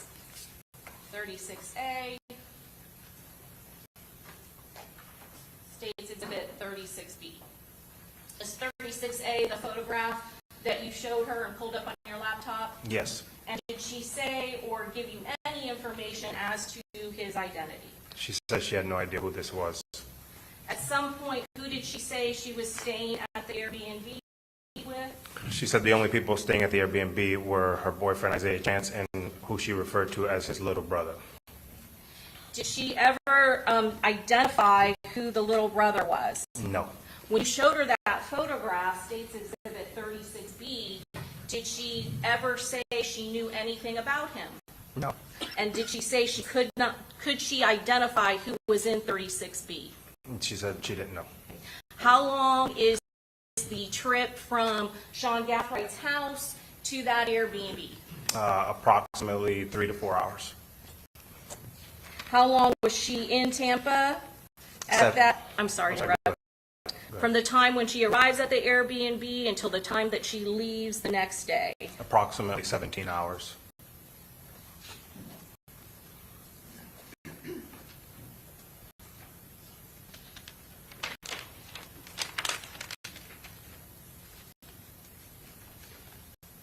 When you brought up the name of the victim, his rapper name in this case, Julio Charles Jones, did she indicate any sort of knowledge of him? No. I want to ask you about her boyfriend Isaiah Chance and his nickname. At the beginning of that interview, did you specifically ask her, when you're talking to her, refer to him as his nickname, Gutta? I did. What was her response to you when you were referring to him with that name? She asked why we were calling him that, and then told us that that's not what she knows him by. Okay. At that point of your interview, did you, did Detective Drabeck with the Jacksonville Sheriff's Office, did he interview the defendant before or after you? After. Your interview with the defendant and Sergeant Campbell, was Drabeck in that interview at all? No. Was he tasked with questioning the defendant in regards to the first-degree homicide that occurred in Tampa? No. Was that solely your responsibility? Correct. And was it clear to the defendant that you were questioning her in reference to the homicide? Correct. And when you brought up any details about gang activity, did the defendant indicate or provide you any knowledge or background into that? No. Were you aware at the time when she said that she didn't know or understand why you were calling her boyfriend Gutta, that she had 2 tattoos of Gutta on her body? I was not. Did she ever show you or acknowledge to you that she had a tattoo of Gutta down the chest, down the center of her chest? No, she did not. Did she ever tell you or acknowledge or show to you in that interview or before or after the interview that she also had Gutta tattooed on the side of her ear? No, she did not.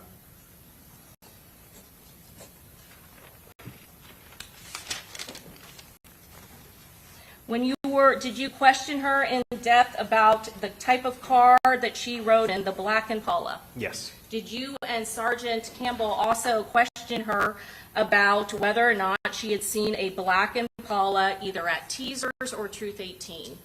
Correct. Based on the video evidence in this case, is it clear that she that she rode in a black Impala, the black Impala in this case, from Sean Gathrigh's house in Jacksonville all the way down to the Airbnb in Tampa? She did.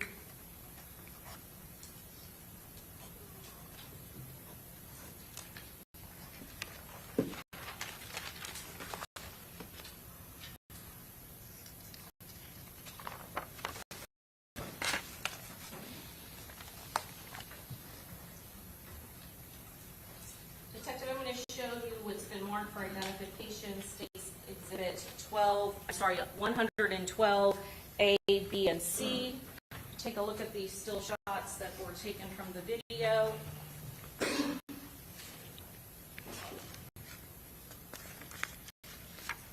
And did you receive a video clip for this time period from the Vivint security camera from Sean Gathrigh's house? Yes. Your Honor, at this time, will be introduced into evidence State's Exhibit 112A.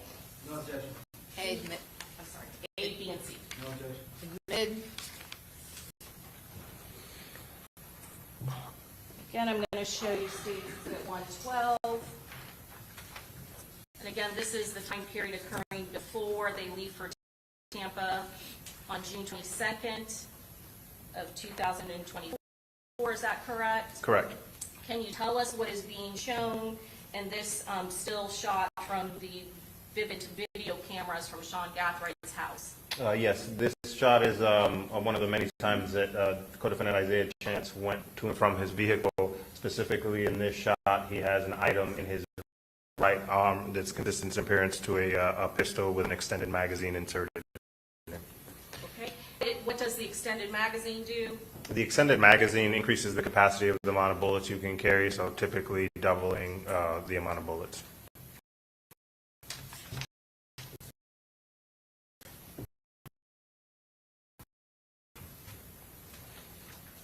Your Honor, A and B. Any objection? We showed that you see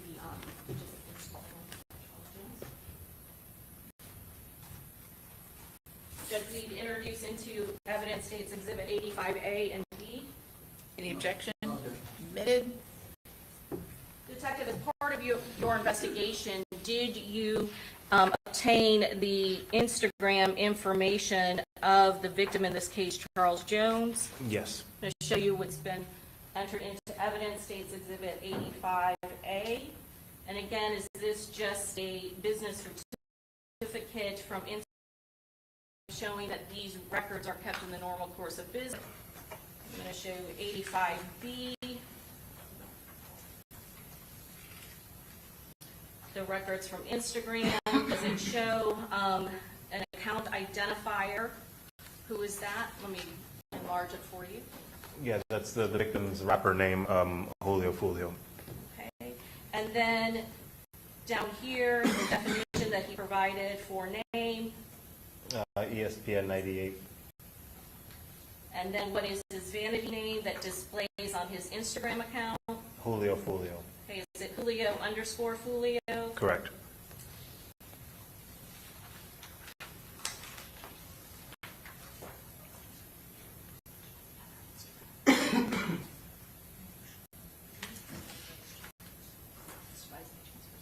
Just at this time, we're going to introduce into evidence States Exhibit or 86A through C, 87, and 88. Any objection? One second.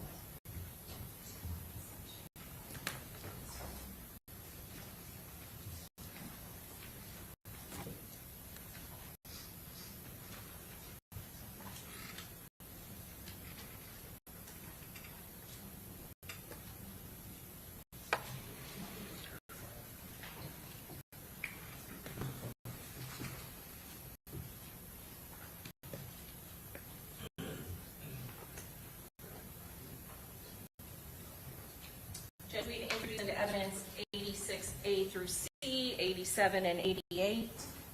Any objection? No objection. Okay, admitted.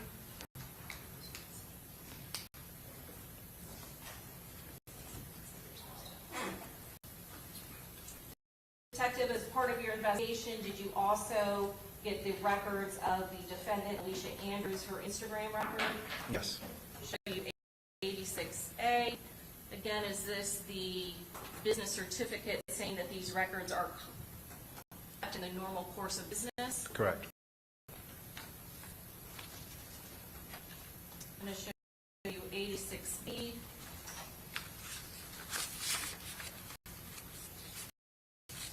Going to go up here to the top piece. Let me enlarge it just a little bit. What is the account identifier for the defendant's Instagram? Ooh, that's red. And then I'm going to go down here, and can you see the name?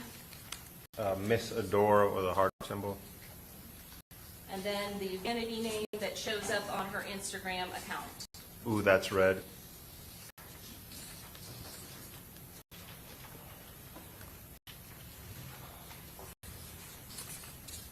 And were there messaging that were found on her Instagram that was relevant to this investigation? Yes.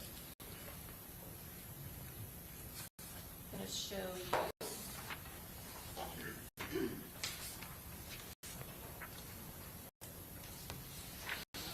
I'm going to go to July 6th of 2024. Do you see that? Yes. And that is UTC time, is that correct? Correct. So you have to minus 4 hours to get the real time in Standard Eastern Time. Correct. Can you tell us what is being said at that point?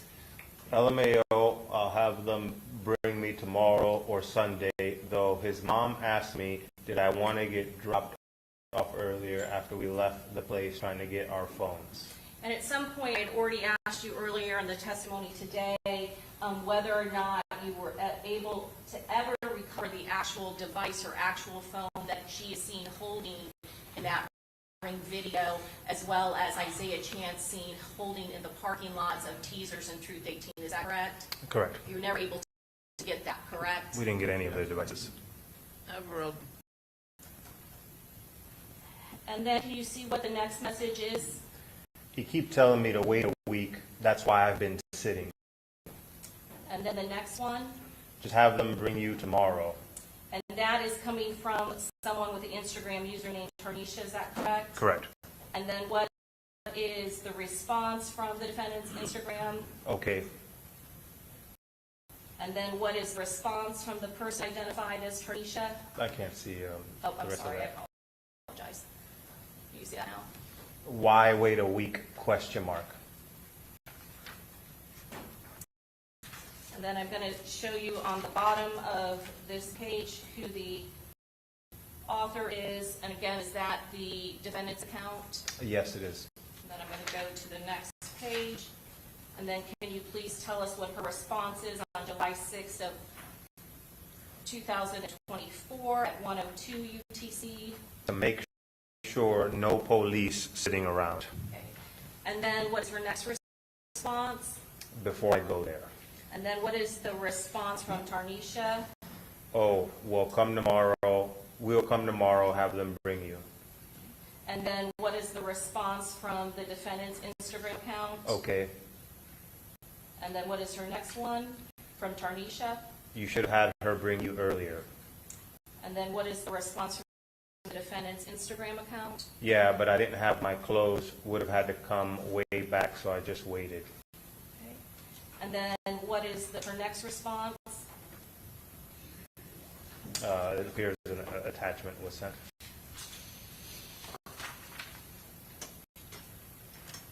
I'm going to go down here to July 6th of 2024 at 1:06 UTC time. What does Tarnisha say at this point? Did you get your phone? And then what is it shown that she's doing at this point at 1:06 UTC time? Sending an attachment. And what is the response from the defendant's Instagram? LMAO, he jumping so hard. Okay. And then what is her next response? And no, the lady said, the detective said we have to wait, but IG until his charge dropped. But that's weird. It was only a resisting arrest. Then again, at the very bottom of the page, does it show that the next message is again coming from the defendant's Instagram account? Correct. And what is that response at 1:09 UTC time? I know the lady said the detective says we have to wait, but IG until his charge dropped, but that's weird. It was only a resisting arrest. And does it show parens edited? Yes. Does that reflect that it was changed and resent an edited version? Correct. And then at July 6, 2024, at 1:10 UTC's time, what is Tarnisha's response? Well, let them keep that phone.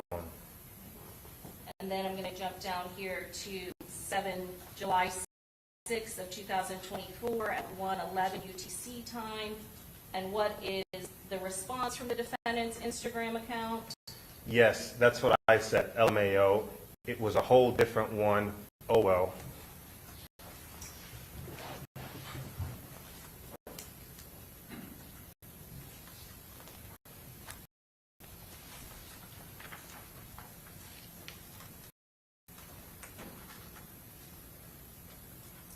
Then I'm going to jump ahead to July 9th of 2024 at 16:37 UTC time. And again, what was the date when you interviewed the defendant?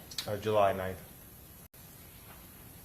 And can you tell us what, at 16:37 UTC time, what Tarnisha is sending to the defendant's Instagram account?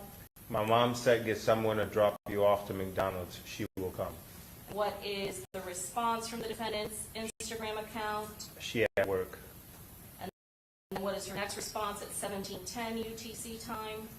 And no, the mom got the car. She went to work. And then what is Tarnisha's response at 17:10 UTC time? Well, this is why you should have come Saturday or Sunday when no one is working, like you said. You didn't come. And then down here to 17:11:34 UTC time, what does Tarnisha say at this point? Just try to come later, or she said she will meet you at McDonald's. Okay, And then what does she say, Tarnisha, from Tarnisha's Instagram at 22:35? Police here looking for you.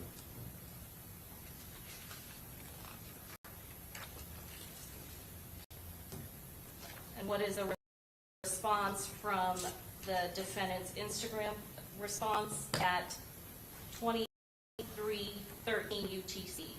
Where are they at now? And then what is the response from Tarnisha's Instagram? Waiting. And then her next response at 23:16 UTC, still on July 9th. Outside. And then what is the defendant's response from her Instagram account? Oh, okay.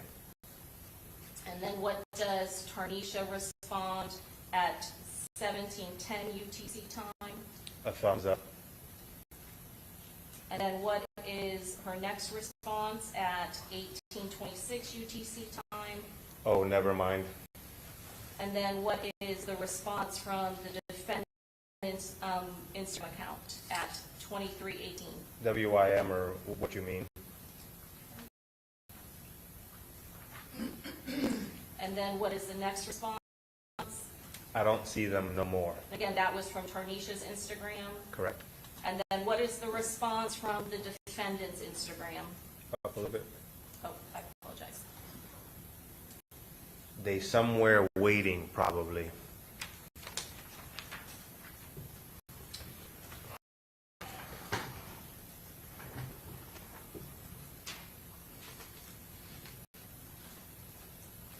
And did you look at the time period from her Instagram account on June 22nd of 2024?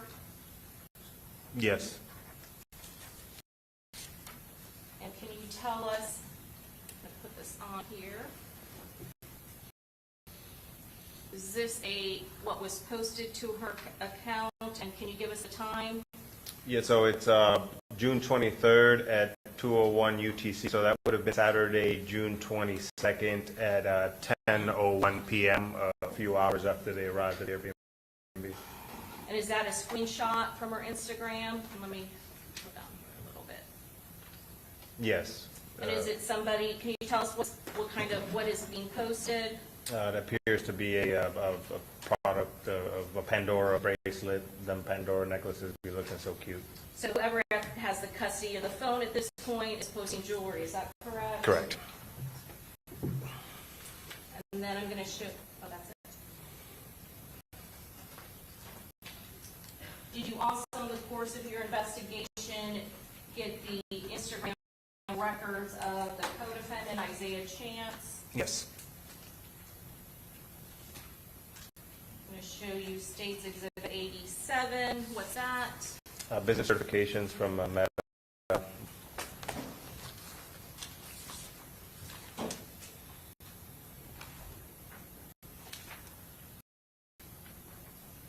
showing you 87.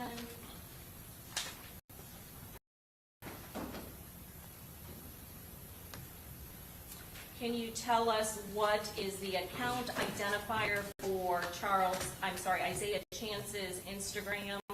Gutta Z. And then is there also an email address associated with Isaiah Chance's Instagram account? Yeah, guttaz24@gmail.com. And what is his entity name on his Instagram account? Guttaz. Did you look at the records of Isaiah Chance's Instagram account? Yes, I did. I'm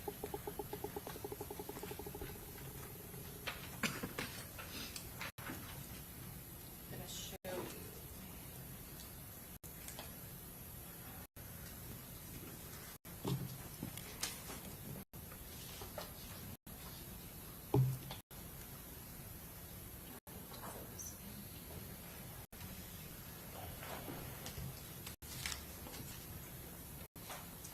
Detective, can you tell us what is being shown on this from the defendants, from Isaiah Chance's Instagram account?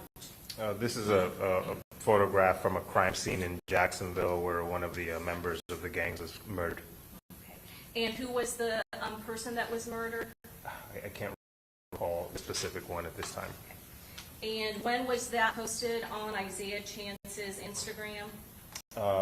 June 5th, 2024 at 2324 UTC. And what does it say when it's posted? There was a comment with it, you and be playing the game no more, question mark.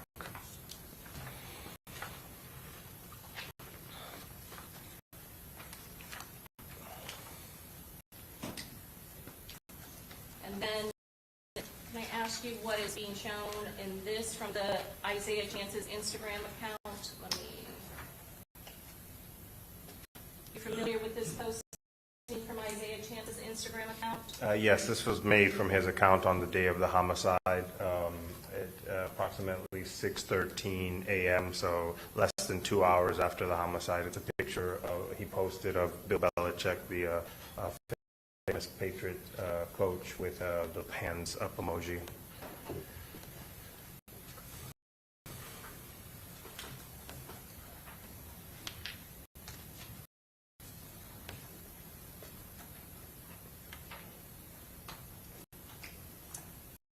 Then are you also familiar with this posting from Isaiah Chance's Instagram account? Yes, it's another post that Isaiah Chance's Instagram account made on the day of the homicide. Okay. And do you know who the individuals are that are in this photograph? Yes, behind the ghost emoji to the right is co-defendant Isaiah Chance, and then the gentleman on the left is Tilly, his friend that was killed on October 7th in 2023 in Jacksonville. And what is the caption that is on this particular photograph that was posted to Isaiah Chance's Instagram? I miss my joking and laughing buddy. And when was this posted? This was posted June 23rd, 2024, 14:31 UTC, so it would have been around 10:31 a.m., 4 hours after the homicide.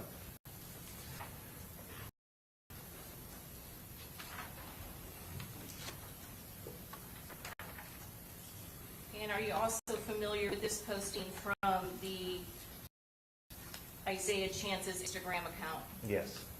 And what does it say? If Don Julio don't pass me no bottle. And when was this posted? On the day of the homicide, June 23rd, 2024, 14:29 hours, so 10:29 a.m. And are you familiar with this person, Will Go Crazy? Yes, someone from Jacksonville involved with the gangs as well. Do you remember what his real name is? I can't recall at this time.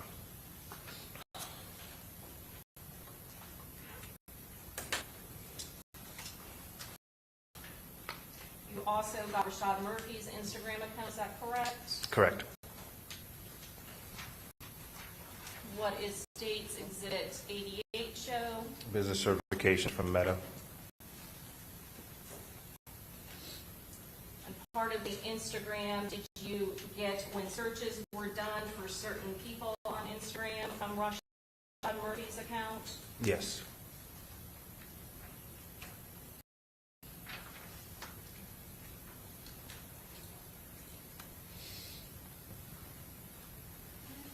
And can you see whose account that he had selected? Yes, Duda Strap, Julio Foolio, and him Smoke. Okay. Let's start with Julio Foolio. When was it that he was searching for Julio Foolio on his account for his profile? June 23rd, 2024 at 12:39 UTC, 8:39 a.m., approximately 4 hours after the murder. So, and then, are you familiar with who has the username him Smokey? No.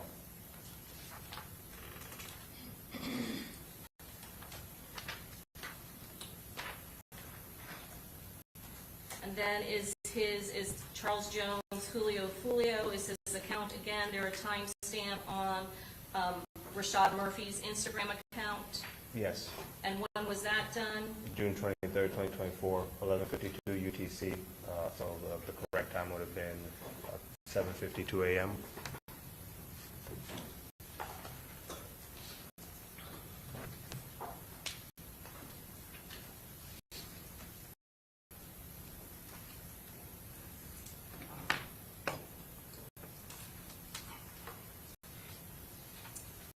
then did he again look for Charles Jones Julio Foolio's Instagram account? Yes. On June 24th of 2024?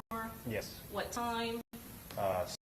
6:42 UTC, so this would have been before the homicide at approximately 2:42. Then did you see down here that he also looks for another Instagram account? Yes. And who is that? Spinna Benz is the prominent rapper in the 1200 gang, gang that rivals the victim's gang. And when was he looking at Spinna Ben's account on Instagram? On 6/24/2024, 14:14 UTC, so the day after at approximately 10 a.m. The day after Charles Jones was killed? Correct.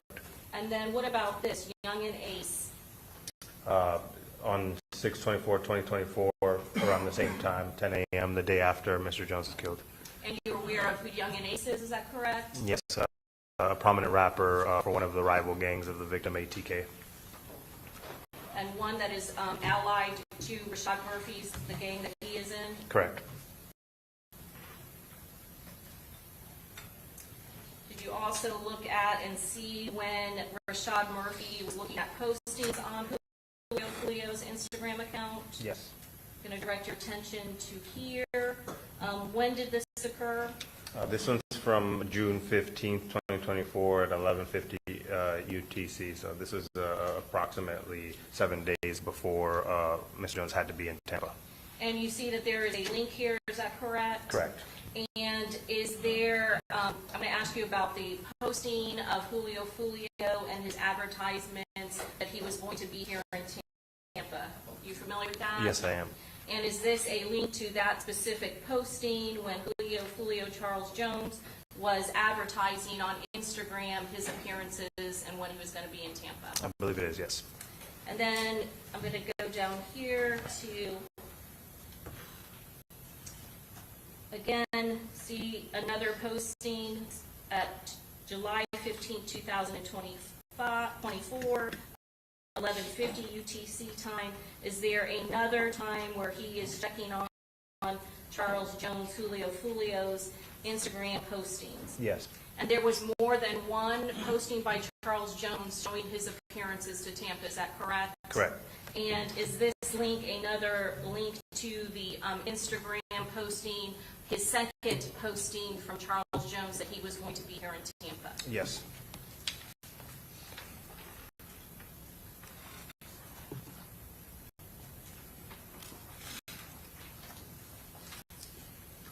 I'm going to show you one more exhibit of the accounts that he is looking for, fellow accounts of Instagram. And this one is dated June 14th, 2024 at 15:16 UTC. You see that he is selected to view an account called Gutazay. See that down there? Yeah, correct. The timestamp for the Gutazay, I believe, was 6:15. Okay, I apologize, 6:15. And we had just previously seen the Instagram records accounts for Isaiah Chance, is that correct? Correct. And this is a account that he was viewing at that time? Correct.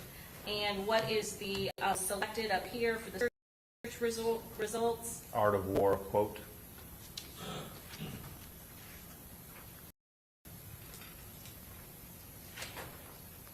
Were you familiar of Rashad Murphy's Instagram postings after the murder of Charles Jones? Yes.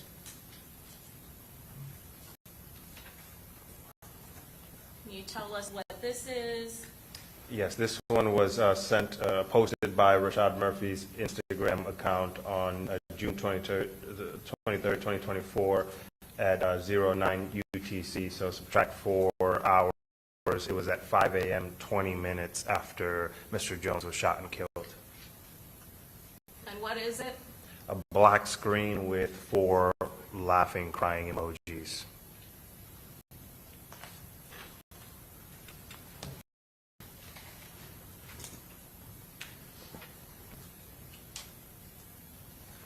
Was this another posting from Rashad Murphy's Instagram account?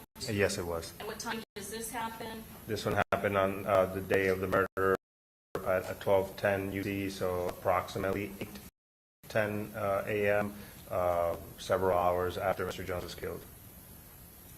And again, what is it for the record? A screenshot of Tom Brady and Bill Belichick celebrating something.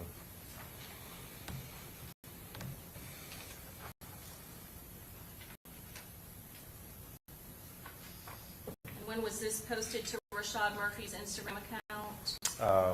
This was posted around the same time, June 23rd, 2024, at 12:18 UTC, so 8:18 a.m., several hours after the murder. And do you recognize who's in this photograph that he's posted to his Instagram story? I can't recall the name, but JSO told me this was another person who was killed in the war between the two gangs.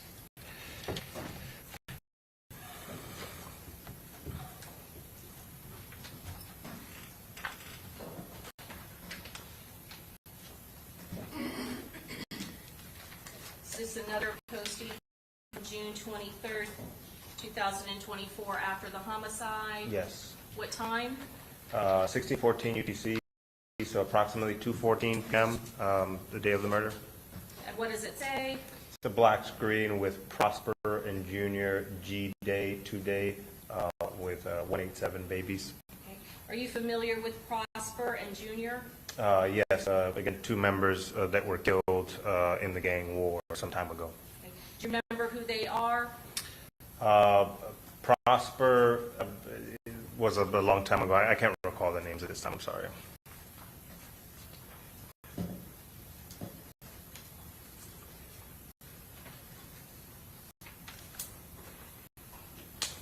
And then this was posted on June 24th of 2024 on Rashad Murphy's Instagram. Yes. And is there a song that is playing with this particular posting? I believe so, yes. And what is the title of that?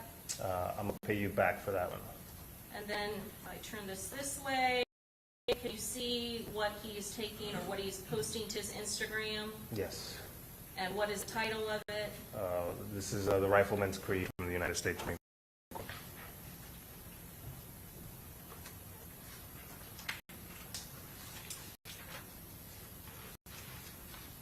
When was this posted to Rashad Murphy's Instagram? June 25th, 2024, 022 UTC, so it would have been approximately 8:22 p.m. on the 24th, the day after the murder. Okay. And again, is this another song he's posting to account? Yeah, this is J. Breezy's Psyching Out that was released post the murder of Mr. Jones. Okay. And are you familiar with who J. Breezy is? Yes, I am. Who is that? Jacory Rivers, a prominent 1200 rapper, a rival gang member of the victim. And then when was this posted to Rashad Murphy's Instagram account? June 25th, 2024, around the same time.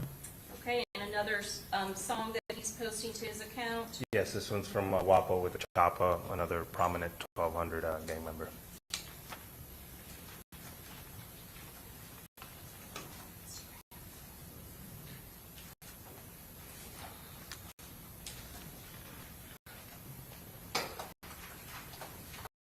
And at this time, we're going to introduce into evidence State Exhibit 93.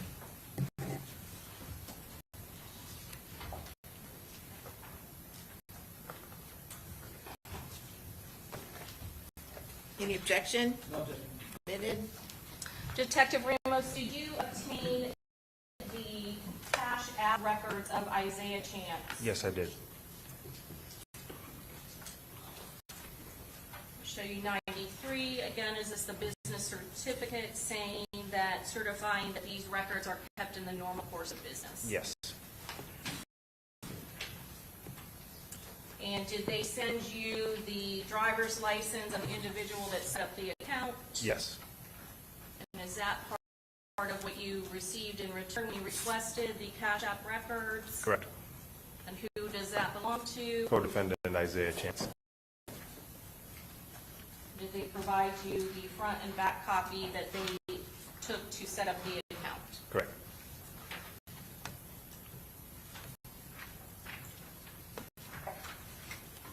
This is the first page of a document. Let me blow that up for you. that? Yes.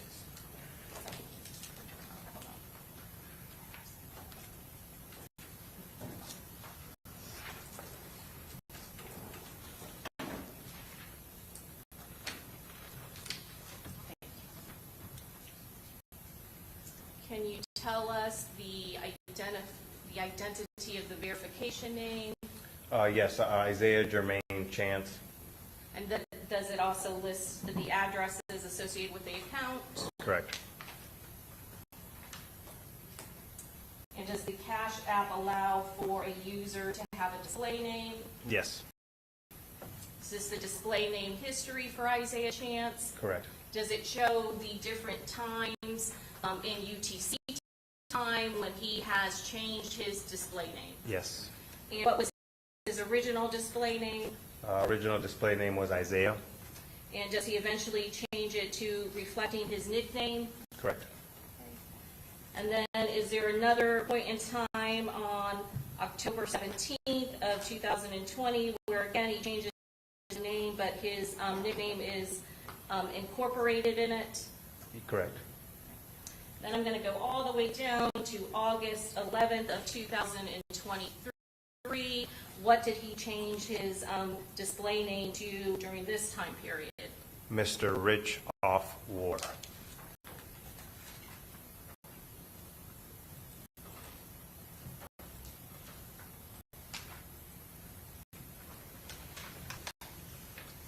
When you looked through these records, were there any Cash App that were made that was of note to you that is involved and relevant to this case?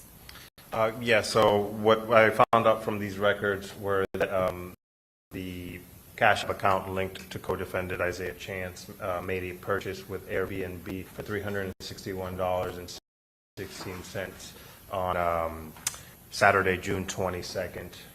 You can go to the left, you can actually see the exact date and time, which Try corresponds. to blow it up so Yeah. everybody could be able to Sure. see it. Can you give us the time right now? Yeah, so that purchase was made on the Cash App card at on June 22nd, 2024 at 7:54 UTC, approximately 3:54 a.m. And for the amount, $361.16. and to who? Airbnb. Corresponding with the Airbnb in Tampa? Correct.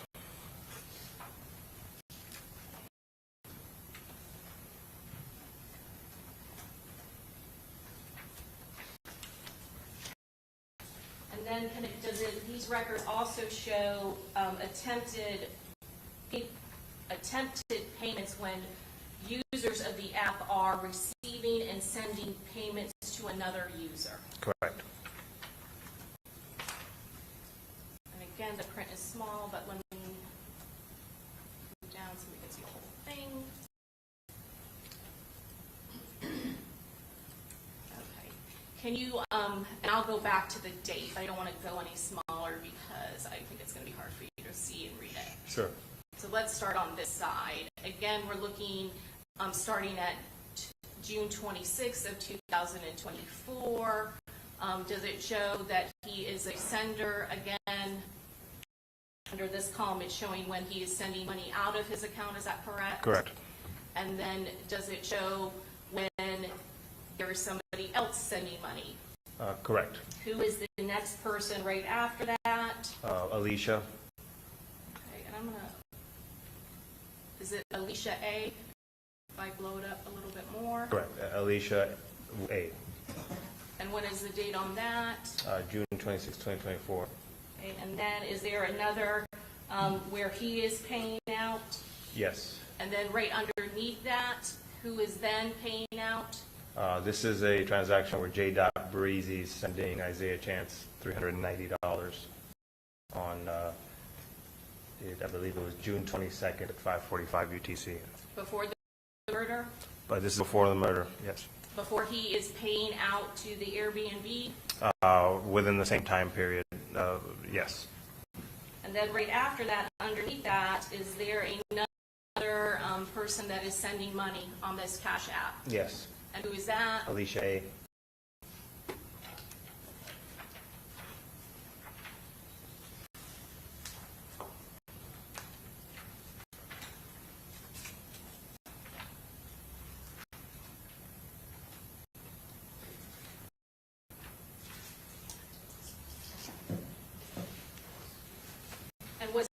there a Cellbrite extraction from Alicia Andrews' iCloud account? Yes. I'm going to show you it's already in evidence, 76B.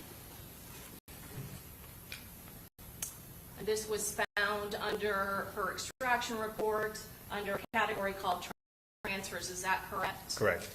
And can you give the date and time here of when this is occurring and convert it to Eastern Standard Time for us?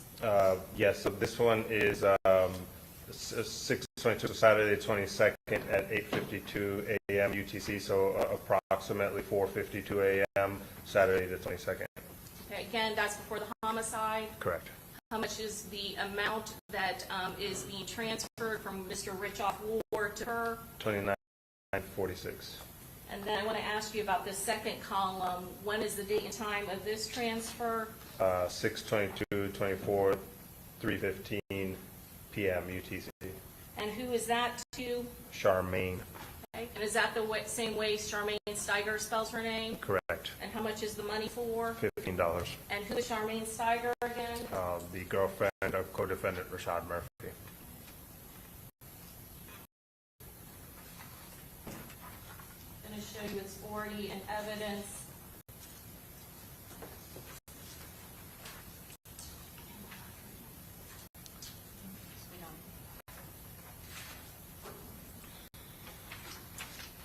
I'm going to show you its marked for identification, States Exhibit 101.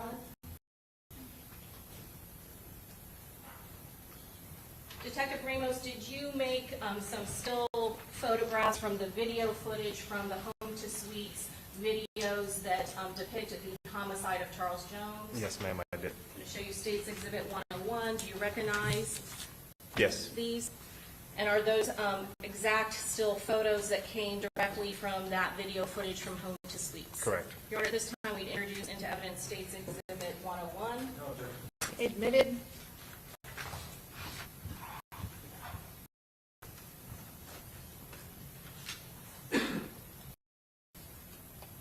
Detective, what are these? These are still photographs from the murder scene, the cameras off of the Tesla and the Home to Suites, capturing the image of the shooter who shot the Glock pistol with the extended magazine. And in this one photograph, a still photo to the right, you have circled in kind of a yellow marker. What are you noting there? The difference in hue around the kneecap area indicating a possible tear in skin being exposed. And you are aware of the Walmart video footage from Jacksonville that was recovered from Detective Drabeck with the Jacksonville Sheriff's Office, is that correct? Yes, ma'am. I'm going to show you what's already been put into evidence, States Exhibit 100. You're familiar with these, is that correct? Correct. And do you know the date when Rashad Murphy, the co-defendant in this case, actually went to that Walmart in Jacksonville? Yeah, Friday night on the 21st. The Friday before this homicide occurred? Correct. And did you note anything about the types of pants that he's wearing? Yeah, these are still shots from a video. I got to watch the whole video. There does appear to be a tear at the left knee there, and then the boots and the belt and hood appear to be consistent with the clothing worn by the pistol shooter. Which is reflected in States Exhibit 101. Correct.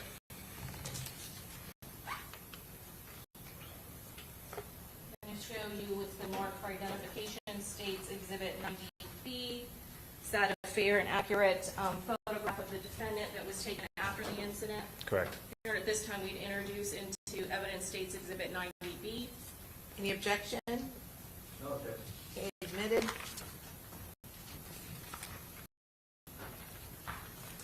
This photograph was taken in Jacksonville, is that correct? I'm showing you 90B. It's a booking photograph. I'm not sure if it's from Jacksonville or the Hillsborough County Sheriff's Office, one of them. Detective, did you take, we've talked a lot about the cell phone records of Isaiah Chance, of the defendant, and of some of the co-defendants. Did you also, as part of your investigation into this case, obtain the cell phone records of some of the people that were with the victims group, Charles Jones? Yes, I pulled call detail records for some of them. And I'm going to show you what's been marked for identification. And did you do a subpoena in order to get those records? Yes. I'm going to show you State's Exhibit 113. Is this a photograph? I'm not a photograph. Is this the records belonging to Aaliyah Albritton's call detail records?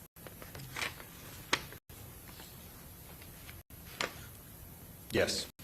Your Honor, at this time, we've introduced into evidence State's Exhibit 113. Any objection? Admitted.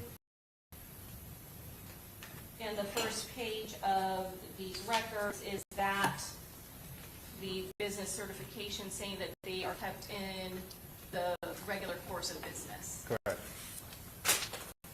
And this phone number, is that the phone number that belongs to Aaliyah Albritton? Correct. Why did you obtain the call detail records of Aaliyah Albritton? To investigate her?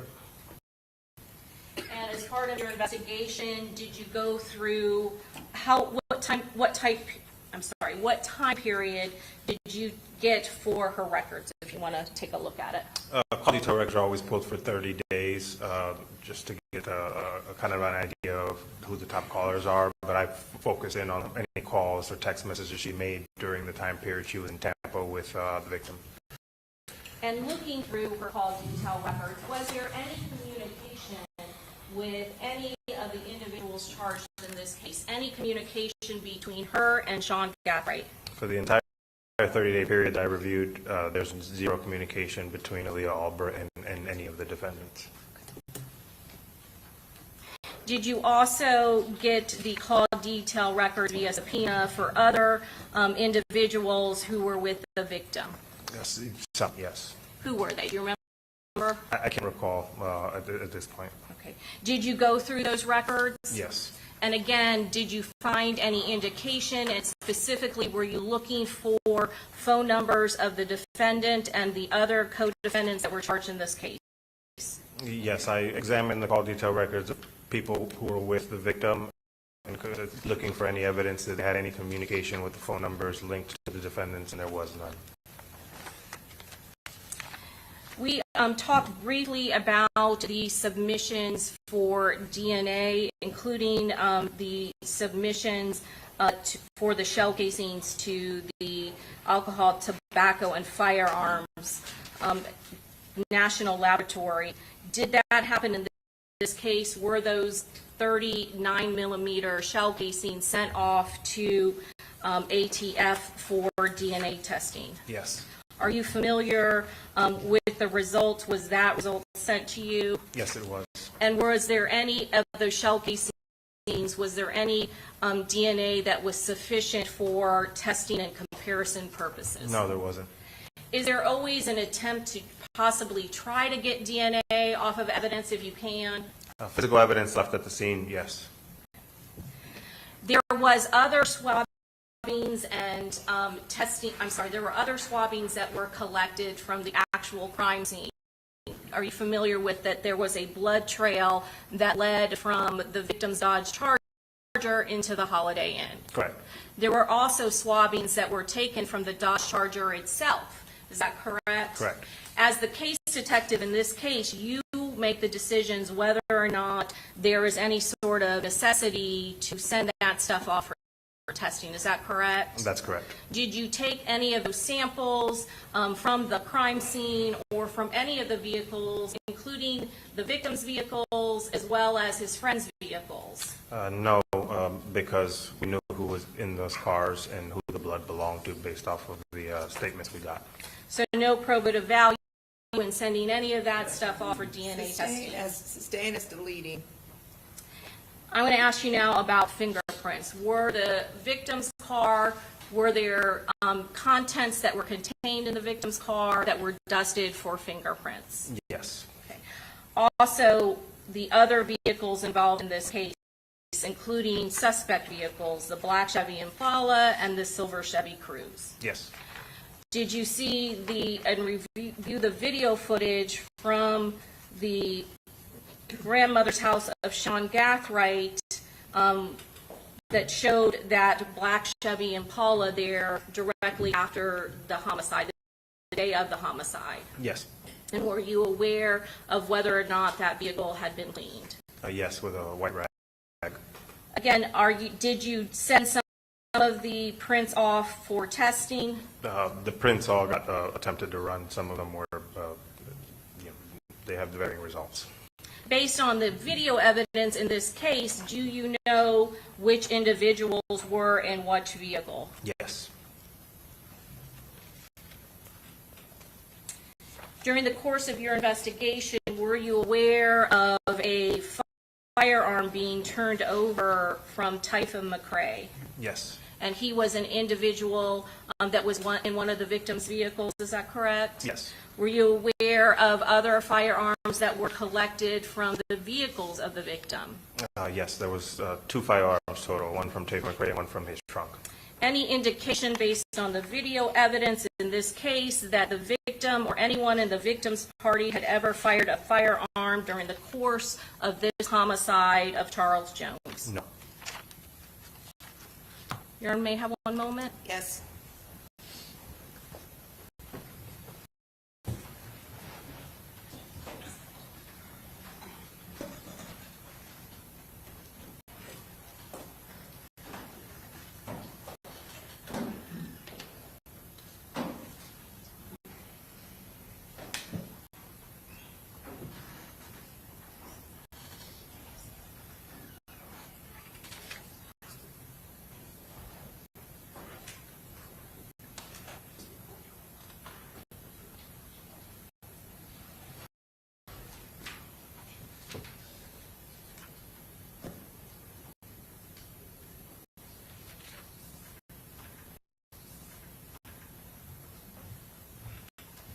Detective Ramos, just a few more questions on Mr. McCrae and his firearm. Were you aware of the caliber of Typhon McCrae's gun?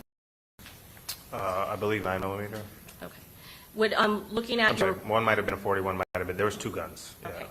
Do you remember that there were 2 guns, is that correct? Correct. One came from the car and then one came from Mr. McCrae.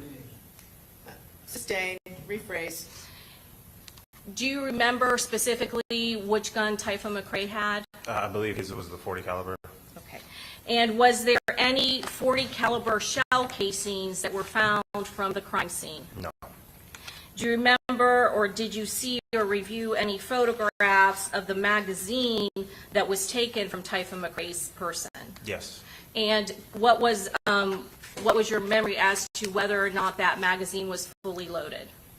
I believe there was only a few rounds in it, or I can't recall at this time the exact count. Okay. All right, I don't have anything further. We'll pass the witness. Okay, cross. Pardon me? Yep.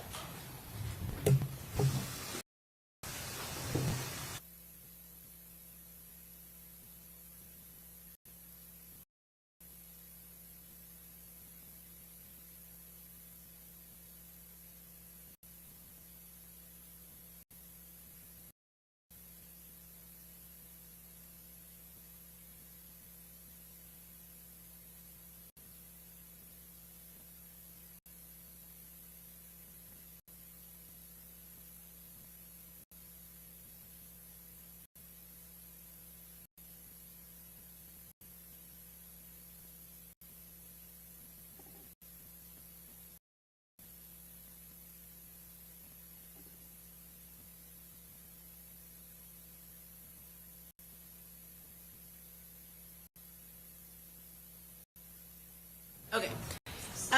So, ladies and gentlemen, we're going to break a little early. So it's good news, bad news. So we're going to break a little early, but I'm going to get this case to you for the end of the week, okay? Which means we're going to start at 8:30 tomorrow morning. We may have a long day tomorrow, just letting you know, but I am going to get this case to you before the end of the week. I promise you that, okay? So we're going to start at 8:30. And just remember my previous admonition, don't discuss anything about this case with anybody, don't do any independent research, don't watch, listen to, read any news accounts. All right? Very good. Thank you. All right.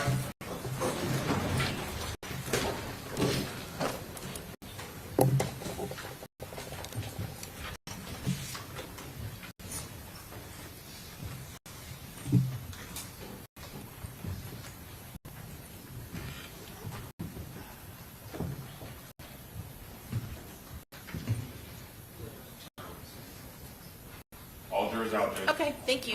Okay, Detective, same role. Since you have not yet been cross-examined, you can't talk to anybody about anything related to this case. We'll see you tomorrow morning at 8:30. Okay, Have a good thank night. you.